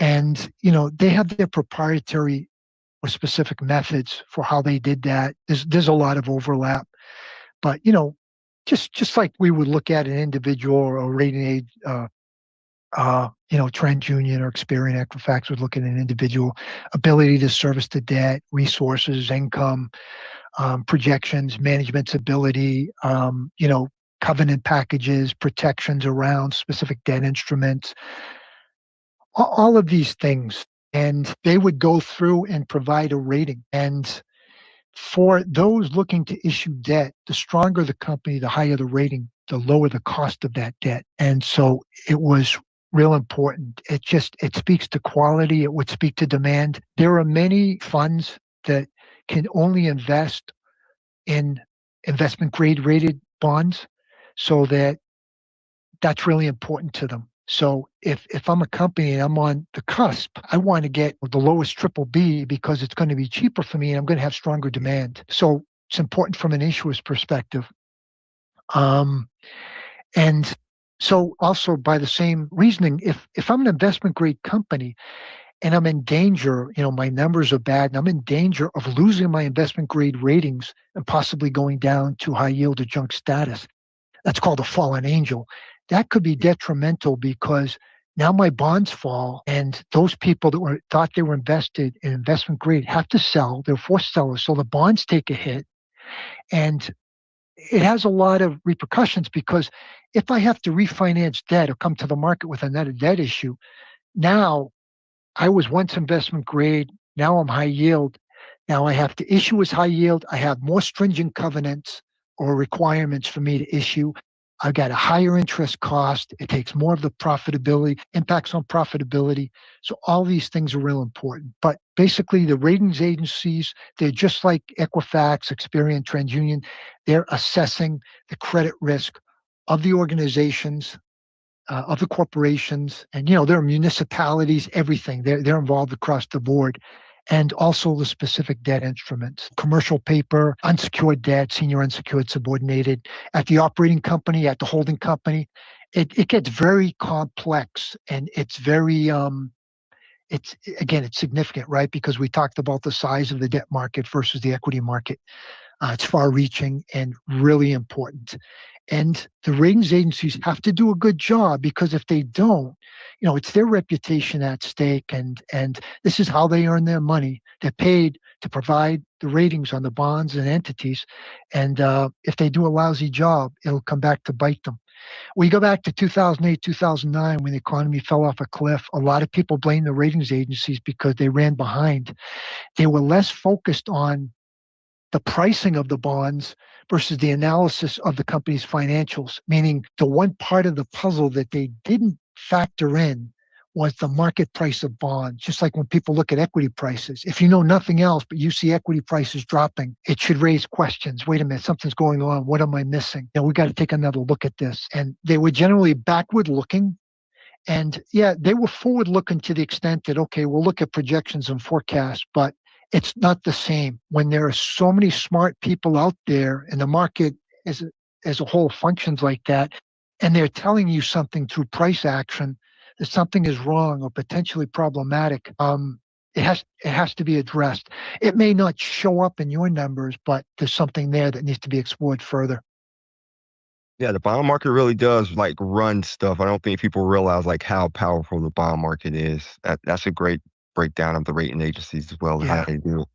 I just got a couple more questions for James. So like just given this macro outlook right now, and this is for Main Street, we're helping Main Street meet Wall Street. How would you, and I know you're not in it every day, how would you maybe tell the average investor maybe to position themselves like hard assets versus maybe international assets, not equities or anything, like specific names or like inflation protected securities you think should be like more of a hedge, or you think they should be buying the dip and like concentrating in all more on equities right now?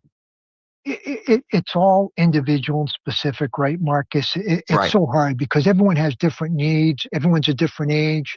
They approach retirement differently. I would think to young people who are just starting out, I think that they want to be extremely aggressive in their investing. And we know about the time value of money and compounding.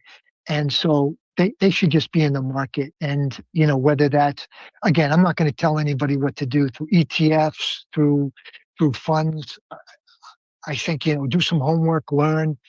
But I think you should be more aggressive the younger you are. I think it doesn't hurt to be diversified. But again, at that young age, you're probably going to need, fixed income really shouldn't be a focus. Again, international, there are so many opportunities. There are economies that are growing incredibly fast, like China, India. I think having the ability to invest in those countries makes a lot of sense. I would encourage younger people to be more aggressive. But again, that doesn't mean you don't do your homework and you don't learn as much as possible and try to understand what you're investing in. And most importantly, always keeping in the back of your mind, even something that could be potentially strong, there's always a risk of loss. And if you need money soon or in a few years, or you're trying to buy a house, you have to factor that in and say, hey, look, this is capital I cannot risk. I have to preserve it. There's a big difference between putting something at risk and preserving and trying to grow it. So I would just say keep that in mind. But again, the more education, the more an investor educates him or herself, I think the better off they'll be, because no one has a crystal ball, and some people make some great calls, but you just never know. It's individual and it's personal.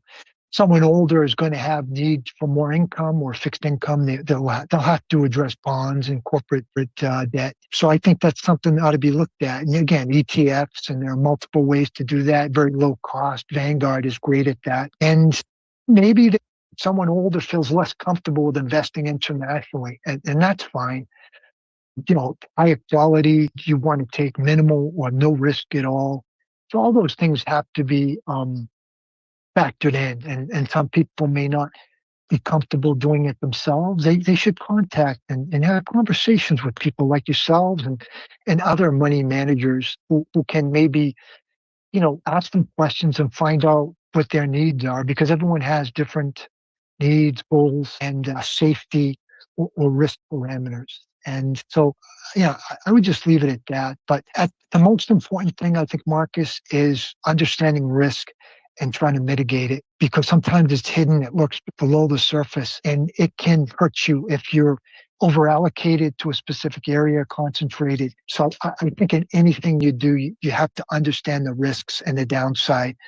And if you can get comfortable with that, then it makes it a little bit easier.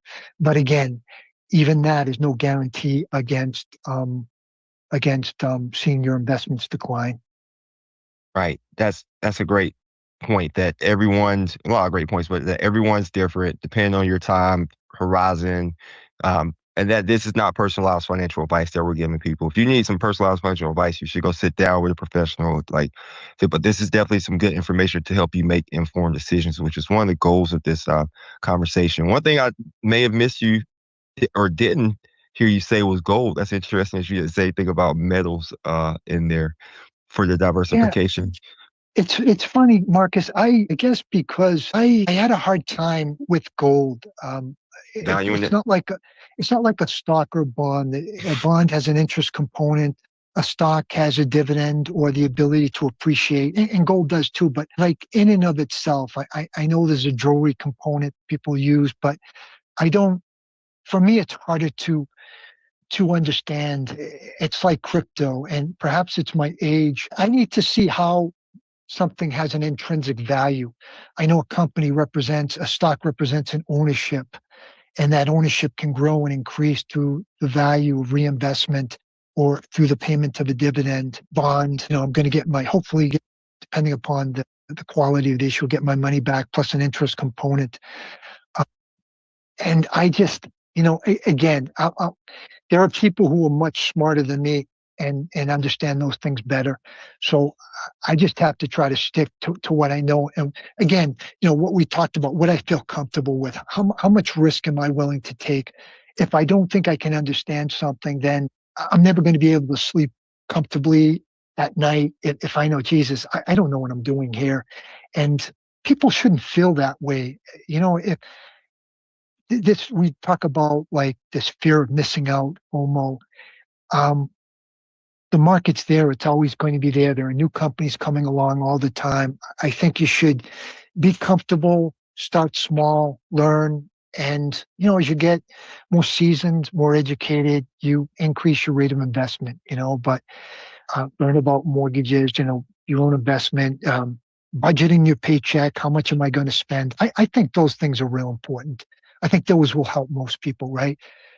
That's what I tried to do when I started out. Okay, I have a checking account. This is my net pay. All right, I know I've got to pay this, and that's like the foundation. Because I think if you can do that, it goes a long way. People shouldn't feel bad about that because we all start out the same way. We're all capable, and with the tools out there now, I think it makes things easier. Yeah, there's so much information out there right now. Like there's just enough information to be dangerous for some people, unfortunately, But those are definitely really salient points that you made, and people really should know what they're investing in. Just because someone is telling you to invest in gold, if you don't understand why gold makes sense, or you don't understand why Bitcoin makes sense, or you don't understand why blockchain makes sense. And by the way, these are all things that we're going to have people coming on and talking about pros and cons. We're going to have a guy come on talking about the pros of Bitcoin, the cons of Bitcoin. We're going to talk about blockchain. So it's just going to be a wide range of series here. But yeah, if you don't understand what you're investing in, you probably shouldn't be investing in it. That's one of the big things. And yeah, man, And Marcus, no go way, ahead. and sorry for interrupting, in no way is that like a put down or casting any negative aspersions on those asset classes. Oh no. It's just a personal preference of mine, and I just, and I think the blockchain, that would be a great topic. I've spent some time, but I think that would be a great topic for you to address. I think that would be fantastic because I think it's definitely here to stay, and that's what will hopefully eventually provide value for cryptocurrencies, etc. But I think that would be a great topic for you to explore. Yeah. Yeah. Thank you. Yeah. And it'll be good. And and there will be people you express. This is a space for you to express your whatever you want to say, James. I'm fine with that. There will be people, like I said, there'll be an episode with a guy who's a real big crypto bull, and there's a guy on another episode who's a real big crypto bear, so like doesn't believe there's any value in it. So yeah, we're going to give these people, we're going to give people information, mainstream information, and then we want them to make informed decisions, man. With that being said, I know we're over an hour, man. This is so much. I could talk to you all day, Jim. No worries. No worries at all. I want to hit you with, I have a question for you, and then I just want you to say whatever you let people know where they can find you. So we've talked about a lot of stuff right now, and if someone is probably sat here from the beginning to the end of this episode, they might be a little bit afraid, like, oh my goodness, we got 3 or 4 times the debt than what I thought we initially had when you count Social Security and all these other funds that we have to fund. Worst case scenario, best case scenario, like, is there a way out of this, I'm air quoting, massive crisis that we might be in right now? How would you suggest that, Jane?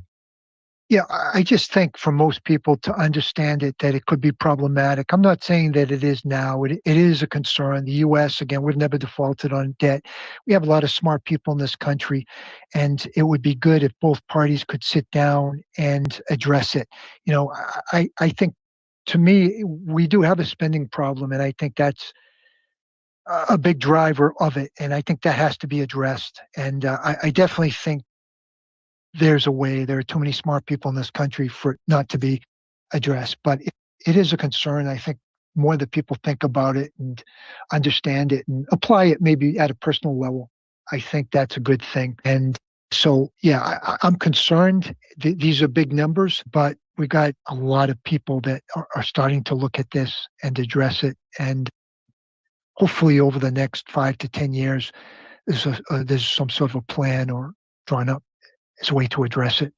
But I think looking at spending as this administration has done is important, and shrinking the size of that deficit. So going forward, it starts to maybe move the other way would be helpful. But yeah, just so the people are aware of it and why interest rates matter, the Fed funds rate, and why it's really important to understand how it affects everything within our economy. Yes, very, very good. That stuff it translates right down the main street, just hopefully folks got something out of this conversation we just had. I know I took a lot from it. Like I said, when we were on that meeting the other day and you mentioned the total debt, that just jumped. That really just hit me in the head. I don't know. I guess I never really just thought about the whole encompassing debt. And then could you imagine if the U.S. had a sovereign default, if we actually bounced a check to someone that we owe money to? That's like, those are the kind of questions that start running. Yeah. So I don't know if other people in Main Street are having those questions, when we get there. So it's just really good to have you on. I know you're hiding, or you're laying low. I don't know if you want anyone to find you, but if they ever did, are you on LinkedIn or anywhere? Where could they connect with you, James? Yeah, I'm on LinkedIn. I am on LinkedIn, and that would be helpful. Again, I've been out of the industry for about 7 years now, so my knowledge is not up to date, and but always happy to talk to anyone, anything I can do. But there's so many good websites out there as well, and this information is accessible, the Treasury websites, etc. But yeah, Marcus, more than happy to help on LinkedIn, and yeah, that will be fine. Yeah, thank you, James. Yeah, and for anyone looking, this podcast, Main Street Meets Wall Street, we're here just to take, Main Street part, add some Wall Street smarts, combine them together, and just see how we can help Main Street meet Wall Street. I really appreciate James coming on. If anyone found any value from this, subscribe, like, hit, do all that normal stuff.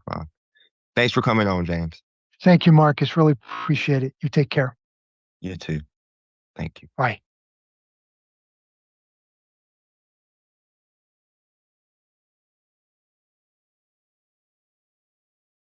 Welcome back to the Main Street Meets Wall Street podcast. I'm your host, Marcus Sturman Sr. Today's guest is a colleague who perfectly embodies our mission. He's a CFA charter holder, a leader within the CFA Society of Atlanta, and a seasoned investment strategist with a career spanning firms like Invesco and Prime Boat Cycle. More dedicated, he's a dedicated mentor to the generational financial advisors coming into this world. Without further ado, I'd like to introduce you to Mr. George Hopenfer. Hello, Mr. George. Welcome to the show. Marcus, it's great to be with you. I appreciate the invitation to do this. Yes, thanks for having you on. We have a lot going on in the world today, so I'm not sure if you had a chance to check out the podcast. What we like to do here is we like to take a little bit, just talk about current events, and then we'll speak about a little bit about, your history and where you've come from, you've seen a lot of this stuff before. So we would love to catch some of your knowledge and wisdom in that perspective.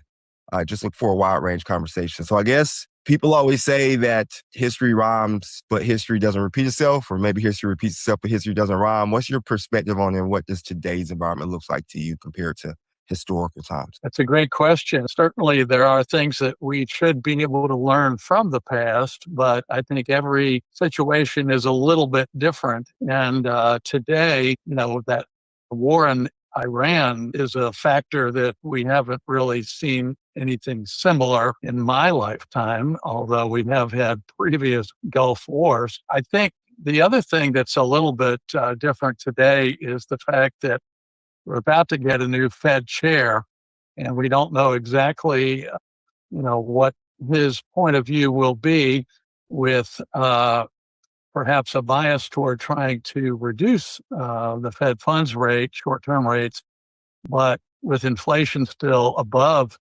2%, really closer to 3% today, there's not too much I think the Fed could or should do in lowering rates near term.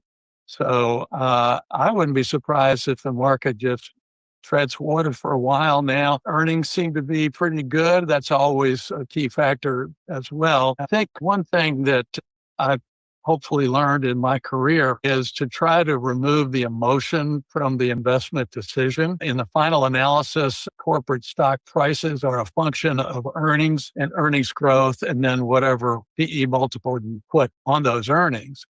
As I mentioned earlier, earnings have been coming through pretty solid. That could change if the war in Iran lasts longer than most people expect, and if oil prices go from the current $100 per barrel range up to 120, 130, 140. We could possibly be facing a recession, not just in this country, but in a lot of the G7 and other countries that we trade with. So that's a wild card. And to me, another lesson I hopefully have learned in my long career is the importance of being diversified, not putting too many eggs in one basket.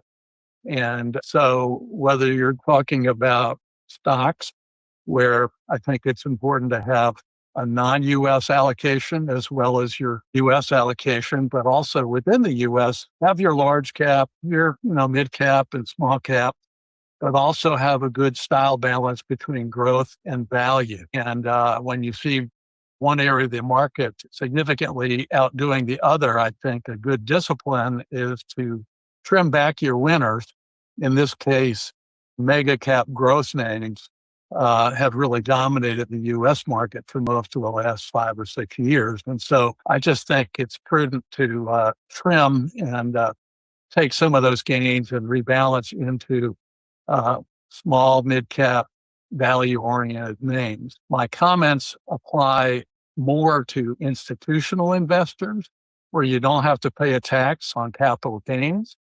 When you're thinking about retail or individual investors, where you do have to pay a tax and then you're reinvesting 75 cents on the dollar, that can be a different issue, because you have to be even more convinced that whatever you're trimming is not likely to continue to do so well, outperforming the rest of the market, and whatever you reallocate those funds into is likely to do better. So it's really a twofold decision when you make that kind of rebalance as a retail or individual investor. Yeah, that's a great breakdown. People tend to forget about taxes when they're investing, or even when they're preparing for retirement. They'll have a lot of their money in pre-tax accounts, and they'll retire and they'll pay Uncle Sam. They'll take out $100,000 to give Uncle Sam 40,000 of it or something. They're really upset of it but Uncle Sam's really happy that you just retired. So you were mentioning your strategy, a good approach with the diversification, and you actually were mentioning the barbell strategy, whereas if you see growth start to get too heavy, maybe you move a little bit heavier to value inside of your investment strategy. Inside of that, you mentioned that you were referring to institutional investors. That's the level you worked at before. Can you go a little bit deeper into that as to like some of the differences, because people always see institutional investors as having the advantage, but there's a lot of information now for retail investors. What kind of information or what kind of advantages would you say institutional investors have that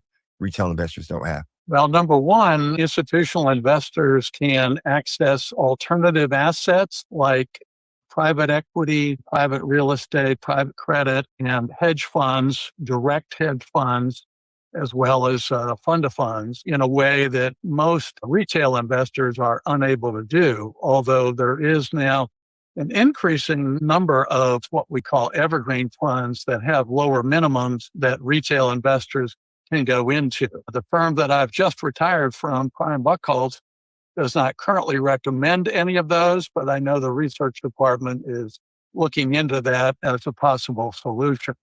So the first thing would be the breadth of assets that you can tap into as an institutional investor, especially those where the minimum could be as much as $5 million. Was a Prime Buckholz, we had plenty of accounts that were, 100, 200, 300 million or so. And so it was not too difficult to allocate 5 million to meet a particular alternative asset manager's minimum. The second thing that I think institutional investors are able to do, which most retail investors find more challenging, is take a really long-term strategic view, and be able to ride out the inevitable ups and downs in the stock market. I think retail investors tend to be a little more influenced by short-term swings, and they're more emotional in making their investment decisions. If something goes down sharply, say 20%, they might be more inclined to sell it, whereas an institutional investor might add to it. If they liked it at 100 and it's now selling for 80, why wouldn't they like it better if the fundamentals are still intact? That's a big if. But I do think institutional investors think longer term. They're not likely to be tactical the way some retail investors may be inclined to be. Gotcha. Yeah. So the mindset, first of all, like you said, that just the different types of investments you have access to, the mindset is very important as well. So when you mentioned like the dips of 20%, we actually saw that last year when we saw the market go down 20%. So I don't know, I'm not sure how much institutional investors bought back into that dip. I know retail investors purchased a lot of that dip last year. That's why I was saying it seems like there seems to be a shift inside of the institutional versus retail investor mindset. Would you, do you think the democratization of information has made the retail investor, do you think retail investors have the exact same information now as institutional investors? I know back in the day, people could go out and count cars in parking lot, those type of things that retail investors weren't doing, but institutions were doing. What do you think that the information level is now? Yeah, I think the difference in terms of information has really narrowed over my career, which goes back actually 45 years. So it's a more level playing field now.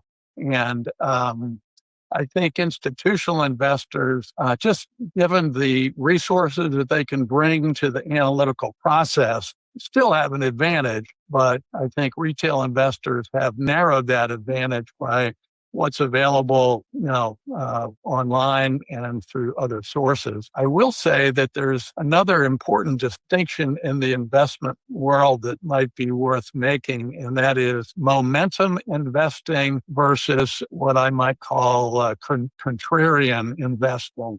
And, momentum investors, if the stock goes up, they may buy more of it. They're going to think that will stay in motion positively.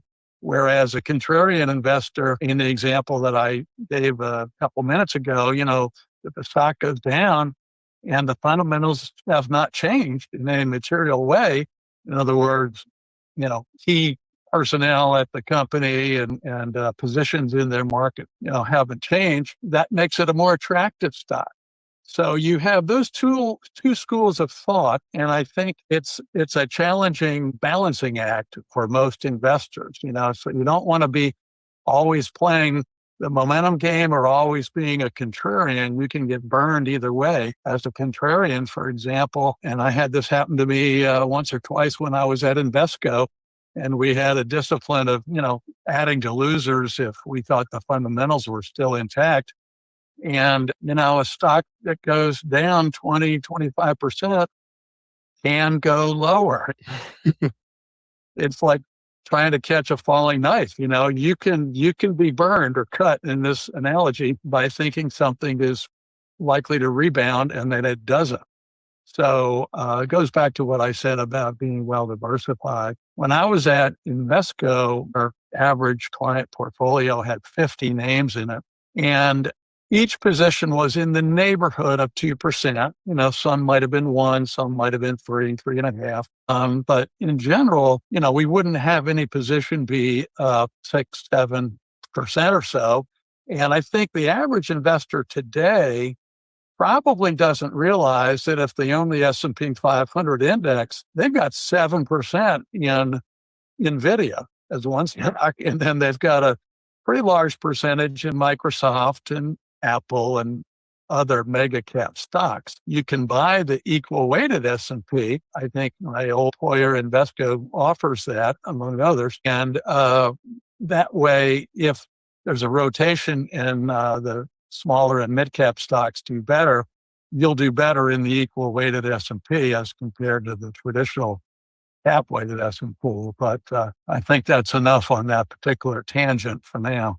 Yeah, and the Invesco fund you're talking about, the RSP, the equal weight, has actually been outperforming this year until it recently started to change. And people don't realize the amount of concentration inside their portfolios. Speaking of, so you said you've been doing this for 45 years, so like 1981, right at the beginning of the 80s. So you've seen different type of markets. You've seen you've seen how hot the market ran in the 80s, and you saw how that ended, right? Like every cycle ends eventually. Right? What do you look for in cycles? Because people think we're in an AI bubble. What should we be looking for as to maybe this cycle is run hot? Is what we're seeing right now a signal that this cycle's in, or is this just something in a longer rotation cycle? Yeah, you don't really know where you are until you have the benefit of hindsight down the road. But I will say, the period at the end of the 90s, 98, 99, going into 2000, was a pretty clear bubble. So at Invesco at that time, all of the portfolio managers could pick from a purchase list, an approved list that had, 80, 85 names. And we would circulate the statistics of the client portfolios quarterly. And I realized as we were moving toward 2000 that the average capitalization of my client portfolios was a little bit lower than those of my partners managing, the same U.S. Value equity, core value. And that was because I felt like, Cisco and the other mega cap names were ahead of themselves, that the current and future earnings didn't justify the prices at that time. So I was migrating down into the mid cap space and lagging the S&P 500 as it continued to go up. It did turn in, the first quarter of 2000, and the small and mid cap did outperform for the next couple of years. So I was a bit early, but I think my inclinations were correct. And so bringing that up to 2026, it is hard to know about the impact of AI. We've already seen some of those, so-called Magnificent Seven stocks benefiting from that. And no doubt it is changing the way a lot of companies do business, I think for the better. And it's unclear, at least to me, whether that's going to result in the aggregate employees being laid off or the need for new hiring. Most people think it'll result in net layoffs. But I think the jury is still out on that, and will tell. But there does tend to be a little bit of, I would call, overhype in areas such as AI. We've seen that historically in other areas. You've probably heard about the so-called tulip mania in the Netherlands, several centuries ago now. And, whatever the product or commodity might be, there's usually a limited supply. And then when the demand takes off and the price takes off, you have to be really careful. I think it was probably Warren Buffett who said that when others are greedy, be careful. And, when others trash a stock, take a closer look because there could be a buying opportunity. So that goes back to what I was saying earlier about being a bit of a contrarian. And I think the part of Invesco that I was involved with for those 14 and a half years was more in that camp where we would be trimming our big winners and we might be, adding to our losers. So y'all were in constant rebalancing, more actively managed at that time than most accounts. Yeah. I was at Invesco just when passive management was starting to become more and more popular, primarily through firms like Vanguard that offered all these indexes at a really low fee. And today, you can get a lot of their indexes at 3 or 4 basis points. When I was at Invesco, and I don't know about today, but we would charge, I think it was 75 basis points on the first 10 million, 50 on the next 10 million, and 25 basis points above that. And if you had a really large account, you could negotiate that. But that is a headwind for active managers compared to the low-cost index funds. Now, that said, my younger son is at T. Rowe Price, which has active orientation and a great long-term record, depending on whether you want to look at, 5, 7, 10 years or what have you, at pretty reasonable expense ratios. And active managers in general will lag strong markets and then outperform in flat or down markets. So in a full cycle, you tend to have a smoother ride. And a lot of investors prefer that smoother ride rather than the more volatile ups and downs that you see through. Got you. And like you said, so in that situation, when you have the actively managed fund, it's going to be a higher fee. You're looking for some delta inside, just maybe the way you're actually managing the fund. You're finding different accounts, different stocks. Like you said, you're contrarian view. You're going to catch stocks that are low, and then when they come back up, it's going to make up some of that change that you're not getting or for that you're charging extra fee. People will pay extra fee if you can show them that you're worth the fee. I want to pivot a little bit here, but we'll talk about Kevin Warsh. I know you're speaking about the Fed. We're entering into our situation right now. So with new Fed chairs, you've seen several of them in your life. They always seem to get tested by something. Something happens in the market when the Fed chair comes in. Right now, it looks like one big thing is going to be whether Warsh is, when he gets put into office, I'm up here in North Carolina, you're in Atlanta, so I said up here, but down Wall Street South, and Tom Tillis is holding up the process right now until he gets some more clarity on Jerome Powell. But Kevin Warsh is coming into a situation where we have global geo tensions at a really high level, oil disruption at a really high level, and then the national debt at like a serviceable national debt of above $160 trillion. How can Warsh approach this? Do you think he'll approach it? And then how can Main Street investors approach this? That's a big question. Yeah, that is. I could go a number of different directions there. I did have the pleasure of listening to Warsh at the Atlanta Society Annual Forecast Forum, February 4, I think it was.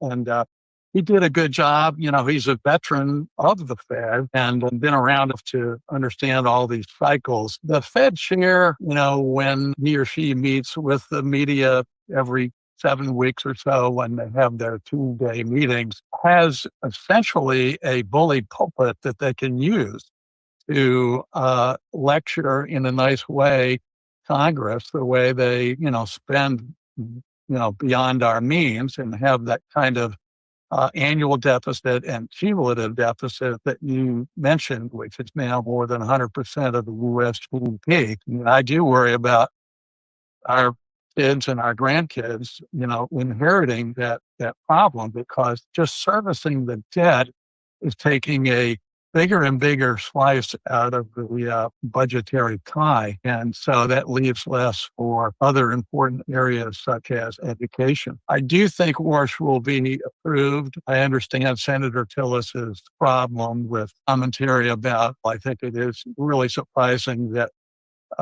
he presided over spending so much money on that new Fed headquarters in D.C. I think that's not a good legacy for him. But I think we should drop, whatever litigation there is at this point. And hopefully, even though he could stay on the Fed after Warsh becomes the new chair, I kind of hope he steps aside so that he's not in any way looking over the shoulder or second guessing any chair. I think the Trump administration or any president of whatever party should allow the Fed to be truly independent. I think Trump has spoken, you know, overly critically about the Fed. I mean, it is true that Powell was wrong saying that inflation was transitory, back in end of 21 and going into 22, as inflation hit 7, 8, even 9%. The Fed, again, hindsight's always 2020, but the Fed should have been raising rates pretty aggressively back there in 22 so that inflation never got to be 8 or 9%. I'm not aware of the Biden administration trying to exert undue influence going into the midterm elections in 22. Maybe they did. But again, the Fed should be independent. So I'm glad that they're serving, to the best of their ability. I think some of their models may be outdated, overly focused on historical data in an economy that is changing rapidly, like you were saying before, with AI. So maybe some of the dated models need to be replaced with new models. Maybe they don't need quite as many PhD economists, working off of the Fed. Maybe there's an opportunity to save some expense there. But again, I think independence is important. Perfect. Yeah. And just for the record, Jerome Powell isn't a PhD economist. He's like an attorney, I think. Like the way he's trained, an attorney and a guitarist, right? Yeah. So Warsh will definitely come in with his hands full, to say the least, historically. And like you said, he was there for 2008. So he saw that whole financial crisis as well. So he's seen the playbook, and he's definitely a proponent of trying different models. He wants to try different type of models and new systems for data. And people hear this on Main Street all the time when you're referring to models. Like, which particular models are you referring to that may be time to put out the pasture? I don't have anything in particular in mind, Marcus, but back 30 or 40 years ago, there was a term that was coined called the Laffer curve, named for Art Laffer, who served while Reagan was president, and he continues to be a contributor on Fox Business with the Kudlow show, led by Larry Kudlow, who was an advisor to Trump during his first term. That talks about the trade-off between inflation and unemployment. And I don't think what held true a number of decades ago is still as true today. But I'm sure there are better examples that I just can't think of. By the way, I did have the pleasure of meeting Jay Powell, and he was a client when I was at Prime Buckles, and he was on the board of a school in D.C. where he lived. And so report to him, and he recognized my last name, which is pretty unusual because of going to the same college as my brother, who was a pretty good basketball player. Really? So your brother used to dunk on Jerome Powell. That's awesome. I don't know if they had any one-on-one opportunities, but my brother was 6'7", or is 7.5", and he has bigger hands than I do. So I think he was able to dunk, although I don't know if he ever did that in a game. I'll have to ask him next time we talk. Dunking wasn't quite the thing back then, but yeah, 6'7" with big hands. And your last name is Hopenfer, so fewer hops, as we said offline beforehand. It's very cool correlation. Very cool story. I want to talk about the flight that we've seen. People have mentioned taxes in like New York. People are talking about increasing taxes in like states like Washington State now introducing personal income taxes. And in general, maybe not so much for the taxes, but we're down here in the Wall Street of the South now, right? Charlotte has become the second largest economic center in the world. Atlanta's starting to grow. The Southeast just becoming the Wall Street of the South, and Texas as well is starting to grow. What do you see? Because even before the taxes were becoming an issue, this flight was already starting. Did you see anything that led to this move, or that you've seen why people would want to move down here to the South? Well, I think the climate is preferable for a lot of people compared to the New York area. It's interesting. I don't really want to get into politics, but New Jersey, New York, and Connecticut are very blue states, and New York City is a very blue city, and it now has a mayor that I guess is an Say the acknowledged. socialist. Exactly. So for people that are more middle of the road or to the right, maybe they feel like a purple state like North Carolina or Georgia, or a red state like Texas or Florida is more appealing, in addition to the fact, or related to the taxes being lower in these, southeastern states. Gotcha. Yeah. Yeah. I feel like it's probably more of a, I don't want to have just conjecture here, but like more with the taxes it is with the political belief. Because I think at the end of the day, like you said, these are institutional investors. So you all know, like at the end of the day, your returns and your stocks and bonds, it doesn't matter the administration, whether it's red or blue. Like history shows that the stock market goes up and to the right pretty much throughout the history of time. So people making investments based solely on, red or blue, they're really missing out on it. They're really missing out on a lot of stuff. You've just raised another issue there, Marcus, which is the pitfalls of market timing. Since the market does tend to go up long term, you got to be there to have that ride. So, when you have the inevitable downdrafts like we saw at the end of 2008 going into 2009, or with COVID, back, at the end of the Trump first term, it's really a buying opportunity rather than a time to look for the exits. So again, it's a caution for especially retail investors who might be inclined to, throw up their hands and raise more cash. But for my client, when I was at Ryan Buckles, and we had that downdraft both at the end of 2008 going into 2009, and again with COVID. Even a year ago, April of 2025, the tariffs were announced and the market, went down a double-digit percentage. It was an opportunity to buy more at attractive prices. And so if we didn't have a regular meeting set up with clients, we would call a special meeting to give our recommendations and move forward in that kind of rebalancing.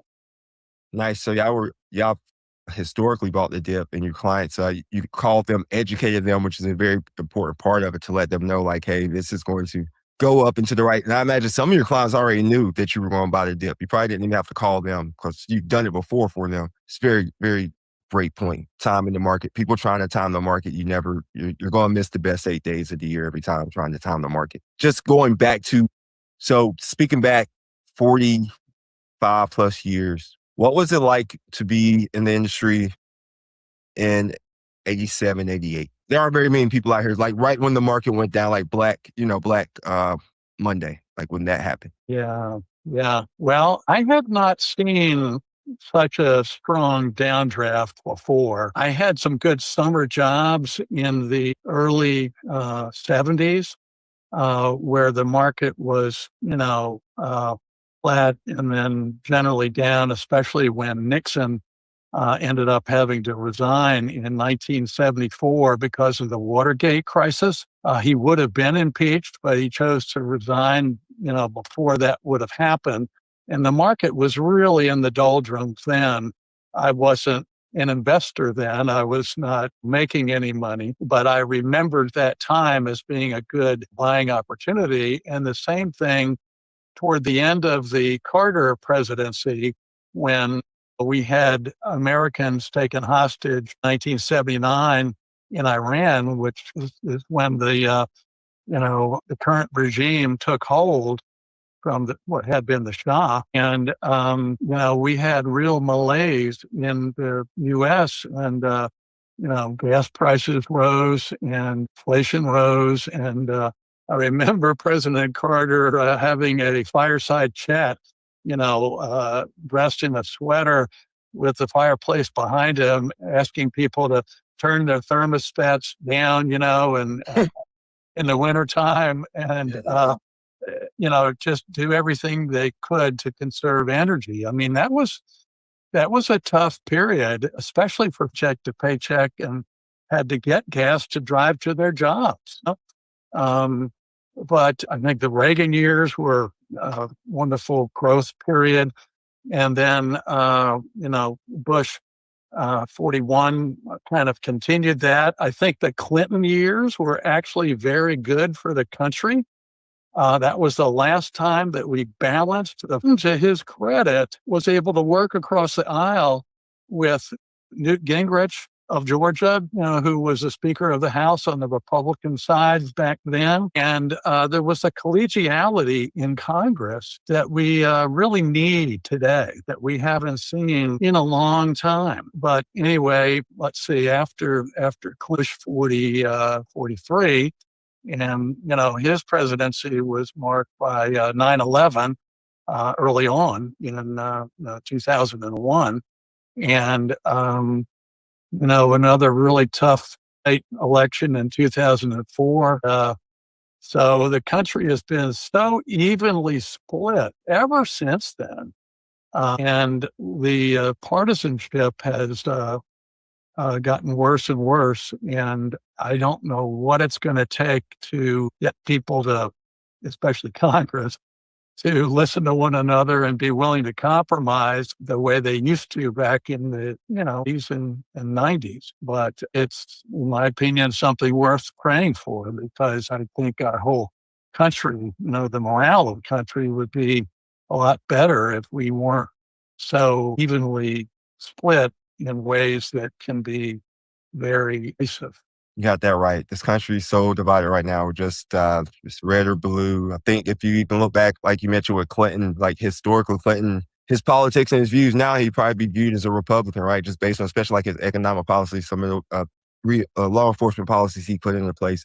And then you go into all the presidencies you mentioned, all of them saw like the cycles, right? So they all kind of had wars in between those times, like 10 years. People talk about the market goes up 8 to 10% every 10 years, right? Historically.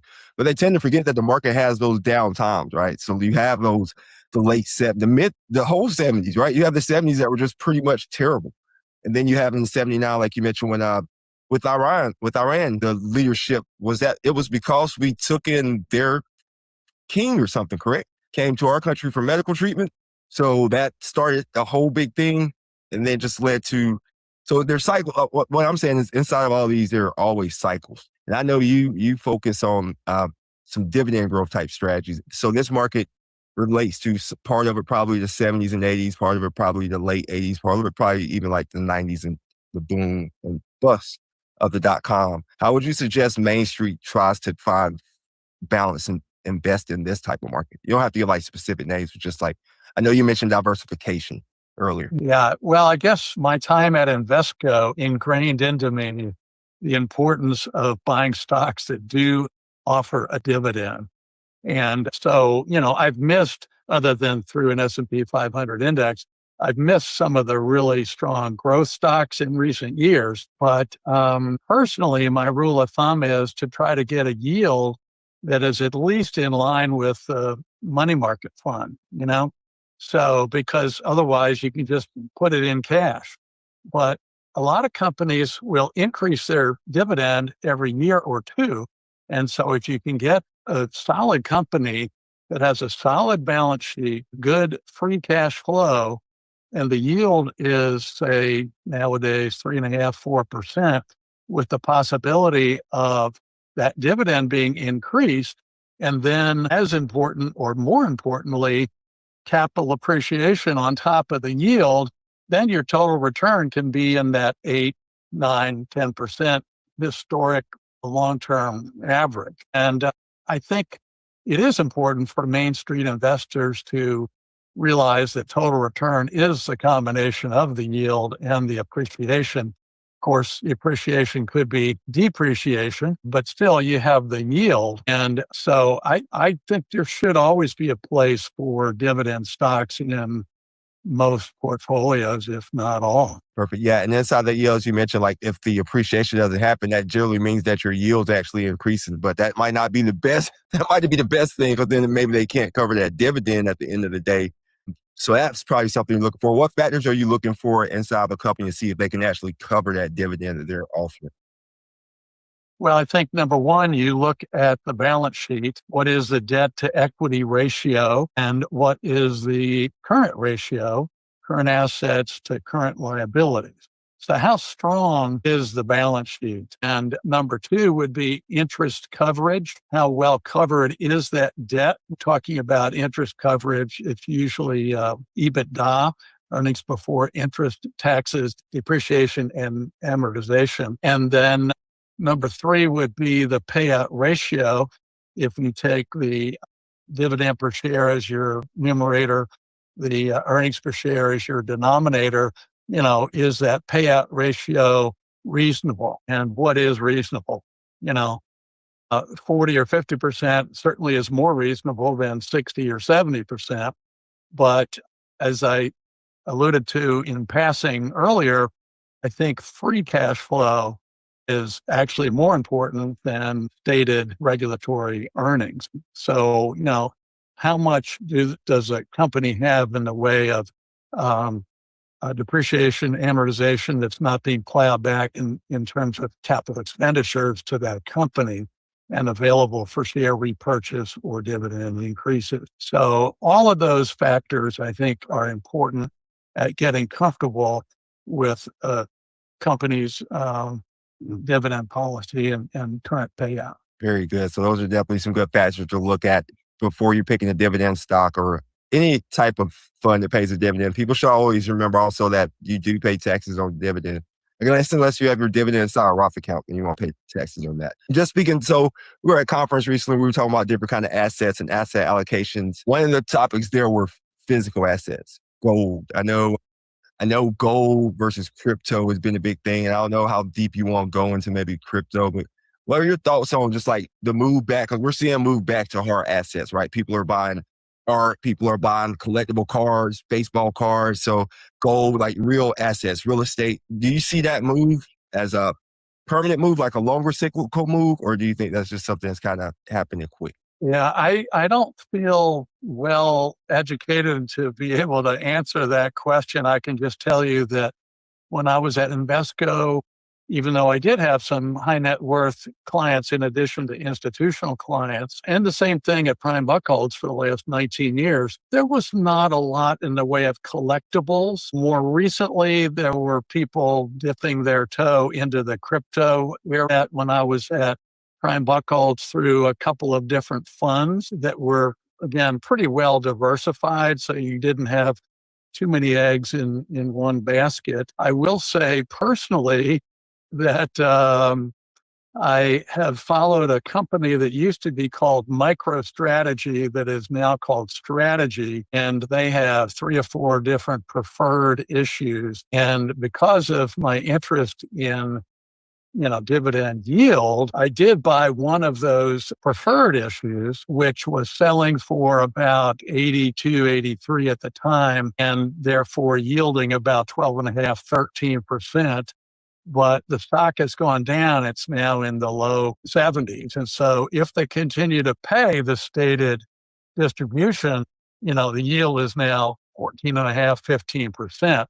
But whenever you see a yield that's that high, I think the market is telling you that there's above average risk that distribution may be cut. And in this particular company's case, and the preferred issues that I'm referring to, it's going to trade, I think, pretty close to the underlying price of Bitcoin, which is down significantly from where it was, 12, 18 months ago. Is it going to rebound anytime soon? Who knows? Trump himself seems to be a fan, and I think the Treasury Secretary Bessent is also supportive, and it does seem to be getting traction outside the U.S. So, I tend to think it will rebound at some point. There is a finite supply level. They're not creating that many more Bitcoin going forward. And so it doesn't take too much increased demand for the price to move up just because of the microeconomics, supply and demand factors. So I'm going to stick with that. Although if it doesn't move much before the end of the year, I can realize that loss to offset a gain and minimize my taxes. Perfect. And that's a great example for people. So people on Main Street, if you want to invest in maybe some type of crypto, there you go. You can find a fund, because anyone can go buy this fund he's talking about. Just go buy it. There's a ticker for the fund. Just go buy that fund, and then at least you're getting some type of dividend on the backside of it, where you're getting paid back on it. Even if it goes down, you're still getting some returns. And know when to get out. He has a plan for when he's going to get out. Another big thing that you mentioned, George, inside of that, at the end, you said, I'll probably hold on to at least the end of the year. You're going to get this investment time. If you're going to buy something, in my personal opinion, you want to hold it for at least, and this isn't investment advice because everyone's investment advice is different, but if you're investing, you want to hold it for at least a year. You want to give that thing time to see what it's going to do. Also, it's going to change the way it's taxed. Capital gains, long-term, short-term gains. But you want to give it time to see how it reacts to different cycles. Shouldn't be jumping in right now making like drastic moves or anything. That's just something I wanted to put out there for Main Street. Yeah, I mean, unless something is fundamentally broken after you buy it, one or two key executives leave the company, or maybe it's a healthcare company that expected to get final FDA approval of something and they don't get the approval, and therefore the forecasted earnings have been cut. There's any number of different factors that could fundamentally cause you to sell in less than 12 months. But I think that's the exception rather than the rule. And that theme reminds me that Warren Buffett, again, just wonderful longtime investor, as we all know, he is famous for saying, a lot of times you win by not losing. And so that goes back to what I said early on about the importance of diversification. And it also reminds me of a little question that I would ask when I was doing interviewing, either on behalf of a company that I was working for, or perhaps, somebody who was looking for a recommendation to get into the MBA school. I would say, and some people would get this immediately, and some people would have to think a little bit, but I would say, well, if you own stock A and it's $100 and it goes to 50, goes down 50%, what percent increase do you need to get back to where you were, to break even? A lot of people immediately would say 100%, and that is correct. But, some people would have to think about it, but it's a good illustration. A percentage decline hurts you much more than the same percentage helps you on the way up. So protecting against the downside, I think important. My brother, who lives near where you are in Charlotte, Marcus, does not fully embrace that philosophy. He may have a hub and spoke approach with a small index fund at the hub, but then he'll have as few as 7 or 8 stocks around that hub that he knows inside and out. He's following every press release. He's talking to the CFO or the IR person, and the average Main Street investor doesn't have the time or necessarily the background to do that. I mean, my brother is a JD MBA and has great experience, and he's got the time, and he loves doing it and has done really well doing that. I think that's a great formula for building wealth, but once you have wealth, to me, it's better to diversify and lower your risk profile to preserve that wealth. Right. That's a great point too. And even as you mentioned with Mr. Warren Buffett there, who probably is one of the greatest investors of our lifetimes, he believes in diversification, but he doesn't have as many stocks as people would think. He has a fewer amount of stocks that he's really concentrating in, and he knows them inside out, like your brother. So for Main Street, before we go off here, I know we have to run soon. You kind of opened up the box about how concentration versus diversification in the long term. Like, so if you're changing, like you mentioned, you just retired here recently, I'm assuming, right? Last year or maybe this year, you just recently retired? It was the very end of 2025. congratulations on that very fresh retirement. I know you're still trying to figure out what to do with yourself. You don't have too much of a honey-do list. But inside of this, someone who just retired in 2025 and now they're in 2026 in your position, maybe not same financial position, but just in your position, what should they think about, or someone who's about to retire 25, 26, as they go from that accumulation to that to the stage where they're spending money? Well, as you well know, Marcus, everybody's situation is unique and different from everyone else. Mm-hmm. So you need to consider the specific circumstances and risk tolerance and so forth. But there's been a development in the last, 12 or 15 years, which I think may apply to a lot of retirees, either right before or when they retire. And that is target date fund. And so you can pick a fund, whether it's at Vanguard or another firm, that has a particular asset allocation for those people that are expected to retire in 2030, 2035, 2040, 2045, 2050, pick whatever year you think you're going to want to be lowering your risk. And it will automatically rebalance every year or two, reducing the equity allocation and increasing the fixed income allocation. And so that's a really easy, low-cost way for people to be setting aside money for their own retirement or for other loved ones. It could be somebody listening to this podcast on behalf of their parents, or an older sibling or just a good friend. But again, the major fund companies offer those target date returns. I know T. Rowe Price, with our younger son works, also has a similar program. Before we run out of time, if you would permit me, I'd like to also offer one thought that as people on Main Street do well in their careers, and we certainly wish everybody to do well. But one thing that I did when I had the good fortune of buying a little bit of Intel stock back in the mid-'80s, when I was at, a different firm, actually right before I joined Prime Book called Invesco.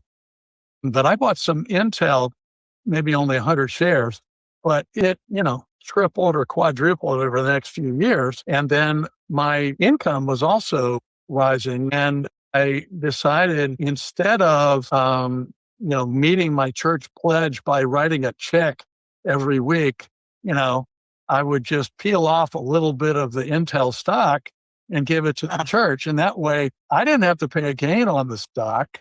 The church got the same amount of money. I didn't have to mess with weekly or monthly, checks. And it was really simple.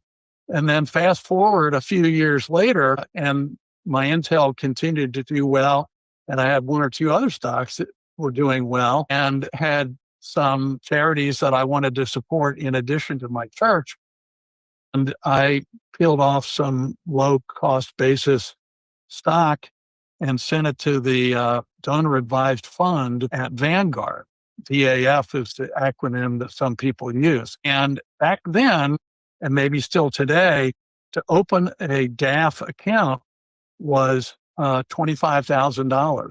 The beauty of doing that is you get the deduction in the year that you give that stock to the donor advised fund, and then you can direct that fund to make gifts to your church or your alma mater or whatever 1C3 beneficiary that you choose. And I just do that online. It is so simple. And our kids have grown up knowing that I do that. For those of us who have been blessed, we should be a blessing to others. And I obviously feel strongly about that. So thank you for allowing me to share that. No, thank you for sharing that. And take a second. That's good stuff. The donor advisor fund, people don't really realize that you can, when you have gains in these stocks and concentration risks, that you should give this stuff away, that there are ways that you can give it away and still be, you still benefit yourself, with the tax benefit, but you're helping causes that you're going to help anyway. You're going to give this money anyway. Has that rubbed off on your children? Are your children giving people as well? Well, every year, my wife and I asked them, who would you like to give money to? Part of the reason I got emotional was I was thinking about our oldest grandchild, who was diagnosed with brain cancer when she was age 7 and went through 3 surgeries, brain surgeries, chemo and radiation and so forth. And we wanted to be grateful to St. Jude Children's Hospital in Memphis because they flew Charlotte. And I wear this band on my wrist to remember Charlotte. And you can remember her name since you live in the Charlotte area. Mm-hmm. But anyway, they flew Charlotte and her mother, which is our daughter, and continue to fly her down there for her periodic scans to make sure the cancer has not come back. But they gave her all that treatment. They put them up at night, feed them, without charging anything. And they do that for kids, not only around the US, but now coming from different countries. And so I remember the celebrity that started St. Jude. His name was Danny Thomas. And you may have heard of his daughter, Marlo Thomas, who has continued to carry the torch for children's cancer research and cancer treatment. And talk about legacy. That all started in the late 1960s. So that's, 65 years ago. Back then, childhood cancer had a survival rate of 20%. 80% would not make it. Today, those numbers have flipped where 20% don't make it and 80% survive with good quality of life. And so far, our granddaughter is in that category.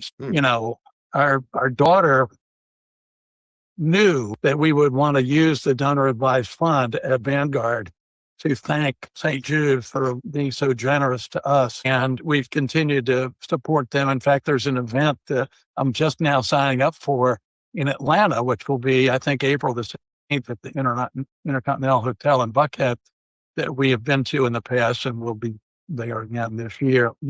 Our daughter knows that and her brothers know that, and they're all very supportive. And so that's one example of where we are involving the kids in our charitable giving. That's very good, Mr. George. I appreciate that. I appreciate you sharing that. Yeah, and people should realize, like, when you have both your hands gripped like this, you can't ever get anything back. You got to let that stuff go. It comes back. You know what I mean? It all kind of works itself out in the long run. And like you said, you've been giving to charities throughout life, and then you really needed that for your granddaughter, and St. Jude's was there. It's beautiful stuff. I guess I know you have to jump off the call, so if there's anything else you want to tell Main Street, and also where people can find you if you want to be found, if anyone wants to talk to you, where are those things happening, Mr. George?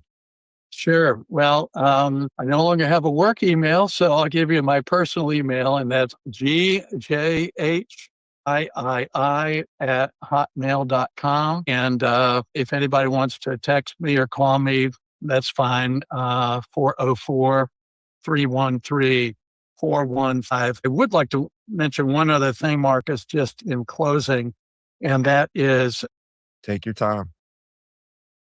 I think, well, let me say 2 things. My career really was significantly aided by pursuing the CFA charter that you mentioned earlier that I got back in the 80s. And it's a lot tougher exam today. Our younger son, the one at T. Rowe, got it along with his Kaya for alternative investing. And very proud of him because the body of knowledge is so much bigger today than when I was tested back in the early 80s. Before, all the alternatives took off and so forth. So I'm glad I passed when I did. But I would encourage anyone who has an interest in the investment profession, whether you're going to try to do it for a living or just for your own personal, investing, consider taking CFA 1, 2, 3. And if you're with an employer that believes there's benefit to the company for doing that, they should really do. And there is a lot to study, a lot to read to be prepared. And the pass rate is only in the neighborhood of 50% for certainly level 1. And maybe it goes up a little bit after that. But I think that's a good thing to put on your resume for whatever you might do down the road. And then the second thing I was going to say is the importance of asset allocation. we've talked a little bit about individual stock analysis, and I forgot to mention earlier, but one thing that I've always used going back to my years at Invesco was the PEG ratio, where you take the PE of a stock and you divide it by the growth rate of the stock. And ideally, you're using the PEG using forecasted earnings, which here we are in March of 2026, would be the forecast for, calendar or fiscal 26. And then the growth rate looking at least 3, maybe 5 years. And the lower the PEG ratio, the better. So, there's no hard and fast rule of thumb. And nowadays, maybe it's better to use free cash flow than it is earnings. But, a PEG ratio of under 1.5 certainly would tend to be more attractive than one that's 2.5 or 3 or higher. But back to asset allocation, the average Main Street investor, I think, would be better served by going into low-cost index funds. And you can do that either through an ETF, which is more tax efficient if you're a taxable investor, or a mutual fund. And so, for example, Vanguard has a world stock index fund. The symbol is V. And again, very low cost. It gives you exposure to the US, which is roughly 62%. And then developed markets and emerging markets would be the other 38% or so. I think that's better than buying the mutual fund, because in a mutual fund, you inherit an unrealized gain. And as a taxable investor, if there are net outflows in a particular year, the mutual fund company, in this case, this example, Vanguard, might be selling to meet outflows and realizing some gains. And so you could have a taxable gain at the end of a year, even though your fund value did not go up. It may have been flat or down. So I think the ETF, exchange traded fund approach, is good. So if you want just US, VTI is a good ETF. That's the Russell 3000 domestic. And then if you want non-US, VXUS, I think is a good option. But again, trying to, as you mentioned, I heard your podcast on the brand recently, and you talked about the power of compounding, and that is so true. Set the money aside, try to add to it when you can, and maybe it's through a 401k plan. An employer matches up to 3 or 4%. Definitely take advantage of the employer match and just let it grow. And pounding, by the time I retire, which I just did, I mean, it's a nice chunk of change. And now I have my, required minimum distribution to take the place of my W-2. And so, all is good. All is good. That's good stuff. Yes, I think that's thanks for watching that episode, by the way, with Sam. Sam, shout out to Sam. This is great advice. Like, as far as with the ETF versus mutual fund, then you actually gave people places they could go and buy these things just to have diversification inside their portfolio. Wow, Mr. George. I could talk to you all day, but I know you have to run. I guess I'm wondering, is there anything else you want to say before we hop off? Well, let me just check my notes here. You were nice to send me some possible topics. Another thing that really helped me early in my career, in addition to getting the CFA, was I joined the Atlanta Society of Financial Analysts, which we now call CFA Society Atlanta. And it was really easy for me to do at the time because they met across the street from where I was working. And for one relatively low amount of money per year, I mean, I think it was less than $100, might have been $75. They included lunch and a speaker, and it was every Wednesday at noon. And so, I mean, that was a no-brainer. You would just go to the lunch and listen to whoever it was. And lo and behold, back then, this was, 85, 86, 87. I met some of the original 9 partners of Invesco who had left the old Citizens and Southern National Bank, CNS Bank, at the end of 1978. And they were growing rapidly since they left the bank. And they were looking to hire younger people preferably with a CFA, who weren't used to managing money a certain way, who were open to the Invesco way. And so had I not met great guys like Ed Mitchell and John Morgan and Wendell Stark and others back then, I probably wouldn't have had the great opportunity to join Invesco and be there for 14 and a half years. So if any of your listeners are geographically in an area that has CFA society, whether you're pursuing the CFA or not, I think they will let you in and let you attend those meetings, which can be very educational, and they're also good from a networking standpoint. So I think that's the only other note that I had made that some of your listeners might find of interest. Wow, yeah, that's good stuff. So networking is very powerful. But another thing you got to give yourself credit too, Mr. George, is that once the opportunity was there, you have learned and prepared, and you were ready for the opportunity. You have to be prepared and ready to execute on the opportunity as well. People just tend to think that when the opportunity presents itself, you have to be prepared.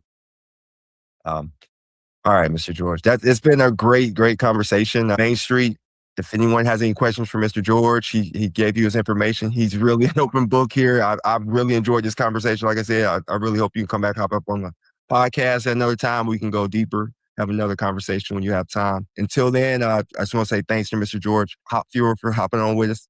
You were Hops. Main Street, work and smarts. Heart meets Wall Street smarts. Thanks, Mr. George. Been my pleasure. Thank you, Marcus. Be well.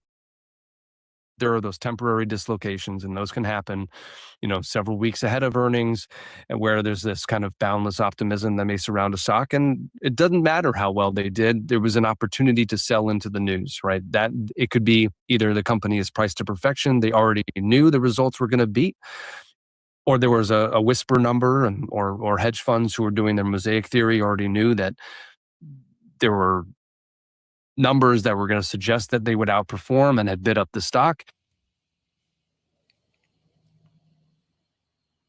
Welcome to the Main Street Meets Wall Street podcast. I'm your host, Marcus Sturdivant Sr. If you're tired of the noise and looking for a real-world institutional-grade audit of what is actually moving your money, you're in the right place. Today, we're pulling back the curtain on the 2026 economic landscape, breaking down the volatile data points, identifying where the real wealth is flowing, and mapping out the Main Street agenda for the rest of the year. We have a massive session ahead of us, including a high-level deep dive with Benzinga's own Brad Olson. We're going to deconstruct how to move from being a passive retail investor to an active institutional level strategist. Now, I need you to stay until the very end of the episode. Not only are we covering the tactical moves you need for your portfolio, but I'm sharing a specific exclusive link where you can access the professional grade tools that both Brad and I use to conduct these audits every single day. We're giving you the keys to the engine. You just have to be ready to drive. The ledger's open, and we got a lot to get through. Let's get to work. Check out the intro of Brad, and we're going.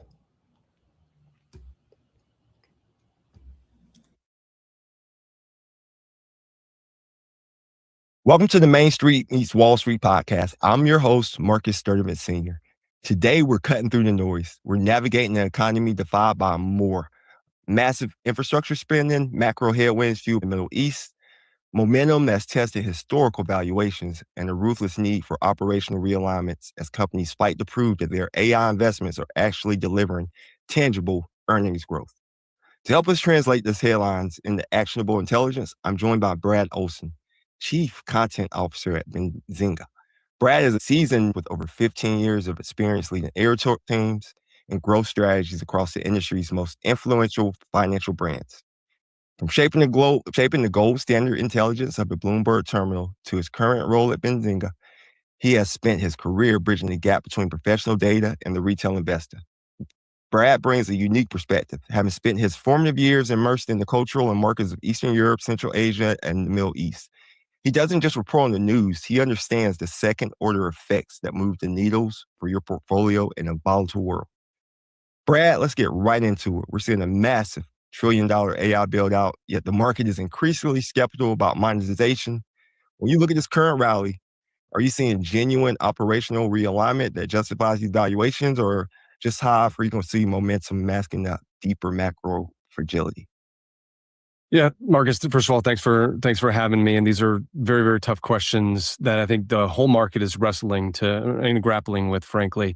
We saw just today and earlier this week, Dell's earnings kind of exemplify how far reaching some of this AI build out is going at the moment. Yeah, at first, in the earlier stages of all of this AI investment, you had these circular financing deals where all these different AI companies would sign a commitment for power usage or chips or compute. And then they would turn around and they'd sign another deal with a similar company. And it was back and forth, and no one really understood, how these agreements were actually going to translate into financial results. And now we're seeing the downstream effects of that from all the picks and shovels plays, be it the Nvidias of the world, although you could argue they're not the picks and shovels. They are one of the main beneficiaries of the secular trend, and all the way up to Dell. And then now we see some analytical thought that says that all of this build out's going to have a ripple through inflation too, when it comes to construction jobs and all these different locations. You're talking about electrical engineering demand and so on and so forth. So to some extent, will these companies get the ROI that they want? That's to be seen. You're seeing token prices slowly increase at some of these AI companies. Notably, you had some larger companies blow through their AI spend within the first quarter of 2026 after budgeting billions of dollars in spend on AI compute. So it's still TBD. I think we're still in the earliest stages, but clearly you look at the Anthropic commitments with SpaceX. They're willing to spend $1.25 billion per month.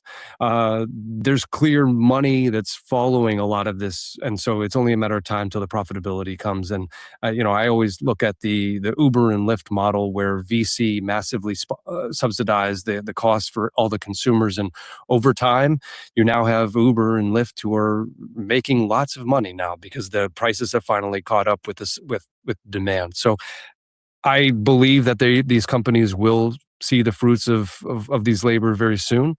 But obviously, with these very, very large numbers being thrown around, it's very hard to feel super comfortable that the money is going to be returned at a healthy return. That's a great explanation. I'm glad you hopped on with us, breaking it down just from 50,000 feet. You were mentioning circular investments is one thing. Do you think the circular investments are over with, where like people are invested in one company, it seems to always come back to NVIDIA? So I definitely look at NVIDIA as a picks and shovel, because everything's built off of NVIDIA, even though they're not physically building the data centers or things. And that way, they are building chips, kind of like Taiwan Semi. I kind of send them like a baseline. I haven't heard circular investment in a while. You were the first person I've heard speak of it in a while. Are you hearing that less in the markets now? Yeah, I think so. This was at the earlier stages, the circular financing agreements, whether it was Microsoft investing in OpenAI and then OpenAI turning around and committing to another business. That used to be kind of a trope, some sort of comedic punchline for a lot of the Wall Street pundits for a while. But I think as things start to shake out, there's going to be real money to be made as these companies start to invest on their own, right? We're seeing some developments now where, rather than leaning entirely on NVIDIA, many of these large companies are going to go out and start building their own chips. So I think it was just a matter of forming strategic partnerships when there was a lot of unknown. And I think it was more about just sticking your stake in the ground early, just to avoid this moment passing you by. We're going to come back to this in just a second, but you made a really good point when you were talking about companies needing to diverge outside of maybe NVIDIA as they needed capacity, they couldn't reach it. We see companies like Micron right now who are just going parabolic with demands for storage and supply. With that whole thesis, I want to jump. You've seen a lot of global. You've lived in different places around the world. In my opinion, I feel like America has kind of forced the world to rebalance the way their strategic partnerships, kind of like we were talking about with the circular investments. What are you seeing and hearing over there at your outlet that, as far as that goes, are you seeing results to people rebalancing outside the USA, sovereign nations as well? So it's interesting. We're talking about whether you, as an investor, you want to be invested in U.S. equities or global equities.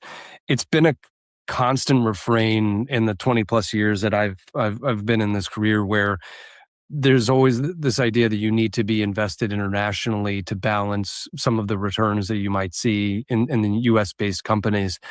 Especially in the past several years, that hasn't panned out very well. Yes, sure, you're seeing Taiwan Semi definitely capture the hearts and minds of a lot of new investors over the past year or so. But I still think by and large, the US is kind of at the front end. It's definitely the deepest capital markets that there are. There's deep liquidity. If you want to have any sort of investable opportunity, this is the place to be. We have at Benzinga, we have a lot of different partnerships that we're forming overseas, especially in Asia. By and large, the information that we hear from brokerage platforms and otherwise is that investors want to have access to US-based companies, the US capital markets. And so, yes, there are a few of these players that have that global reach that are very interesting to some of our US audience.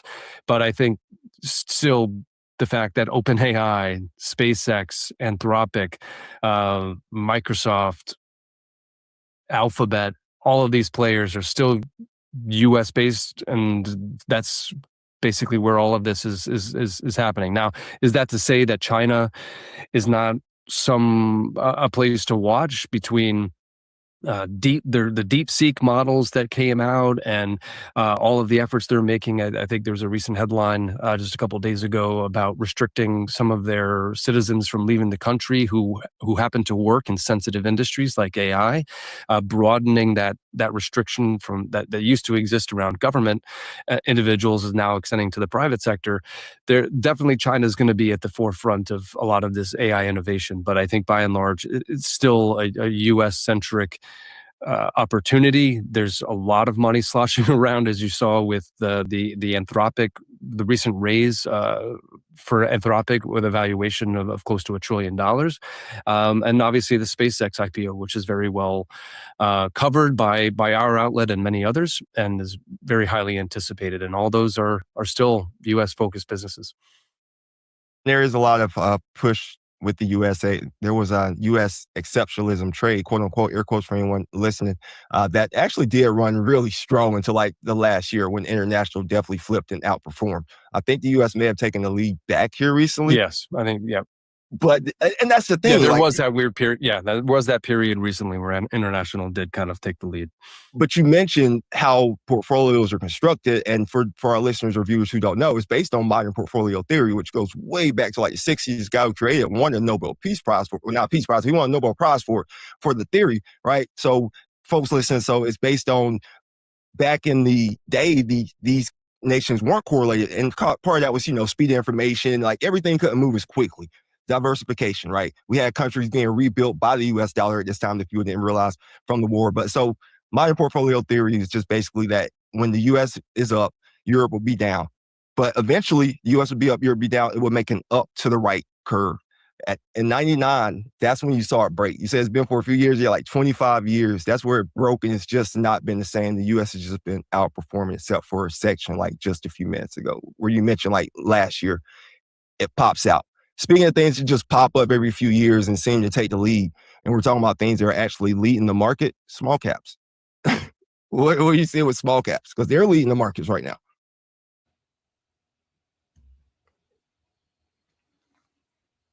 You're listening to the Main Street Meets Wall Street podcast. We've been breaking down market data with Brad Olson. But remember, data without strategy is just noise. If you're tired of being a spectator in your own financial life, it's time to move from theory to execution. Stay with us as we shift from the macro trends to the specific moves you need to make on your ledger today. Also a reminder, this is not personalized financial advice nor stock recommendations. We're going to dive deep today on the forces moving the market.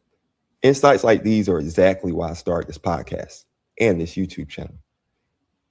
The Wall Street South Journal as well, to bridge the gap between the trading floor and your kitchen table. We're going to get back to the conversation with Brad in just a moment. First, a quick note on how you can gain some of the same professional edge that the institutions are using.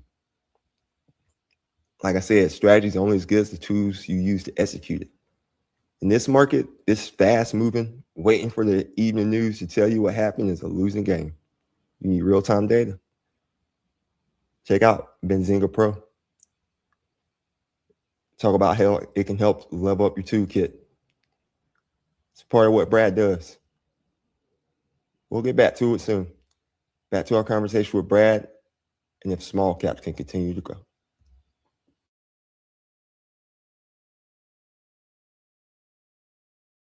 Yeah, it's funny. Several years ago at Bloomberg, I was writing a column, and there was one particular reader who kept writing into me and saying, we're talking a lot about the S&P 500 or SPY. You should really start to pay attention to the equal weighted ETF, the S&P ETF, and I think that always keeps coming back to my mind, especially as we talk about market concentration. These top names, these multi-trillion-dollar companies like Apple and Alphabet and Microsoft and Nvidia, it's only a matter of time until the pendulum starts to swing back and the concentration is lessened. I don't have a strong opinion about the small caps. I think it's just the trend may have gone a little bit too far, too fast. You still have, we all remember in the first administration, 2016, that the America First idea was a very heavily focused platform that tended to benefit small caps the most. There was this idea that money would stay within the country. These smaller companies would benefit. These companies that have a high concentration of business that's in the U.S. A lot of people tend to forget.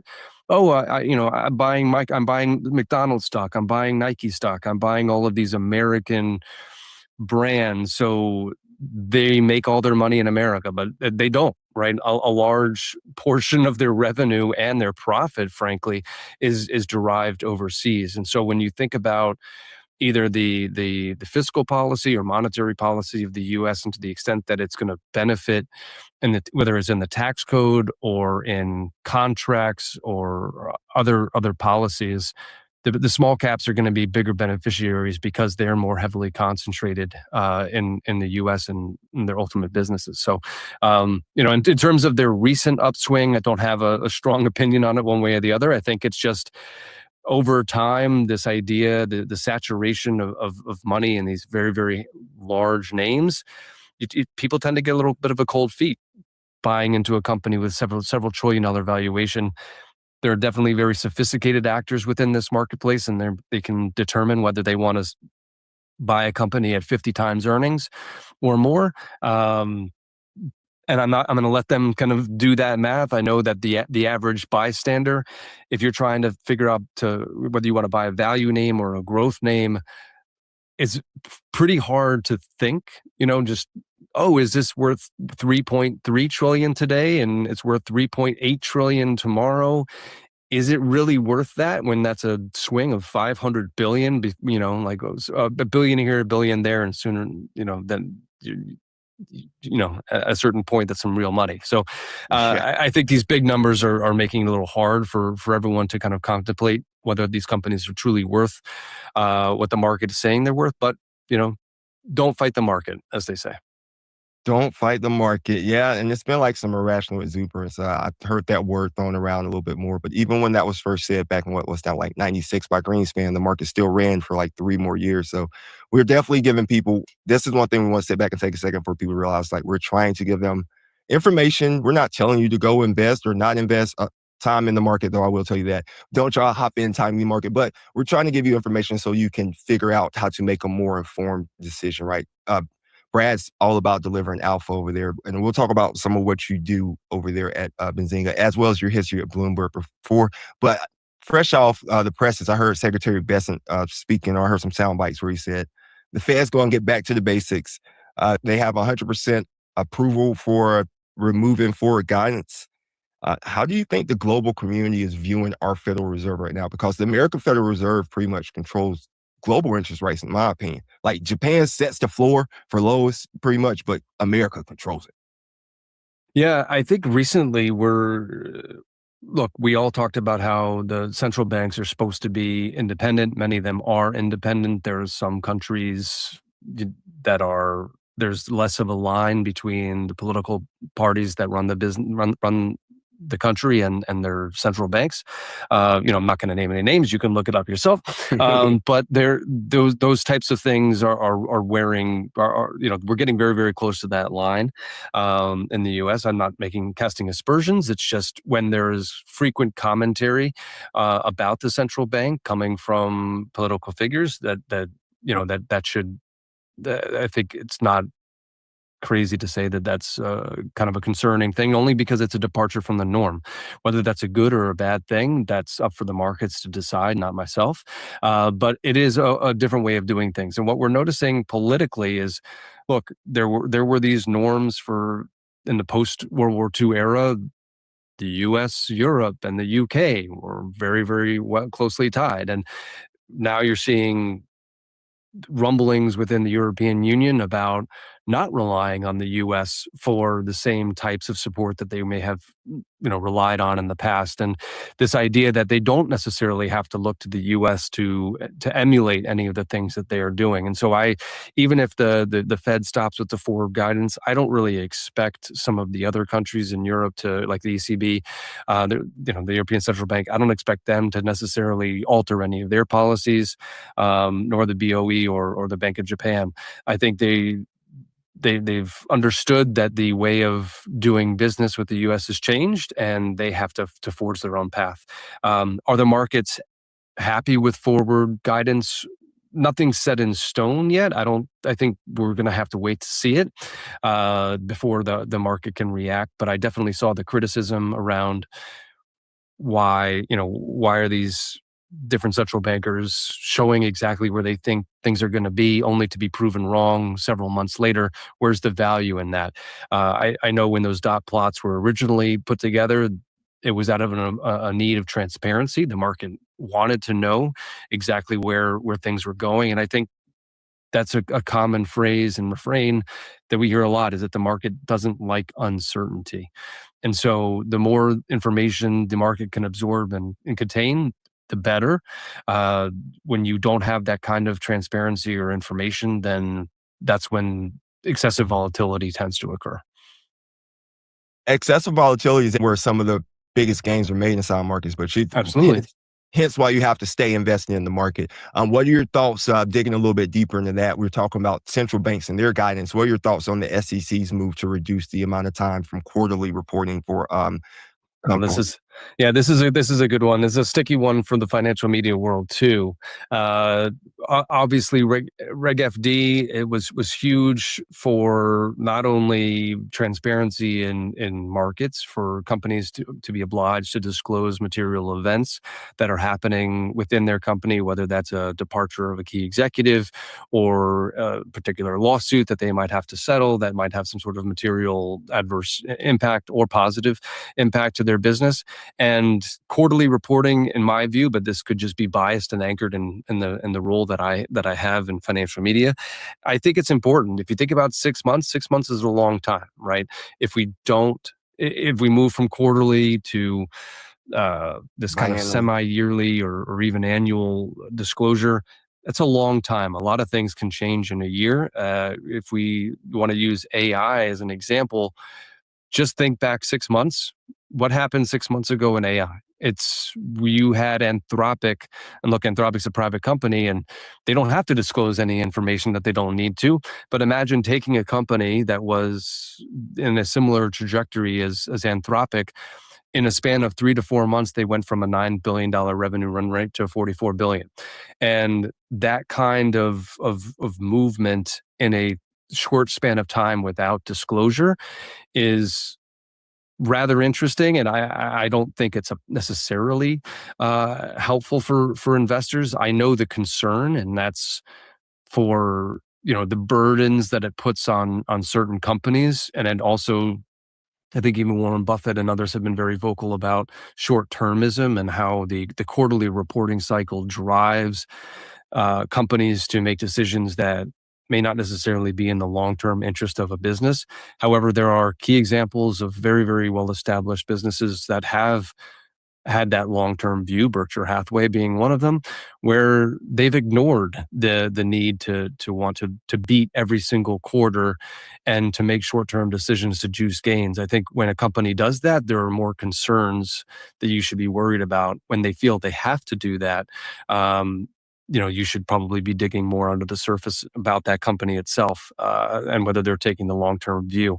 So, my personal view is a little biased. I think that more disclosure is better. It provides a better narrative. It gives people more information about what's going on.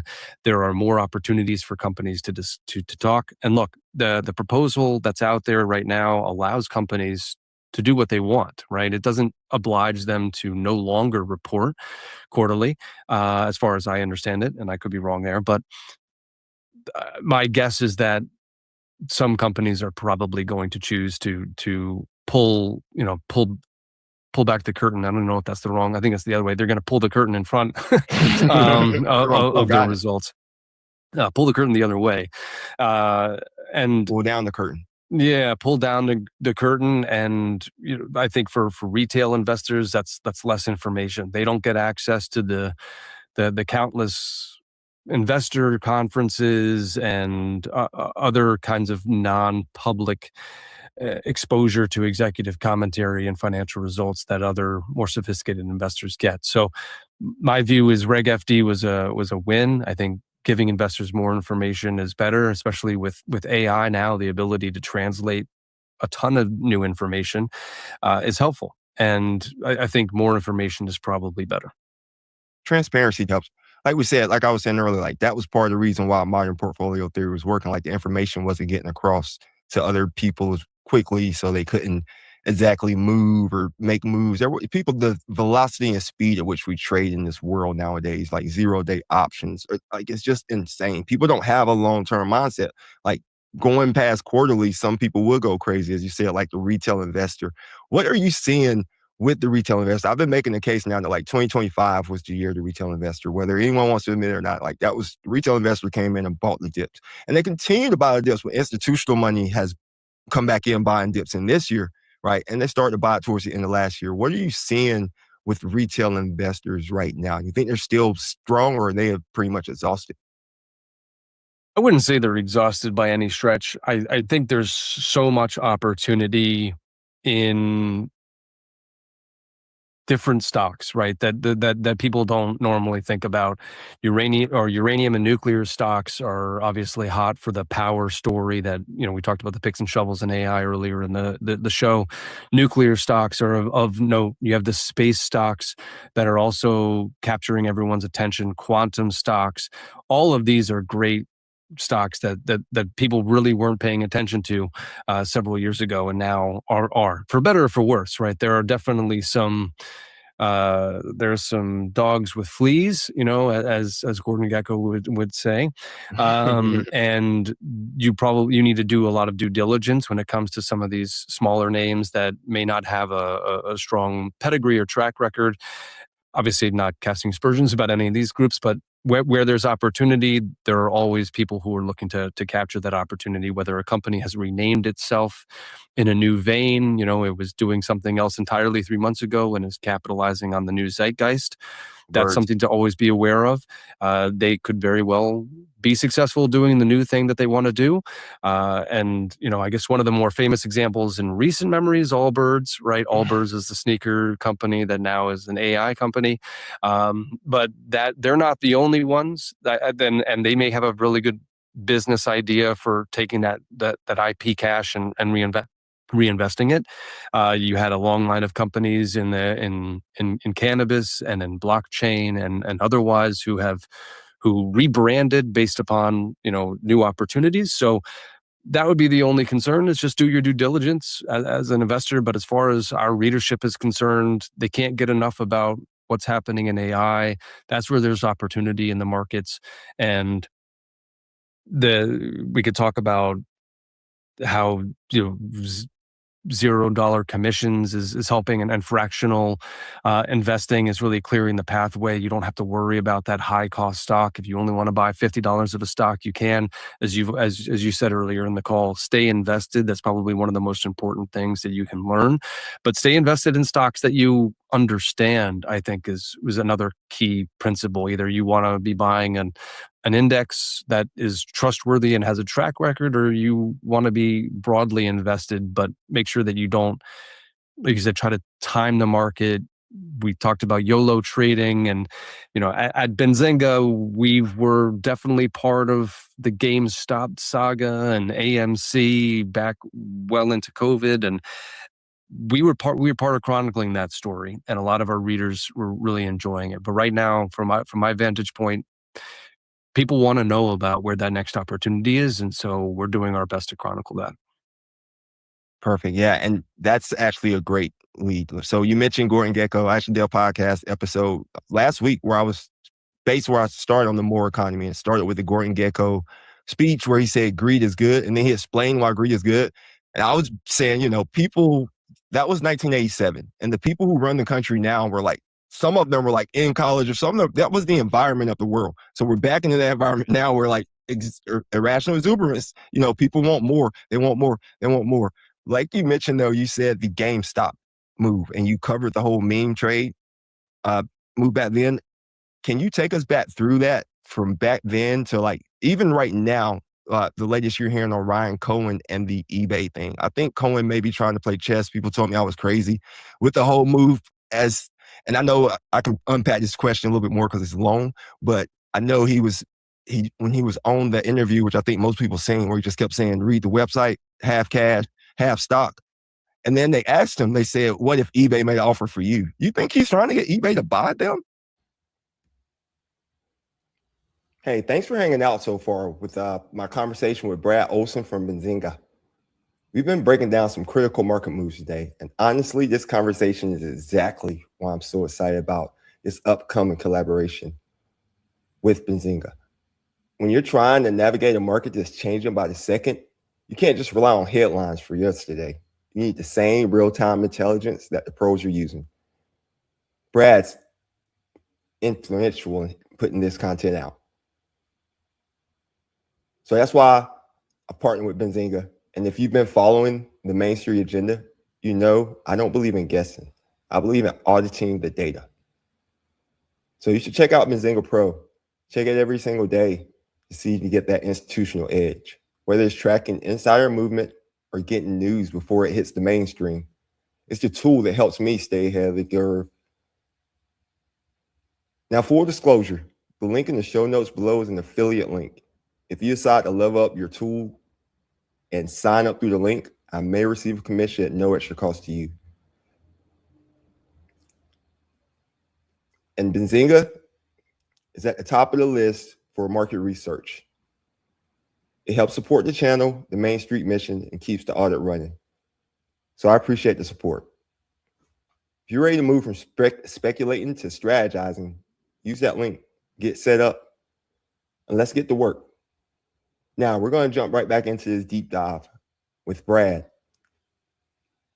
as we see his thoughts on this exuberantly irrational market.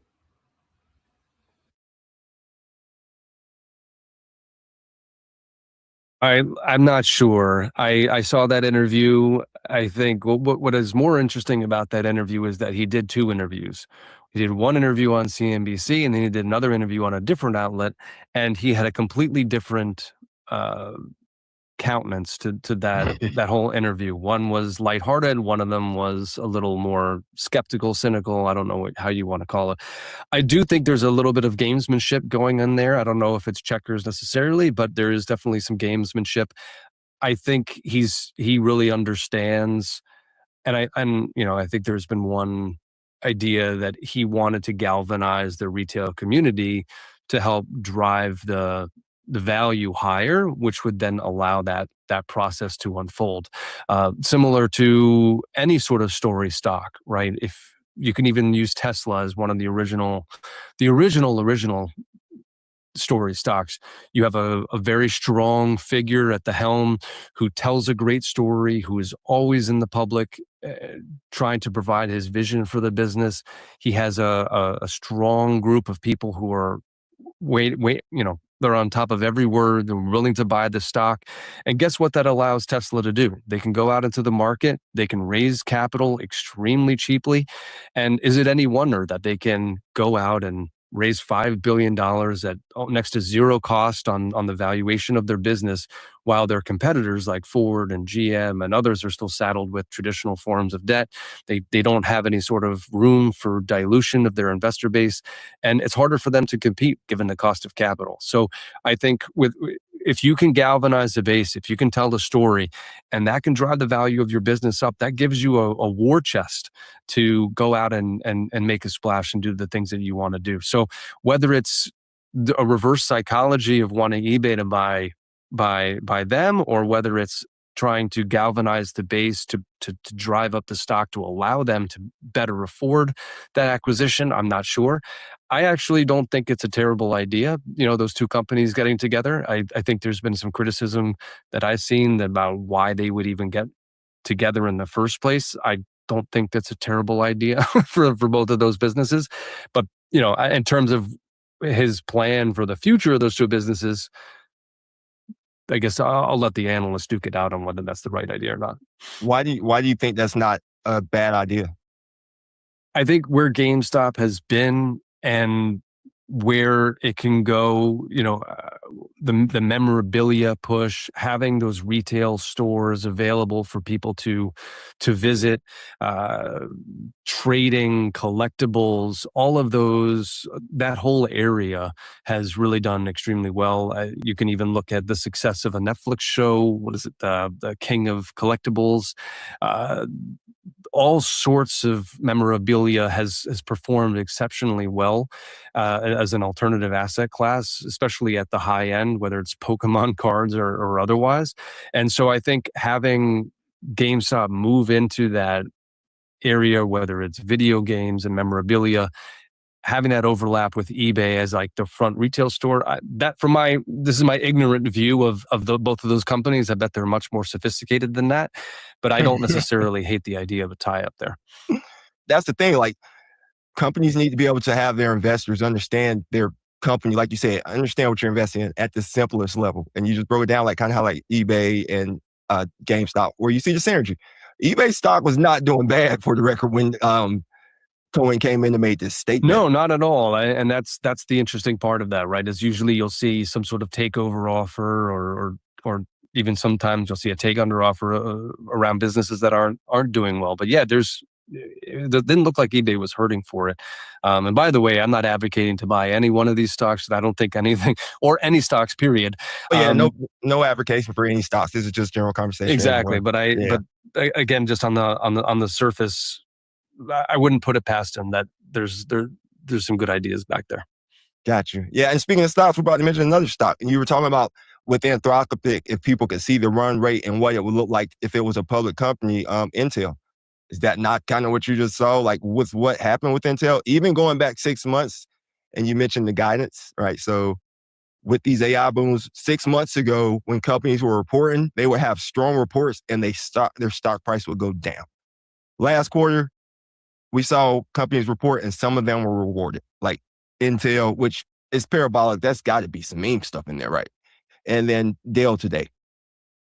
Yeah, I think, underscores the need for transparency. Dell blew away every analyst by far. They blew away their own guidance by far. And that was only 3 months ago.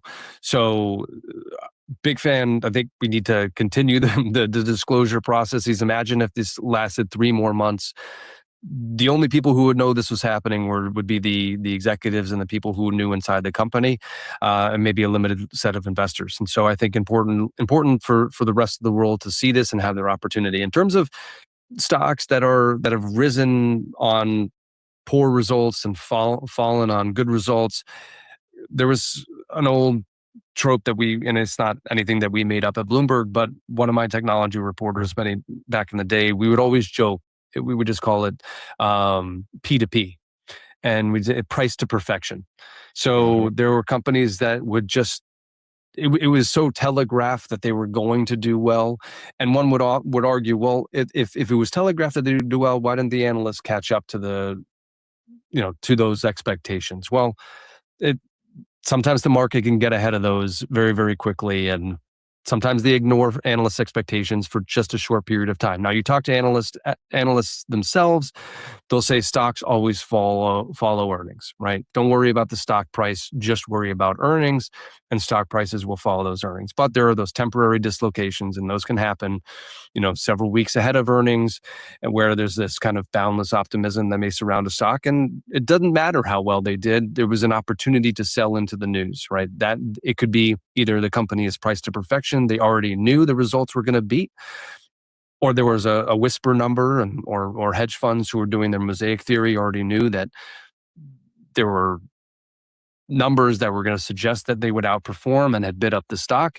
But there's also stocks that have done extremely well over the past year, and this is an opportunity to sell into that report, right? You have to think about a market is not just some abstract theory. It's people that are trading against one another, and there's going to be a large set of people on one side who want to exit a position, but they can't exit a position without a similar number of people or market makers taking the other side of that position. And so you want to make sure, in many cases, there are these market dynamics that play a part in stock prices, rather than just, is it good, it goes up, is it bad, it goes down.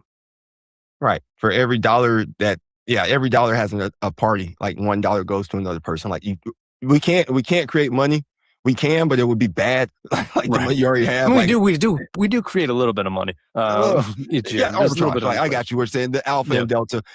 Jumping into that, because that's what you do over, right? Benzinga, that's what you do over here. Take our listeners, I want you to take your time and just take them back to when you were at Bloomberg. Just tell us a little bit about you. Like, everyone may not know you, Brad, but they should definitely listen because you have a different perspective. So take a few minutes and just tell us about you, like how you got into this industry. Yeah, so I mean, the trying to use my little quick elevator pitch here, because it's hard to compress 20 plus years into a short sound bite. But most of my career's been around trading and investing, and media is something that I've embraced over time. I started in media, providing services to hedge fund clients and retail investors who were curious about how to trade, quite literally trade the news that they were seeing. And that kind of led into a natural fit at Bloomberg, where the team that I, happened to work with we were tasked with trying to provide that immediate color.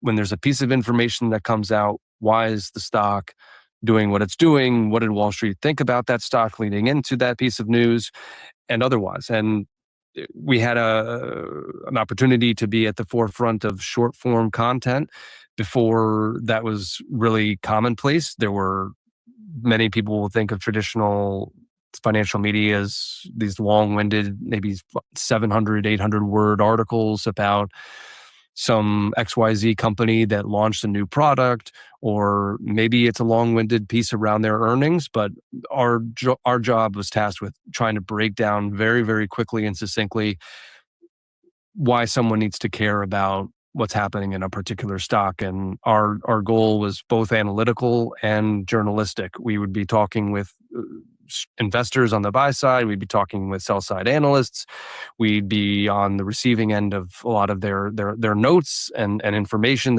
and their views on the stock. And then we'd also be using our own tools at our disposal to track, at scale, how stocks were behaving, whether it was volume or volatility or investor ownership. All of those things kind of bled together to help us tell a strong story about each individual stock. And then ever since then, I've had the opportunity to lead a couple different organizations, and where the goal has been to just truly qualify what is happening in the market at any given time. And you may look at your brokerage app and see, think you may be a genius and said, hey, wow, I'm up 5-6% today. And then you may not know why. But part of what our job is to do at Benzinga is to tell people, okay, but within that portfolio, you had 2 or 3 names that outperformed, and they outperformed for these reasons.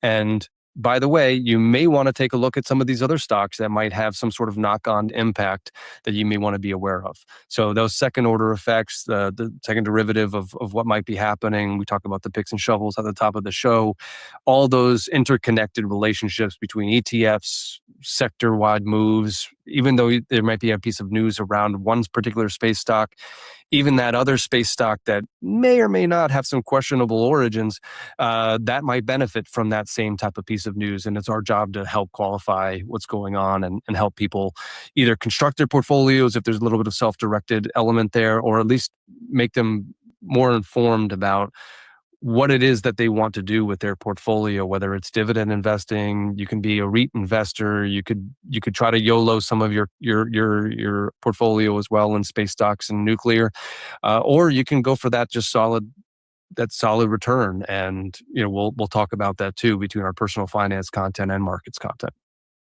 Very cool, very cool. And so that's a very cool story. Been doing this for 20-something years. So you've seen several bubbles and several moves and several pops. And now we're talking about the current bubble, the AI, quote unquote, bubble. First of all, do you think AI is a bubble? I think, and I'm happy that we're having this conversation this week, where the CEOs of the very AI companies that swore that there would be doom and gloom imminently have walked back some of their statements. That was great. I want to talk to you about the institutional edge. Most retail investors are operating with a massive disadvantage. They're getting the news after it's already priced into the market. If you're serious about building wealth, you cannot afford to be a passive consumer of information. You need to be an active strategist and consumer of information.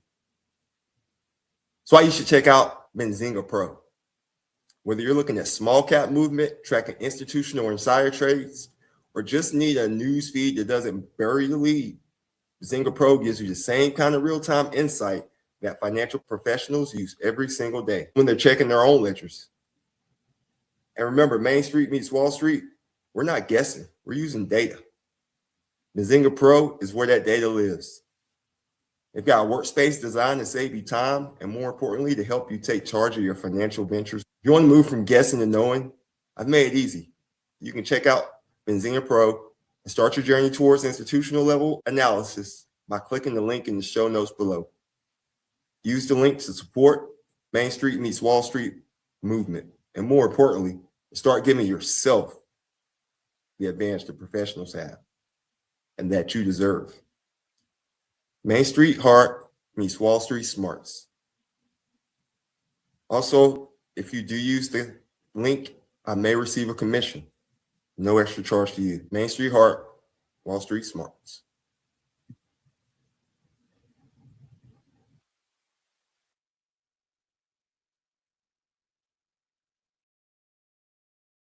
Is Bitcoin a scam? Welcome to the first part of our 4-part series, where we dive into the heated debate between crypto bears and bulls. In this episode, we'll explore the skeptical side of the crypto world, questioning the legitimacy of the Bitcoin and other digital currencies. Our guest, Clement Miller, a seasoned trader and Georgetown professor, will unravel the myths surrounding crypto, challenging the notion of Bitcoin as digital gold. Get ready for a thought-provoking discussion that sets the stage for the upcoming episodes, where we'll hear from both sides of the crypto world.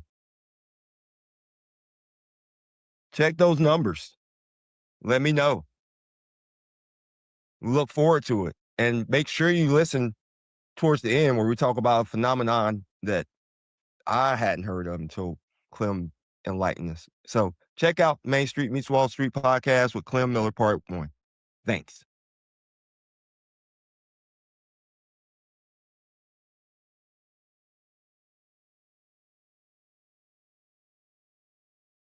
Hey, good morning, Main Street. Welcome to another episode of Main Street Meets Wall Street. I'm here with Clem Miller, and we're here to talk about crypto. Why is this really a scam? Is this really anything? Is it digital gold? Clem's going to give us a reality check. Clem's just tell you a little bit about Clem. Clem's a retired trader. He's now a professor over at Georgetown. He's been a little skeptical of crypto since he maybe first heard about it, and He's just going to hop on and let you know where he stands and, the pros and the cons of crypto, or maybe just the cons. But here goes Clem. Thanks for hopping on, Clem. Thank you so much, Marcus. I'm happy to be on the podcast today. Sounds like you're doing great with the podcast so far. So all the best. Luck for this. So, we're talking about crypto, Bitcoin, crypto today. And as Marcus mentioned, I've been a big skeptic of this area for a long time. That's primarily, I think, because I come from a background of looking at stocks and equities. And when you look at stocks, you're dealing with, for the most part, you're dealing with real companies. Companies that generate sales, that generate profits. Hopefully the companies you're investing in generate profits. Some of them would pay dividends to you every so often. These real companies, right? Real companies, real businesses. That's what I like to invest in, and crypto offers none of that. Crypto is not a company, right? It's not something that generates revenue. Inherently generates revenue. It's not something that produces profits. It's not something that pays dividends. It is ephemeral, to use a highfalutin word, right? It has an existence that is only electronic, right? Despite the marketing presentations which try to show it as a gold coin, that's kind of nonsense. And in reality, it's just sort of bits and bytes, right, on computer screens, and that's all it is that. So I want to talk about a few aspects of it. And one of the problems with delving into crypto a lot and delving into the mechanics and the technical aspects of it is that it tends to give crypto a credence that I don't think it deserves. And so, with that sort of caveat, I'll mention a few specifics that go a little bit deeper than what I just said about why crypto is not great, why it's speculative. It's not really an investment asset. And then we'll, Marcus, you can ask me questions as we go along. So let me start by saying that, crypto is being marketed or has been marketed in various ways to try to appeal to different audiences, right? So it has been variously described as, some kind of new technology, which it isn't. It's been also described as a commodity, which it isn't, right? It's also been described as a currency, which it isn't, right? It's none of those things, right? It's sui generis, as you would say in Latin, one of a kind. And it's not the best kind of asset either, right? It's not a stock, as I mentioned. It's not a currency. It's not a commodity. It's none of those things. It has no tangible presence. And what's bizarre is that the crypto promoters, and using all this razzle dazzle terminology that they use, they'll essentially diss currency like the dollar and the euro and so on, and call them, quote, fiat currencies, as if to say that they've got no value to them, right? And implying that Bitcoin is of much greater value than the so-called fiat currencies, using their terminology. When in reality, that could be, there couldn't be anything further from that situation, right? Currencies, regular currencies, let's call them what they are, regular currencies, real currencies, like the dollar and the euro and the yen and so on, are backed up by the full faith and credit of their respective issuing governments. And also, there's this element of, sort of power, geopolitical power underlying those currencies. So, the US dollar is not just, a printing machine, as the Bitcoin people will tell you it is, right? It doesn't just come out of a printing machine. The US dollar is backed by the Treasury, by the revenue receipts, receipts from revenues. If you were to ask, the Trump people, they would say, "Oh, it's the tariffs, right? The tariffs are generating it." There's real revenues, right, that are coming in to support the dollar, and ultimately, you've got the geopolitical power of the United States supporting the U.S. dollar.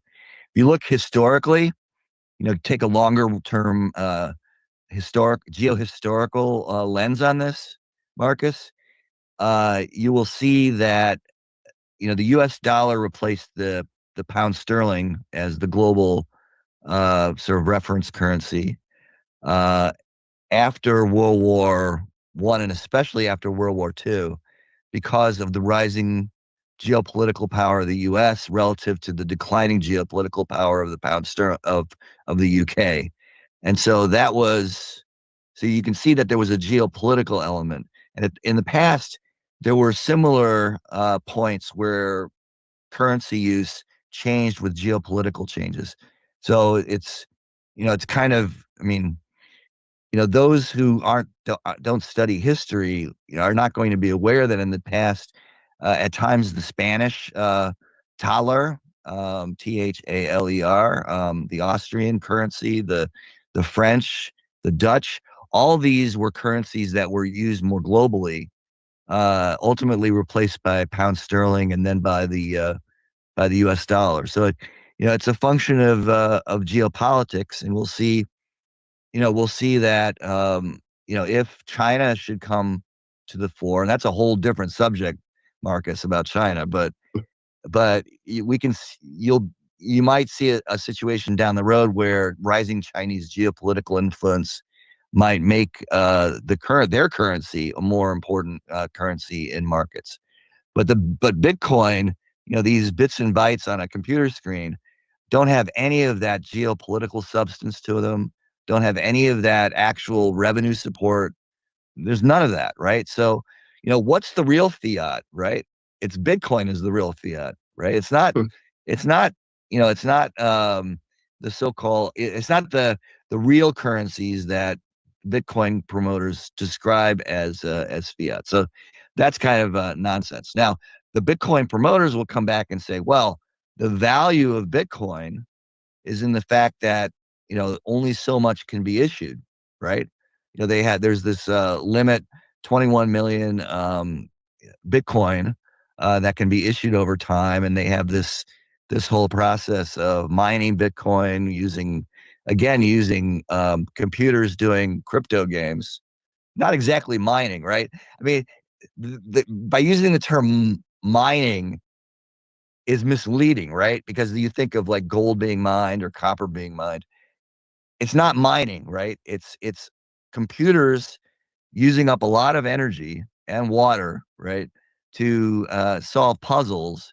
And once a puzzle is solved, it creates an extra link in the blockchain, and then you get and then whoever solves the puzzle gets a Bitcoin, right? I mean, that's kind of crazy, right? But the folks will say, the Bitcoin promoters will say, okay, well, you've got $21 million a 21 million Bitcoin max volume, and as a result of that, you've got a scarce asset that should rise in value. Okay, now there are several problems with that. Of course, the promoters won't go into those problems, but there are several problems with that. First of all, first and most important of all is that the price of something depends not just on the supply, but on demand. And so when speculators rush out of Bitcoin, doesn't matter how many Bitcoin there are, when speculators rush out, the price is going to fall. So it's a function of both supply and demand. So the fact that supply is limited doesn't by itself predict that the price will go up. And that's what all the Bitcoin promoters are trying to pretend. Oh, as we reach our maximum limit of Bitcoin, the Bitcoin price will soar. That's what they say. It's nonsense because it depends on demand as well. And I forget who said this. What famous? I think some famous economist. Not that we should always listen to economists, but they said they said supply, does not create its own demand, or supply creates its own. It doesn't. Supply does not create demand. You could have a supply of something and it doesn't create demand. You could have, huge supplies of various product, any kind of product, right? And unless there's demand, you're going to have just lots of inventory sitting around. The same thing could happen with, and could happen and has happened. If you look at the year to date on Bitcoin, it's down over 20%. And anecdotally, there's been a lot of folks leaving Bitcoin, selling Bitcoin. So there you have a live example of demand diminishing for Bitcoin, even while the supply stays the same and the price goes down. So it's, Bitcoin is not exempt from the laws of supply and demand.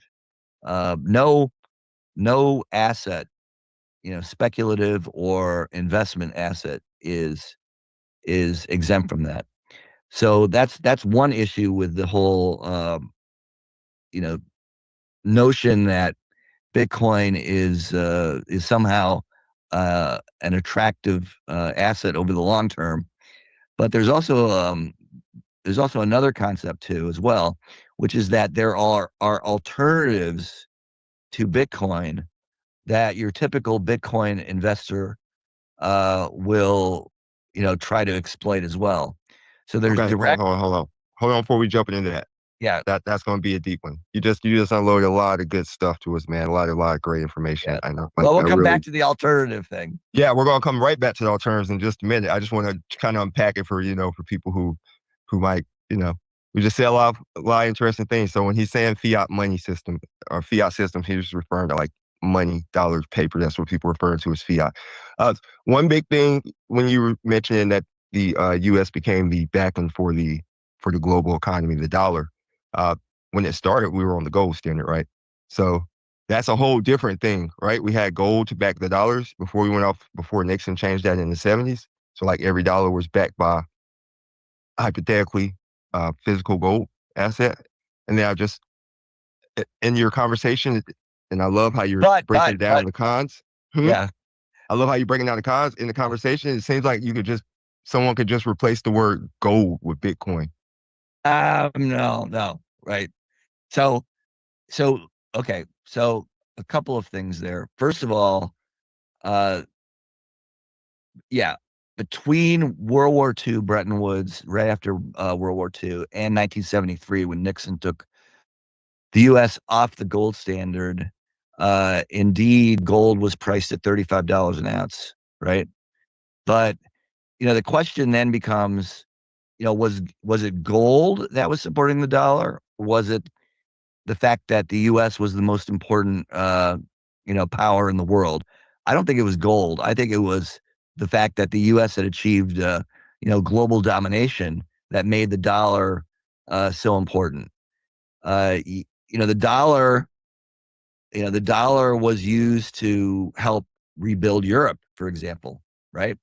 You had the Marshall Plan. In the 70s, when oil prices went up and you had the Gulf states and others making a lot of dough off oil, where did that money go? It went into dollars, right? Dollar assets, the so-called petrodollars, right? So the dollar is a dominant asset, was in up to 73 a dominant asset, not because of gold, but because of geopolitics.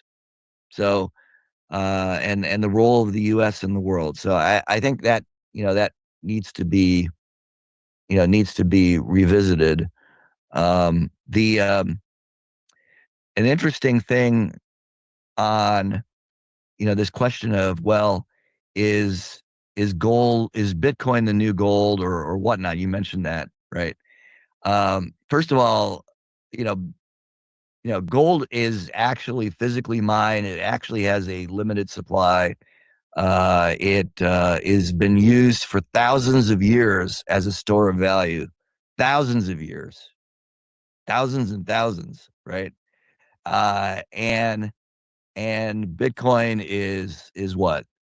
A couple of decades old, right? So, I mean, it's kind of ridiculous, right? I mean, you think Bitcoin will be around in 100 years? No. Do you think Bitcoin will be around in 10 years? I don't. Right? It's not an investment asset. It's speculative, right? So, which brings me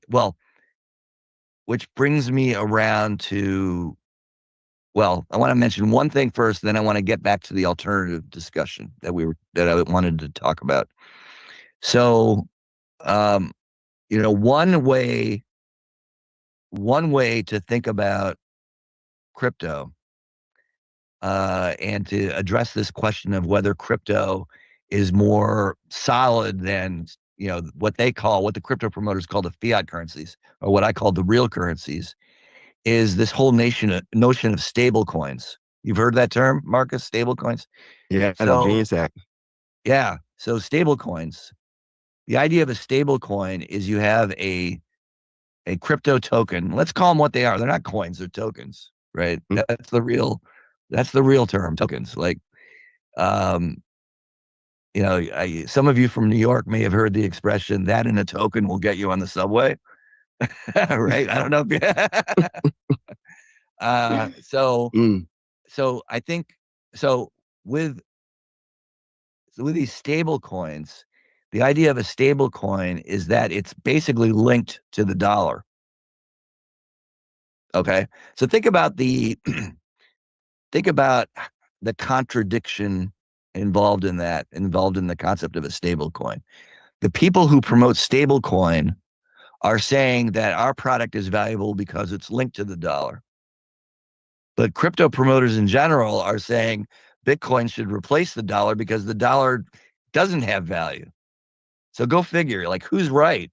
Either you can be a Bitcoin promoter and say that the dollar is weak, Bitcoin is stronger, Bitcoin is digital gold, blah blah blah, or you can be a stable coin promoter and believe that the only reason your stable coin has value is because the dollar has value. So what is it, right? Pick a side. Do you pick the stable coin side or do you pick the Bitcoin side? You can't pick both because there's an inherent contradiction. So I'd mention that. Okay. And then let me come back to the alternative to Bitcoin question, right? So where I was going with that is that, Bitcoin, everybody talks about the value, all the promoters talk about the value of Bitcoin being in the fact that there's only a limited supply. And I already mentioned the fact that demand is a part of that equation too, not just supply. But also there are supplies of other things that your typical Bitcoin speculator might want to put their money in. And one of those would be various kinds of prediction markets and gaming and so on. And, a lot of folks speculate on, prediction markets. They speculate on gaming, right? And, so Bitcoin is just another one of those games, so to speak, right? You can have speculators, dump Bitcoin and decide they want to speculate on the Super Bowl, right? So, you got that as an alternative type of speculative instrument. Not to mention the fact that you've got, various kinds of meme stocks that are out there that people put their money into as well, and try to speculate on those, and those also are alternatives to Bitcoin. And I also want to mention, in addition to that question of alternatives, that even within crypto space, there are alternatives to Bitcoin. We mentioned stable coins already. And there are other types of crypto tokens as well that are out there. Lots of different kinds, not just Bitcoin. So how do you measure the volume of the crypto tokens? How do you measure that volume? As other crypto tokens are issued by other kinds of crypto tokens are issued besides Bitcoin, how do you measure that supply? Do you measure it only as 21 million, or do you measure it as the supply of all crypto? If you can dump Bitcoin and buy other crypto tokens, and I'm sure there are folks out there who speculate and say, well, I think Bitcoin's going to go down, and I think, Ripple or whatever is going to go up, right? Then, what is the supply? How do you measure the supply? The supply is infinite, right? It's not 21 million. The supply is limited to only by the amount of crypto tokens that are being issued in general, not the 21 million. In general, all of the tokens, right? So you can't measure it by that. And then the last thing I'll mention on alternative instruments and the supply of Bitcoin is that there's a process known as forking, Forking, right? And I can't, I don't pretend to understand the underlying computer logic for this, but tokens, crypto tokens, depending on their underlying technology, can fork, which means that they create replicas of themselves. So there was a forking episode, I think one, maybe there were more than one, involving Bitcoin itself, where Bitcoin spawned off a baby Bitcoin and created 21 million more tokens. So or you can look at it as kind of a clone, right, of the original Bitcoin. And right now, I can't remember what that Bitcoin is called. It's got a different name, and it trades differently. It's at a price that's lower than the regular Bitcoin, than the parent Bitcoin. So, you could have, and I have not seen any research about whether the forking diminished the value of the regular Bitcoin, but you have to believe that if you're, spawning a baby Bitcoin, then it's got to affect the value of the parent, right? You got to, because it's creating additional supply. So one has to worry about forking episodes too, which would, make the supply of Bitcoin larger, despite this, this initial concept of the 21 million Bitcoin. Wow, that forking thing is very fascinating. Sound like it's just missing a couple of letters or changing for what might have really just happened to people who invested in that. Like just creating a totally different coin, like just cloning it is. I haven't heard of that one, so that's very, very interesting. Yeah, look it up. Forking. Yeah. No, don't worry. All of you listeners to Marcus, look it up. Forking, Forking, and I think you'll be shocked that this can actually happen. Yeah, that just brings me right into our next topic we can jump into maybe. So you're talking about like with Bitcoin, if you have gold, and I know you, we connected on LinkedIn. I saw how you would share your portfolio, which is very cool. Actually, you say you recently left gold, but say with that said, like gold or with stocks, and in general, when we're talking about these coins, if you want to compare maybe somewhere where people think like, because there are so many tokens, Bitcoin would be like maybe a large cap stock, and these other ones are probably like small cap, micro, quantum computing. Not on the earnings, but on the recognition level. Okay, so not on earnings, not on any intrinsic value, just how people, because there's so many coins. Right. Like, if you live in a crypto world, right? Then I guess you could say that some are large cap and some are small cap. But the whole idea of cap doesn't really. I know the crypto promoters talk about coins having cap, and all that is the value of the coin times the number of coins, right? That's all that is. It has nothing to do with any kind of earnings at all, right? So, right. I mean, and I guess you could say that stocks are similar because you could have a company that has no earnings. Growth. You could have a company that has no revenues, and it can still have a market cap because it's based on future expectations of revenues and earnings. So you can have that, but at least it's based on something that is a real flow of revenue or earnings, even if it's expected in the future. Whereas Bitcoin and crypto tokens, the market cap is basically based entirely on the willingness of somebody to buy that token off you in the future. See that, and that's the big part too, right? You teach in university. We learn in school. You learn that money, like when you talk about what money is really, or what something has value of. What makes something valuable is what something's willing to pay for, right? Like if I was like, hey man, I'll pay you $1 million for those glasses on your face right now, like those glasses suddenly become much more valuable. Like you said, supply doesn't create demand. You have to have someone that wants to buy that widget that you're creating with the digital coins and the Bitcoin, all in the same. I want to jump into the risk, right? Because that seems to be one of the big things we need to let Main Street know, the systematic risk versus like. So if I was to invest in a stock, right, this has been covered by the SEC, reviewed, maybe not recommended, because the SEC is not going to recommend your stock, but it's been reviewed. Regulators know it's publicly available information. This corporation has to report. And if something was to happen, there will be some way to get some recourse, right?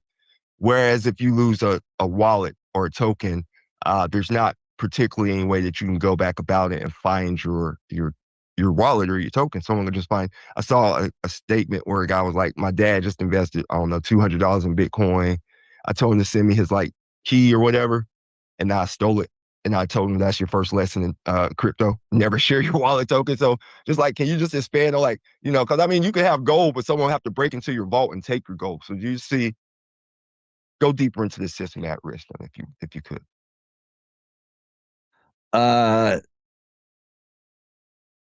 So a couple of things I think about when just based on what you were talking about. So first of all, you mentioned about the regulation, right? And I think that's a very important thing. But again, there's kind of a myth that's come out of the crypto community about how, crypto will really soar only if we have a proper regulatory framework. It's the opposite. You may have heard of that, right? Crypto will soar if we get a good regulatory framework. Well, what the crypto promoters are really talking about is they want to have a, quote, good housekeeping seal of approval for crypto so that they can keep selling it, right? So they can keep selling crypto, and they can say, well, we have the government's approval for this. The government is blessing it. They will misconstrue. Some of these crypto promoters, the unsavory ones, will misconstrue what the government is actually doing with regulation, and sort of spin that into this is actually a real kind of investment asset because we've got government regulation and everything. So trust us. and the crypto promoters, including the Witkoff and Trump, was it Witkoff? Yeah, Witkoff and Trump sons, right? Have made inroads in trying to, create this regulatory framework that provides this good housekeeping sealed approval. If there were a solid regulatory framework around this, you would not have crypto at all. right? Because it's not an investment.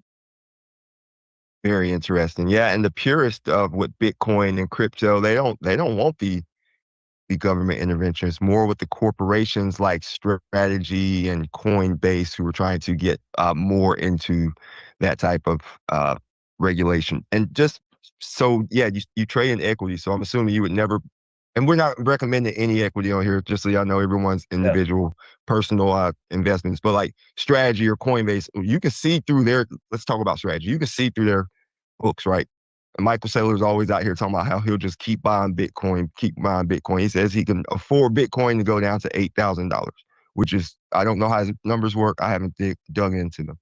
Right now, to mine a Bitcoin, it's about $67,000. I think is the numbers coming out just to get one. And we know Bitcoin's been trading below that level. It could trade above it, but it's been currently trading below it. So if someone was to say, okay, what would you look at in that company that will make you not invest in the company if he shows you all these things and all this leverage and all this leeway? Or you're just saying, I don't believe it, because this is, if he goes out and he's just lying to the world like this is a publicly traded company and he can really get in trouble for it. Well, I don't think he's lying to the world. I think it's very clear that he promotes Bitcoin, right? He's all over the place promoting Bitcoin.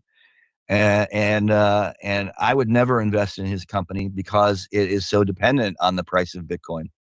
So I would never invest in it. He's highly leveraged to Bitcoin. Why would I do that? I wouldn't want to do that. So Coinbase, I believe they do trade some other things besides crypto, but they're mainly focused on crypto trading. And, why would I want to invest in that? I mean, if I wanted to invest in an exchange, why wouldn't I invest in the CME or the CBOE or, one of the real, Commodities exchanges. Yeah, one of the real exchanges, right? And at times those are pretty good stocks, right? Because, they make money regardless of where the of where the share price is, because they're the trading platform for this, right? Mm-hmm. So they make money, and they're more solid. They've been around for longer.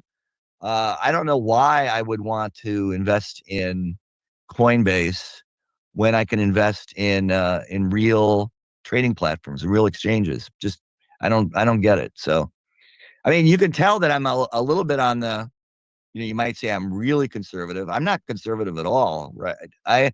I'm realistic. And when I look at some of these things, they're just, they're just, Coinbase is just, it's so narrow and focused on such a risky asset that I wouldn't want to be involved in it. Got you. Yeah. And like you said, you're not risk averse. You understand. You're just risk realistic. You know when you should have more risk on, more risk off. I mentioned earlier that on your LinkedIn. So, and Marcus, it's not just Bitcoin that is something that I wouldn't do, or crypto is something I wouldn't do. I look at and I don't want to necessarily. I mean, you mentioned Michael Saylor and that, but there's another person who Kathy Woods. Kathy Woods, right? Tom Kathy Lee. Woods. Tom Lee's more of a big strategist. Let's talk about. I mean, Kathy Woods runs funds that invest in crypto, but they also invest in a lot of kind of newer startup technologies, like real technologies. Crypto's not a technology. In sort of real technologies, quantum and not to mention things like Tesla and so on. That's what she invests in. I wouldn't invest in her fund either, right? And the reason I wouldn't is because she's taking long run bets on a portfolio of companies that, many of which may not have any revenues or profits right now. And that's not something I would do, right? I'm not averse to technology stocks. I invest in technology stocks all the time, but, I wouldn't invest in something just because Kathy Woods is involved in it, right? And one thing that you see with Michael Saylor and you see with Kathy Woods is that they are sort of CNBC personalities, right? They're out there promoting things, and they have a media platform for doing that. And then, you have to wonder, well, if they're out there doing that, and they're a media platform, why, should I invest? Why wouldn't I want to invest in somebody who's more silently pursuing real investments and doesn't want to talk too much about what they do and how they make money? I would rather invest with those people, right, than with folks who are, promoting themselves on TV all the time. So that would say maybe you want to invest in Intel over NVIDIA. Jensen Huang's out all over the world. Look, I'm saying like he's out promoting AI all the time. I would never invest in Intel. No, never. No.